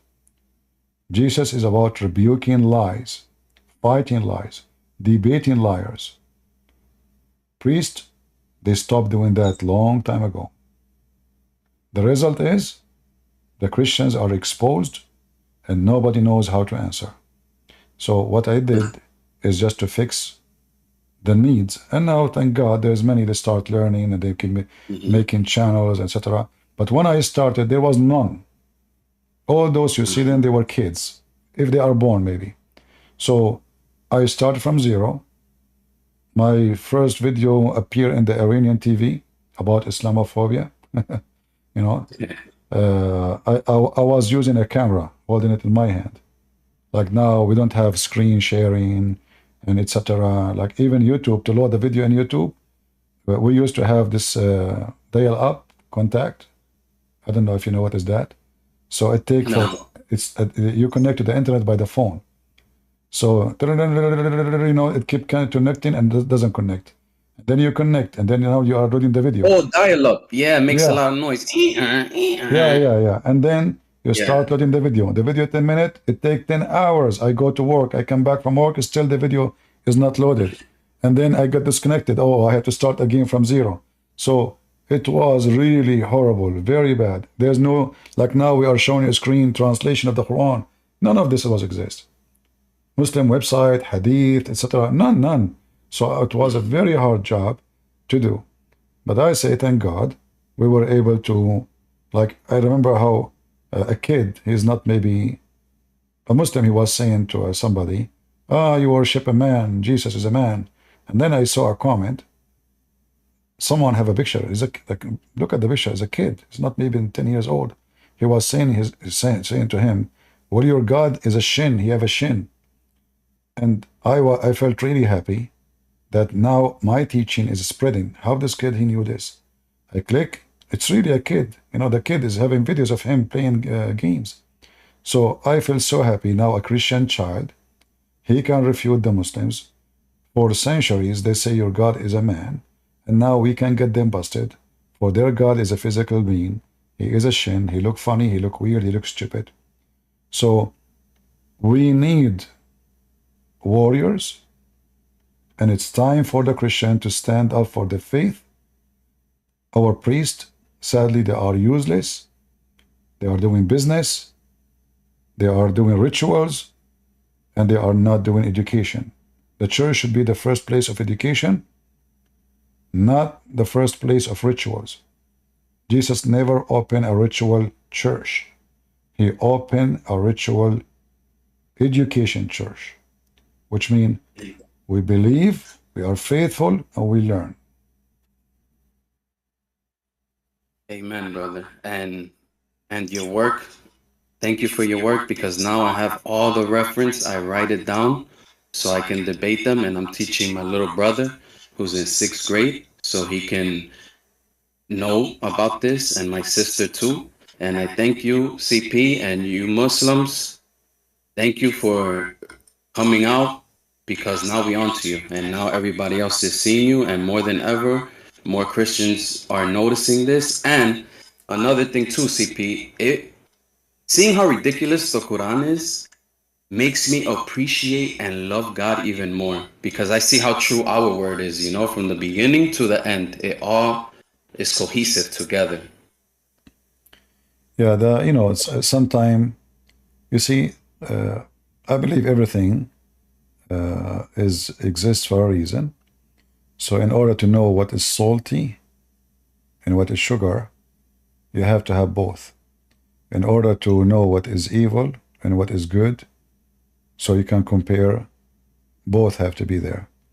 So Islam is the evil, and Islam will make us see what really good is. Because many Christians sadly don't appreciate being Christians until they see how evil it is not to be Christian. Yeah, exactly. And that's that could lead me to my next thing too, is about the ex-Muslim. You know, the ex-Muslim is my favorite Christian. The ex-Muslim is the strongest Christian that I can see right now. And I'm very proud. And I know it can be hard, because especially if you're Middle Eastern, or I don't know, Asia, I know it can be really hard, you know, and really tough. But yeah, I just want to say to the ex-Muslims, I love you, I'm proud of you, and I'm very happy. I even tear comes to my eyes sometimes listening to some of you guys, and I just wanted to encourage you guys. So, and thank you, CP. Thank you very much. And yeah, we know the ex-Muslim will be a perfect warriors for Christ. And I met many of them, and the Lord, he blessed me to help thousands and thousands of them to leave this garbage cult. And you know, this is the good thing about the internet too. You speak, people download your video, they share it in many languages, and then you go to sleep, but still your words is there. Before we used to speak, and what we speak, the second we close our mouth, our word is gone, except to those who listen to it at the moment. Now we can reach to millions and millions, and people, they can learn. Like one day, sooner or later, the Lord is going to take me where I belong, and still people can watch my videos, hear my voice, read my books. And this is why we need to remember that if you have faith, you can make a big difference. Don't say, why me? Don't say, I don't. My English is not good. First time I went to speak online, people were laughing at me. You know, like, oh, CP, what you said, Christian Prince, what you said, say it again, say it again. So I know they are trying to bully me, but I am self-confident because my confidence is based on my faith. And that is, my Lord is with me. So they laugh at you, they bully you. I mean, okay, they said to me, if you have knowledge, why? How come you don't have a book? Okay, I'll write a book. If you are a man, come to Paltalk. The Muslim invited me.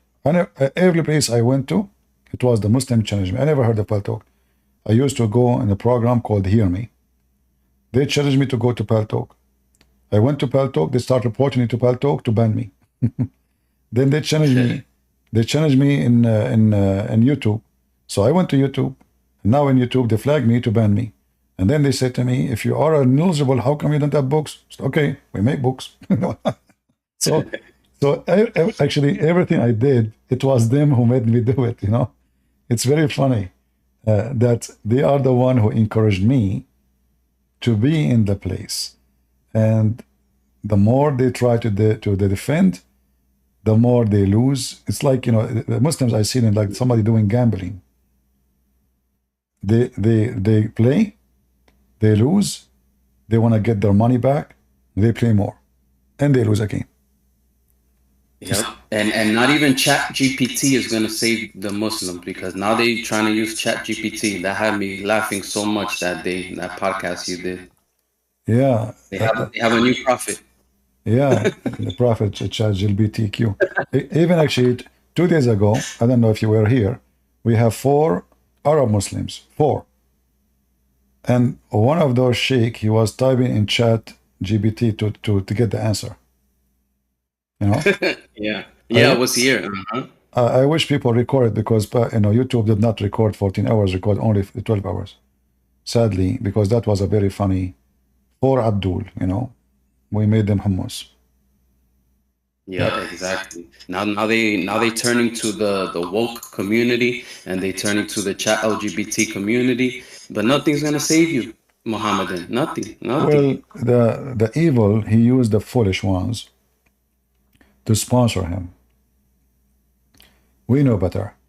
You know, actually the proof that Islam is evil, how you believe that you should harm very aggressive way homosexual, hippies, all those people, and then you go with them in the street and you want to defend so-called Palestine, and then those people will promote the Quran. But because Islam is evil, all tools is lawful. A person who have no ethic, he have no limit how to promote himself. So in one hand, they say they are against them, they want to kill them. In the other hand, they use them to promote their faith because Islam is satanic. A Christian person, because he is a Christian, he will be ashamed to use the woke people to promote the Bible, because those are the last one to promote the good of God. But because both are united with the devil, they find a benefit. Yeah. So Satan was able to unite them together. Otherwise, if you think about it, this is mission impossible. How somebody is a gay holding the flag of Hamas? I mean, this is crazy. But because, yeah, but because Satan is involved, Satan heavily is involved. Yeah. Yeah. All right, my friend, anything else? No, that was it, CP. Thank you so much, and God bless you in the name of Jesus, you and your family. Ameen. Thank you very much. God bless. God bless. Last call for any Muslim before we go? Any Muhammadan?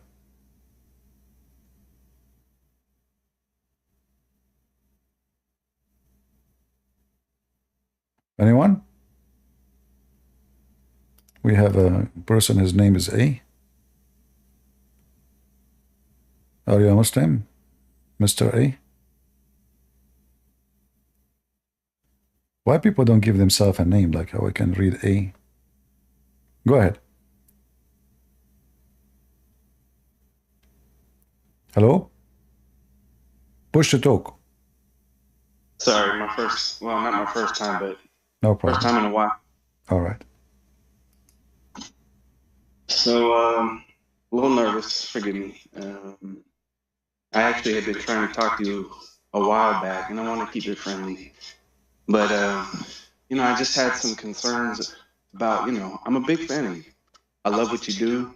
I used to talk with Muslims every day. In fact, I talked with one just last night who, you know, he memorized the whole Quran and earned himself a wife that way, you know. And, you know, but I'm talking to him, telling him, like, when Jesus said he's going to come riding on the clouds, that's him claiming to be God. When you see the Son of Man coming on the clouds, you know. So I want you to know, first off, I'm debating Muslims every day and I'm using your material. But I want you to understand, too, that it hurts me when you talk about liberals. Now, let me qualify that, because while I vote liberal and some of my beliefs are liberal, the political lines in this country are not clean. And there are Christians on both sides, real Christians. And I don't appreciate how I get bullied by, you know, people in your chat and Discord and all that. I understand the majority of your viewers and how they fall. So, you know, but I'm several generations deep in a pastoral family. And I might not be able to recall verses on the spot, but I know the Lord.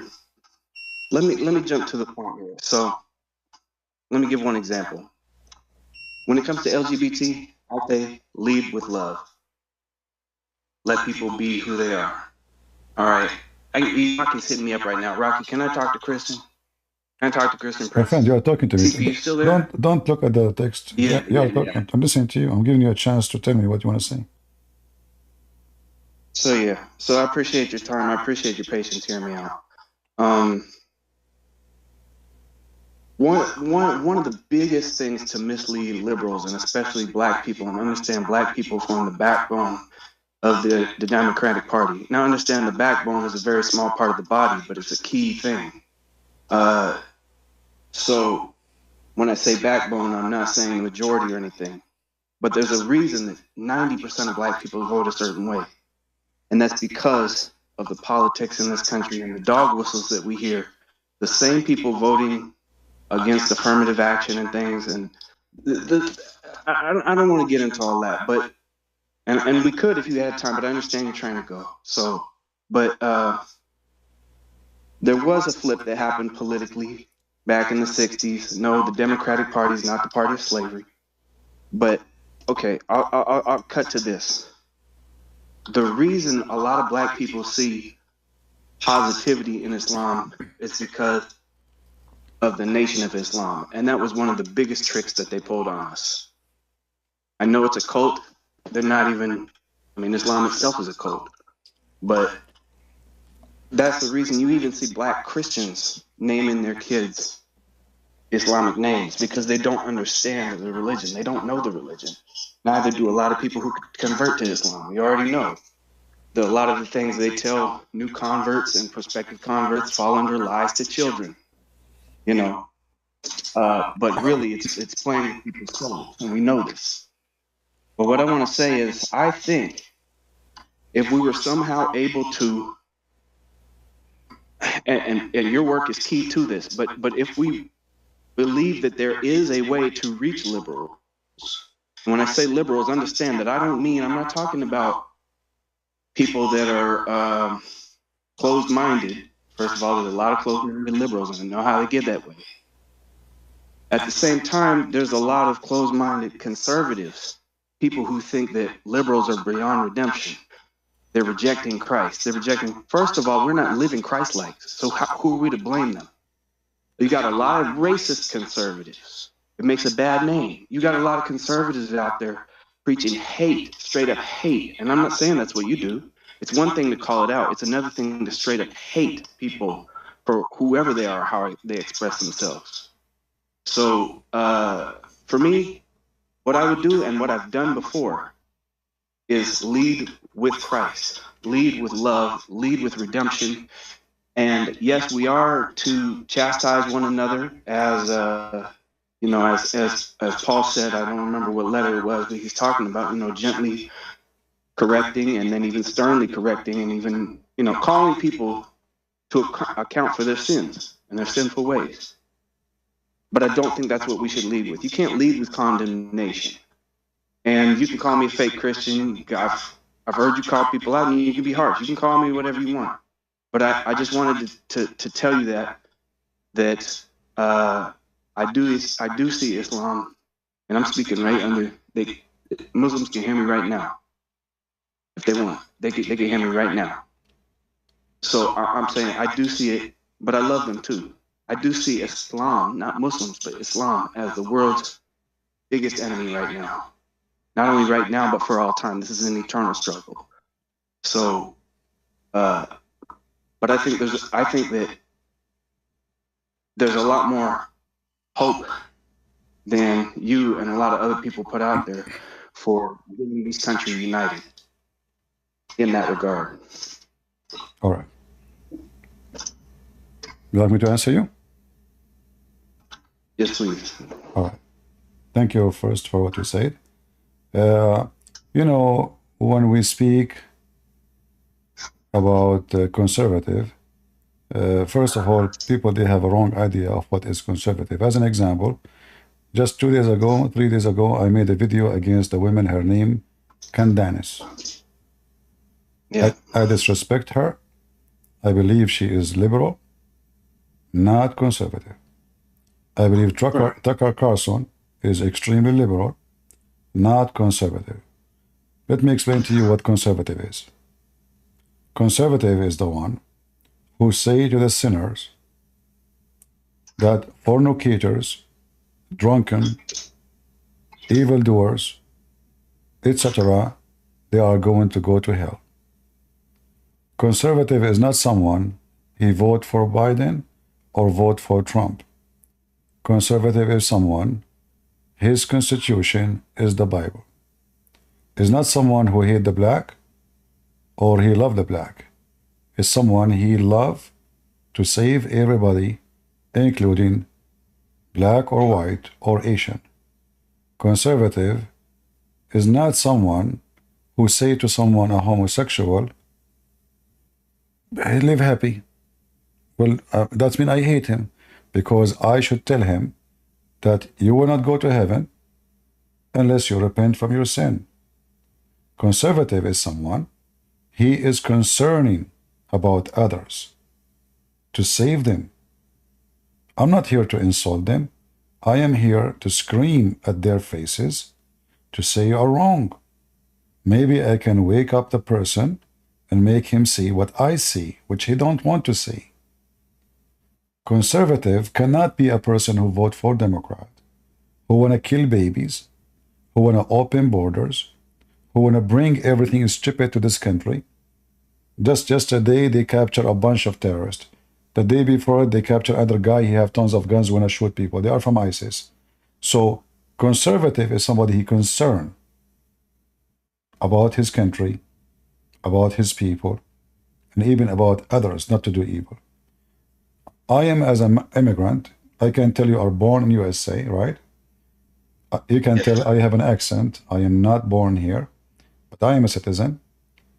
I believe that the most evil party I ever saw in my life is the one called Democrat.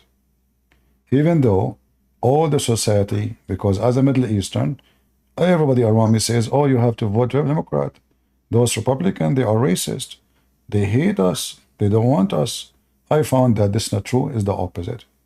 I found that the Democrats are evil party. They demonize anyone who opposed them. The same they did with Trump. You like Trump or not, this is not the issue. Trump is #1 president who helped the black community. He made even free tax zone just to make them flourish. He said to them, don't come to me and ask for a mortgage in the school, black school. You will have your mortgage approved from now until I am not president no more. They made him KKK. They made him filthy. They made him racist.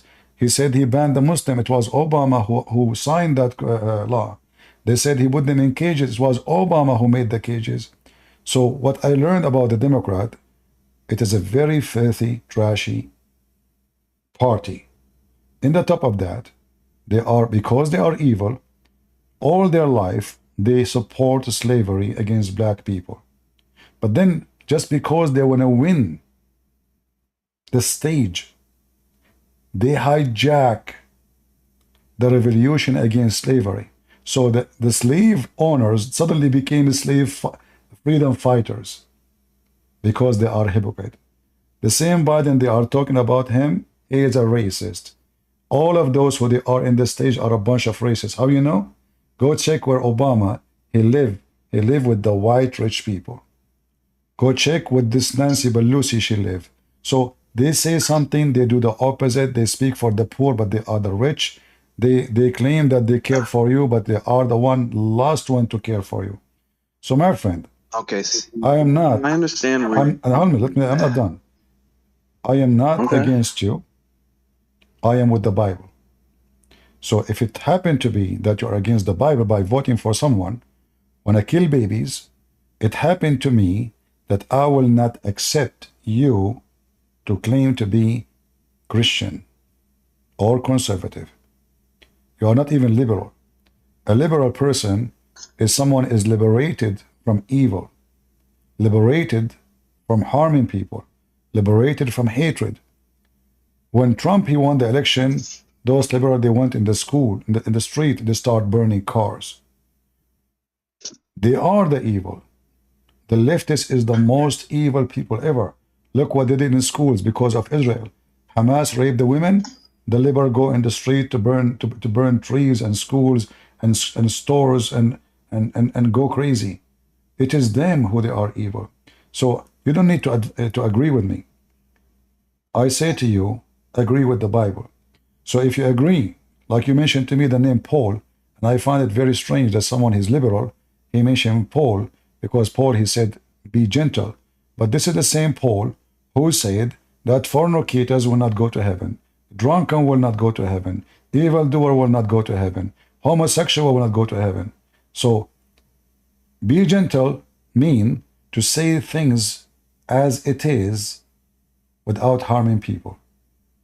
I can offend you by my say, but you offend me in everything you say. You offend me when you take the Bible from the school. You offend me by taking the cross from a mountain. It exists there for 2,000 years, for 100 years. The liberal, they are the enemy of Christianity. And then you say to me, there's true Christians, they vote for Democrat. I say to you, those are the doomed and the most evil people. Listen, there's no way a Christian, he will vote for a party which is going to take the Bible out of his schools. There's no way a Christian, he will vote for a party. Even Biden just now in the Easter day, do you know what he did? He put the flag of the homosexual in the Easter day. He forbid even the Catholic to have a service, which they have for the last 60 years in the Memorial Day. And then you say to me, and then he go and he says he's a Catholic. He is an antichrist. So the Lord, he said, my friend, from their fruits you shall know them. And if you are a person, regardless of your color, black or white, I don't care. I'm not the one who mentioned your color, you mention it. But racist, they will be racist against me too. I have an accent. I am not one from them. I don't agree with them. So racists exist everywhere. There's a black racist, there's white racist, there's Asian racist, and the true Christian is the one who fight all racism, and the one who believe that God, he loved the world, not the white, not the black, not the Asian, the whole world, so he sent his only begotten son. So if you are a person who really want to stand for something right, don't stand for a party, but vote for the one who support what you believe. You said that we believe that homosexuals should live love. I believe this is not love. I believe this is lost. I believe they are going to go, sadly, to hell. Misquote me. Huh? What you said about... I said, please don't misquote me. What you said about homosexual? I said that we should lead with love in trying to convert them. All right. I never said that we shouldn't. But do you see me teaching? Do you see us teaching hatred? No. We are saying to them if you don't accept Jesus, and this for everybody, if you don't repent from your sin, every sin, even drunken, I just quote for you a verse. If you are a person who go and get drunk, you are not lawful to go to heaven drunk, not homosexual. So Mike Pence. So my friend, didn't approve of you can think as you wish. You can think as you wish, but I say to you, I am 1,000,000,000% convinced that the Democratic Party is absolutely satanic. In the Republican, there's many satanic people too. There's many satanic, but at least they have common sense. At least they don't do the stupid things, crazy things. I mean, we go buy gas from Qatar who want to kill us, and we have gas here more than Qatar. Everybody close the border. We send our army to secure the borders of other nations, but we don't secure the border of our country. We send money to Egypt, to countries who hate us, they want to kill us, but we don't have money for the homeless in our street. We want to send money. Yeah, we want to send money to support education in the third world, but your kids cannot go to school. Black people, they cannot go to school. We don't have money to support welfare. We don't have money to support, I don't have health insurance. So we have money for everybody, but they don't have money for us. So my friend, I'm not going to debate. No, listen, I listen to you. I'm not going to debate about it. I want to finish here. I say to you, please, listen. Black people are the last one should be voting for Democrat. They are using you, and they are abusing you. They don't care for you. They just want to use you, like George Floyd. George Floyd, he died. They made him an icon. Where they been when he was the guy? The guy who committed tens of felony. Now they are saying, are you going to vote for? Hold on. Are you going to vote for someone who's convicted? I mean, suddenly George Floyd became an icon in America. Why? Because they want to use it for politics. Voting for someone that's convicted. Yeah. Did you just say that? What? You said something about voting for someone that's convicted. What was that? No, they said to you, they keep saying Trump convicted felon, CNN, CBN, ABC. So, but what happened? I mean, George Floyd, they made a coffin for him from gold, just for the sake of the election. Every senator from the Democrat came to attend. Who cared for the black people? They die every day. Where is the senators? Where is the congressman? Where is the president? But George Floyd was a symbol of the black people that die every day. No, listen, no. You see, this guy, he was committing a crime. How he can be a symbol for the, he did not die as a hero. And listen, and the city, the police, listen, my friend, the police are not white. The judge is not white. The chief of the police is not white. The prosecution is not white. The mayor of the city is not white. How they can be racist? I mean, the whole city is controlled by black people. My friend, they used the black people for their agenda, and this is what they did for George Floyd. Suddenly, he made him a hero. Suddenly, they made a statues for him. Suddenly, yeah. So I'm telling you, they are using you, and they are abusing you. Hundreds of years deep in this country. You don't understand. I understand. Because I understand, I'm saying that to you. If you know the history of slavery, you should know that the Democrats are the party of slavery. The Democrats are the one who are enslaving you. You're being lied to by conservatives in this so-called conservatives in this country, and you're right about that. That's not what defines conservatives. But they're spoon-feeding you to get you to vote the way that you do. They do the same thing with Hispanics, and I don't vote for Trump. I don't vote for Trump because somebody told me. I spoke against Trump. If you listen to me always, you will see how many times I speak against Trump, and I made many people upset. Guys, how many of you heard me speaking against Trump? How many times? How many times I mentioned his son-in-law? He took a bribe from Qatar. He rented his building. How many times I speak against everybody? I don't take a side, but I decide who I will vote for based on the Bible. So we have two. Both of them, they are bad. But one is a scumbag. The other one is so-so. So which one I will vote for? I will vote for the so-so. The one who will hurt us less. Not the one who will hurt us more. So I don't vote. I don't know Trump. He don't know me. He will never meet me. I will never meet him. If he becomes president, I will not be respected. But at least we will have food on the table. We will have better security.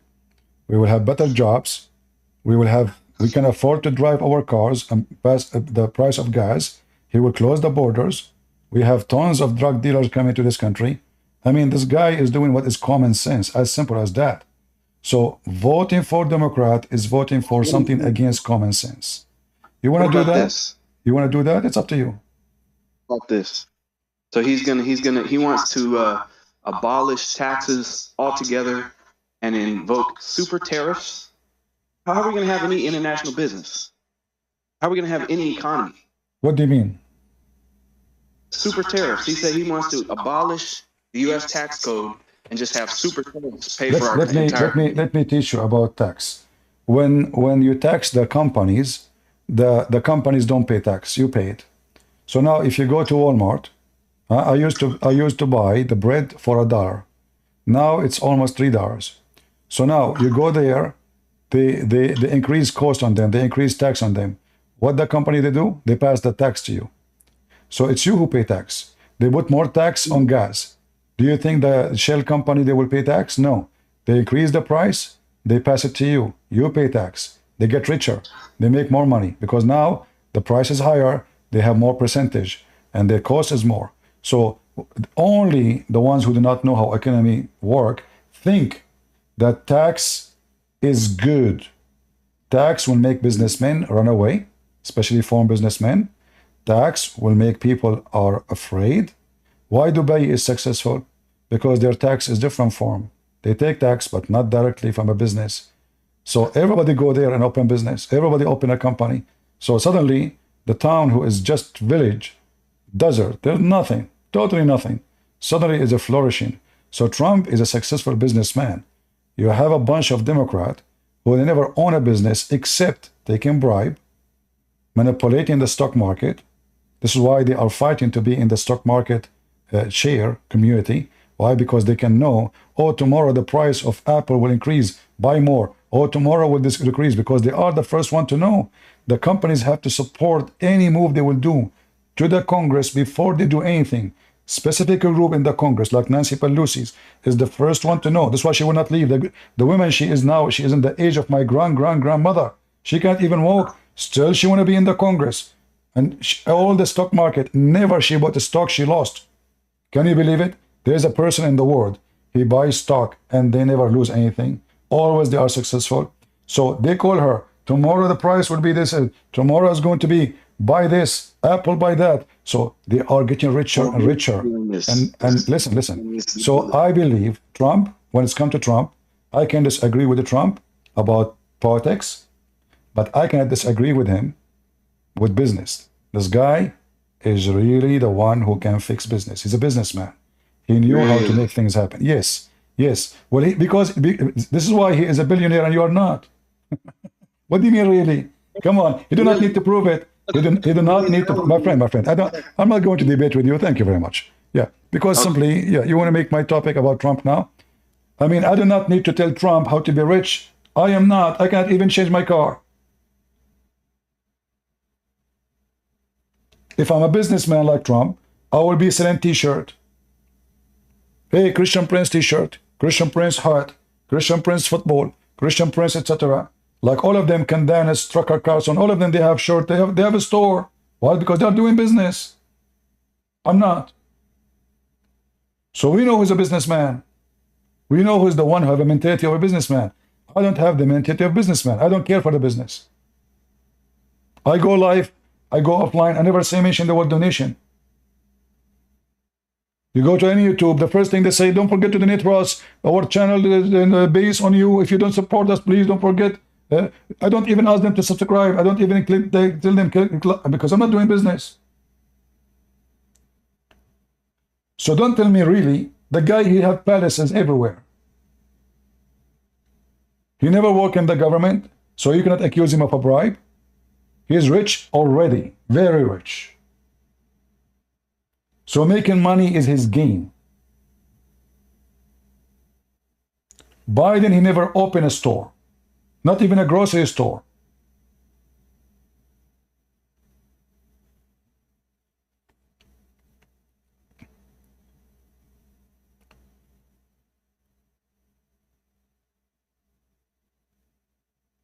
His abroad politics, I don't agree with it, many things.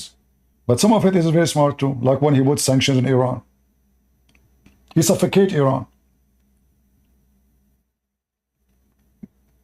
Biden came back, the first thing he released, sanctions on Al-Houthi, the terrorist group who want to kill Americans, and they are shooting at us now. Less than 5 days after Biden became a president, he left the sanctions on the Houthi, which means it is the first of his agenda. Why? Because Obama is a Muslim, and he is a Shia. This is why when Obama in the office, Iran flourish, Hezbollah flourish, Al-Houthi flourish. Biden came back, right away, they want to establish again the agreement for the nuclear, so they can lift all the sanctions on Iran. We are not a bunch of fools. The real president in the White House is Obama. Mohammed Hussein Obama. Otherwise, I challenge anyone to tell me why he left Al-Houthi, which is a terrorist organization. In every picture, in every picture they have behind them, death to America, death to Israel. Why Biden is so interested? 5 days in the office. Just 5 days. I mean, there's a million things to do. And right away, he take the Houthi from the list of terrorism. Why? Because Obama, he wanna support Iran. He's a Shia. We know better.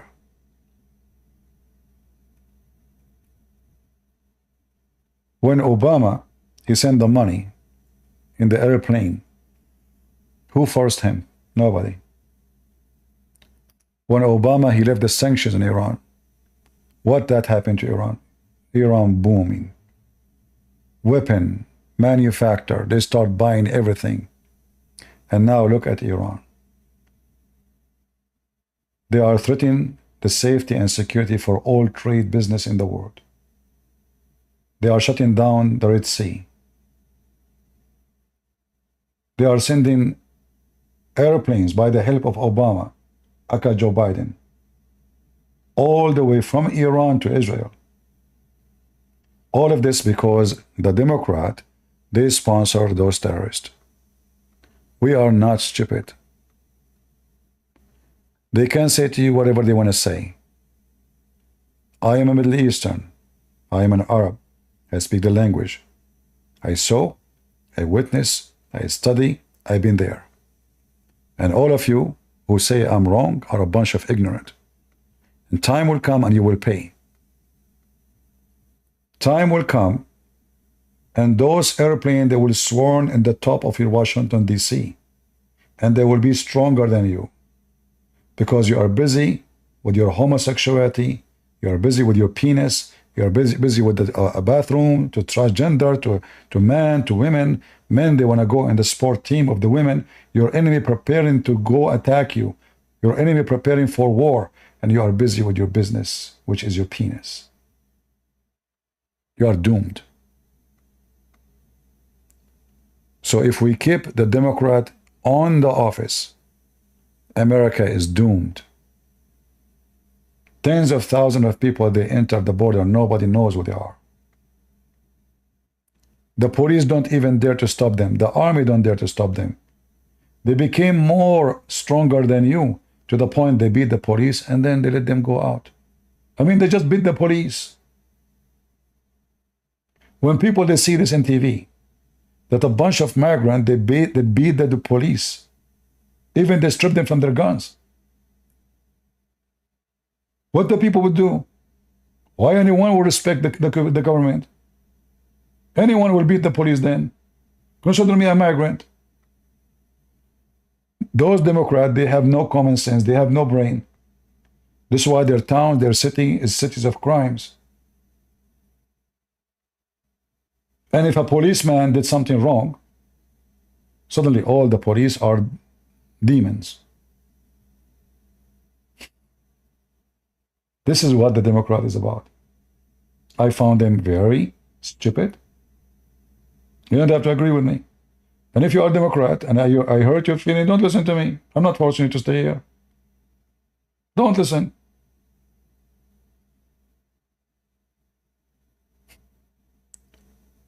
Everyone knows that Iran, they shout every day, death to America, death to Israel. So why in the world when we send them money? You tell me. We are in a time we put sanctions on Israel and we lift sanction from the one who says death to America. That is the Democrat. When those people, they walk in the street, what is the sign they hold in their hand? Death to America, Allahu Akbar, al-mawtu lil-Yahud, death to the Jewish, death to Israel, al-lanatu ala al-Yahud.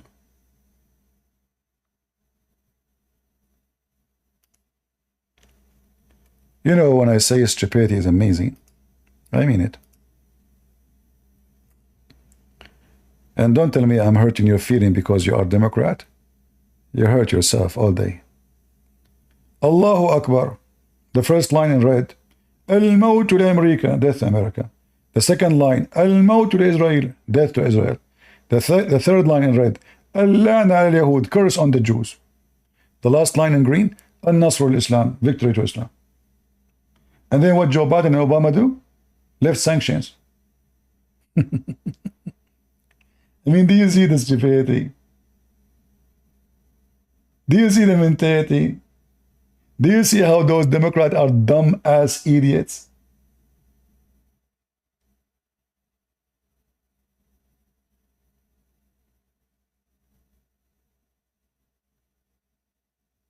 Nightmare, he is saying he don't worship white human. Well, your prophet is so white, and I can tell you, do you want me to show you the hadith about his anus, how white it is? Nightmare, he don't worship white human. But his God is white, his angels are white, his prophet is so white, to the point there's tons of hadith about him, how white he is. You don't worship white. Yeah, finally, now you put me up to stage. I'm not going to stage. Okay, but you said you said you don't worship. You said you don't worship white. Is Muhammad white? I'm Nigerian. I'm Dominican. None of that Nigerian shit. Is Muhammad white? Is Muhammad white? Man, look, bro. Prophet Muhammad, peace be upon him, is not white. Before. Let's get lost. Muhammad is not white? Are you sure? Yes, man. Let me show you what your Quran says about you. You are from the Dominican Republic.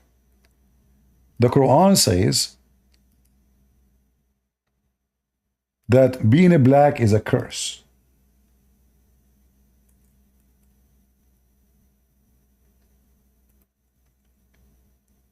And Allah will make all bad people black.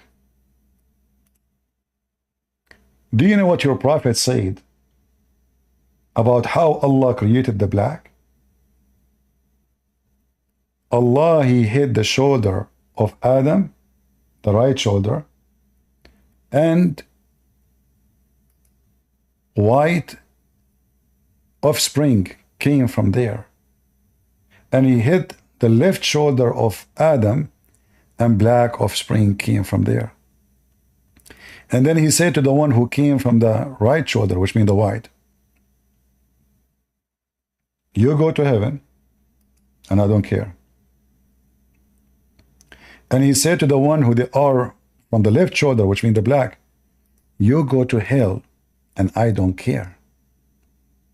This is your stupid prophet.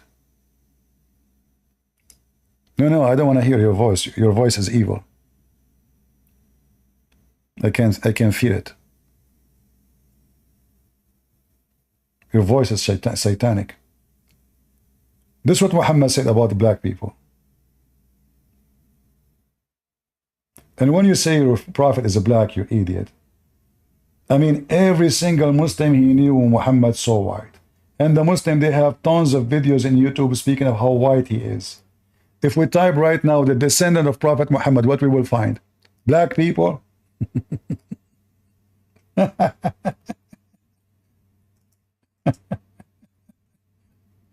You are just a donkey.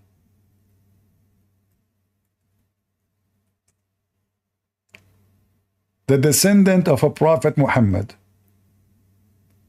Let us take a look, shall we? Guys, you want to take a look at the descendant of Prophet Muhammad who was black?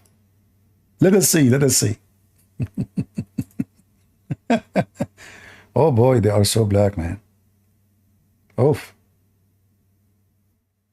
Why they are so black? Wow. Look at this African team. This African team is going to represent Allah team, and they are all African. Those are the descendant of a Prophet Muhammad. Do you see the black ones? You idiot. They are redhead. They are not only white, they are redhead. You can see the screen, Discord. Oh, okay, give me a second. Yeah, I left the screen, sorry. I left the stage and I came back. Okay, do you see now you see my screen? People on YouTube, they can see it. They say to us, I mean, stupidity is what we can say. I mean, if you're a donkey, I cannot make you a horse. So now Muhammad is black. Since when the Arab are black, you idiot? Arab are black, I'm an Arab. That means I'm black now, huh?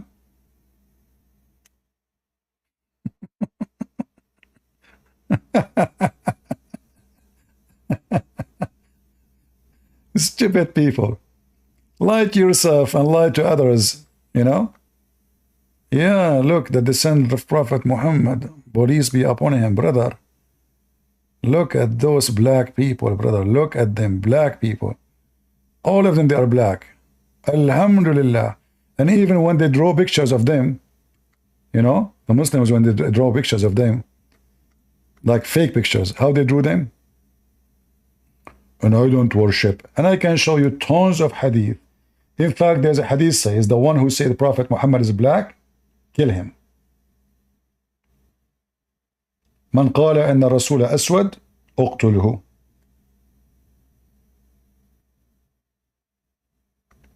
But anyway, stupidity is amazing, what we can say. Descendant of a Prophet Muhammad.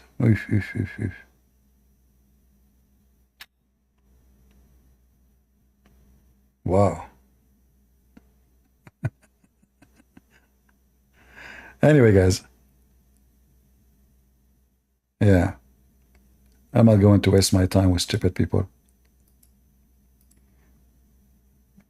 People who speak about colors, they are evil and racist. I am as a Christian. I don't care if Jesus was black or white. I don't follow God because of color. Satan, he can be very handsome, can be very beautiful, but still he is Satan.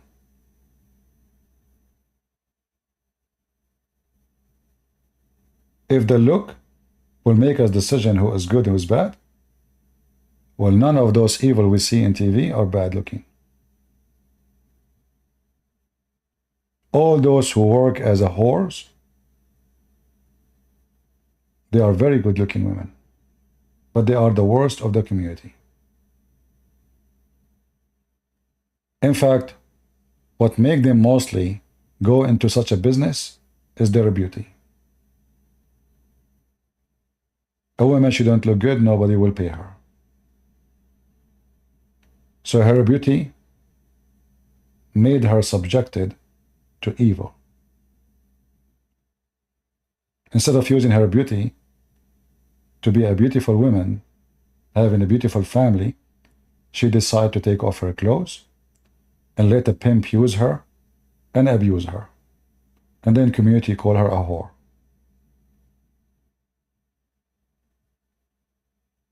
People who worship a look, they are stupid. As simple as that. And according, by the way, according to Muhammad, Jesus was blonde. And I can show you the hadith. So when you say you don't worship a white man, go and tell your prophet, the stupid prophet, who said that Jesus was blonde. Blonde. You have a red face. This is what your prophet said. And we laugh at this. Anyway, guys, I'm not going to keep you longer. I hope we have a good time. It's time for me to go because I saw Prophet Muhammad outside, and he is a black man, and he's holy.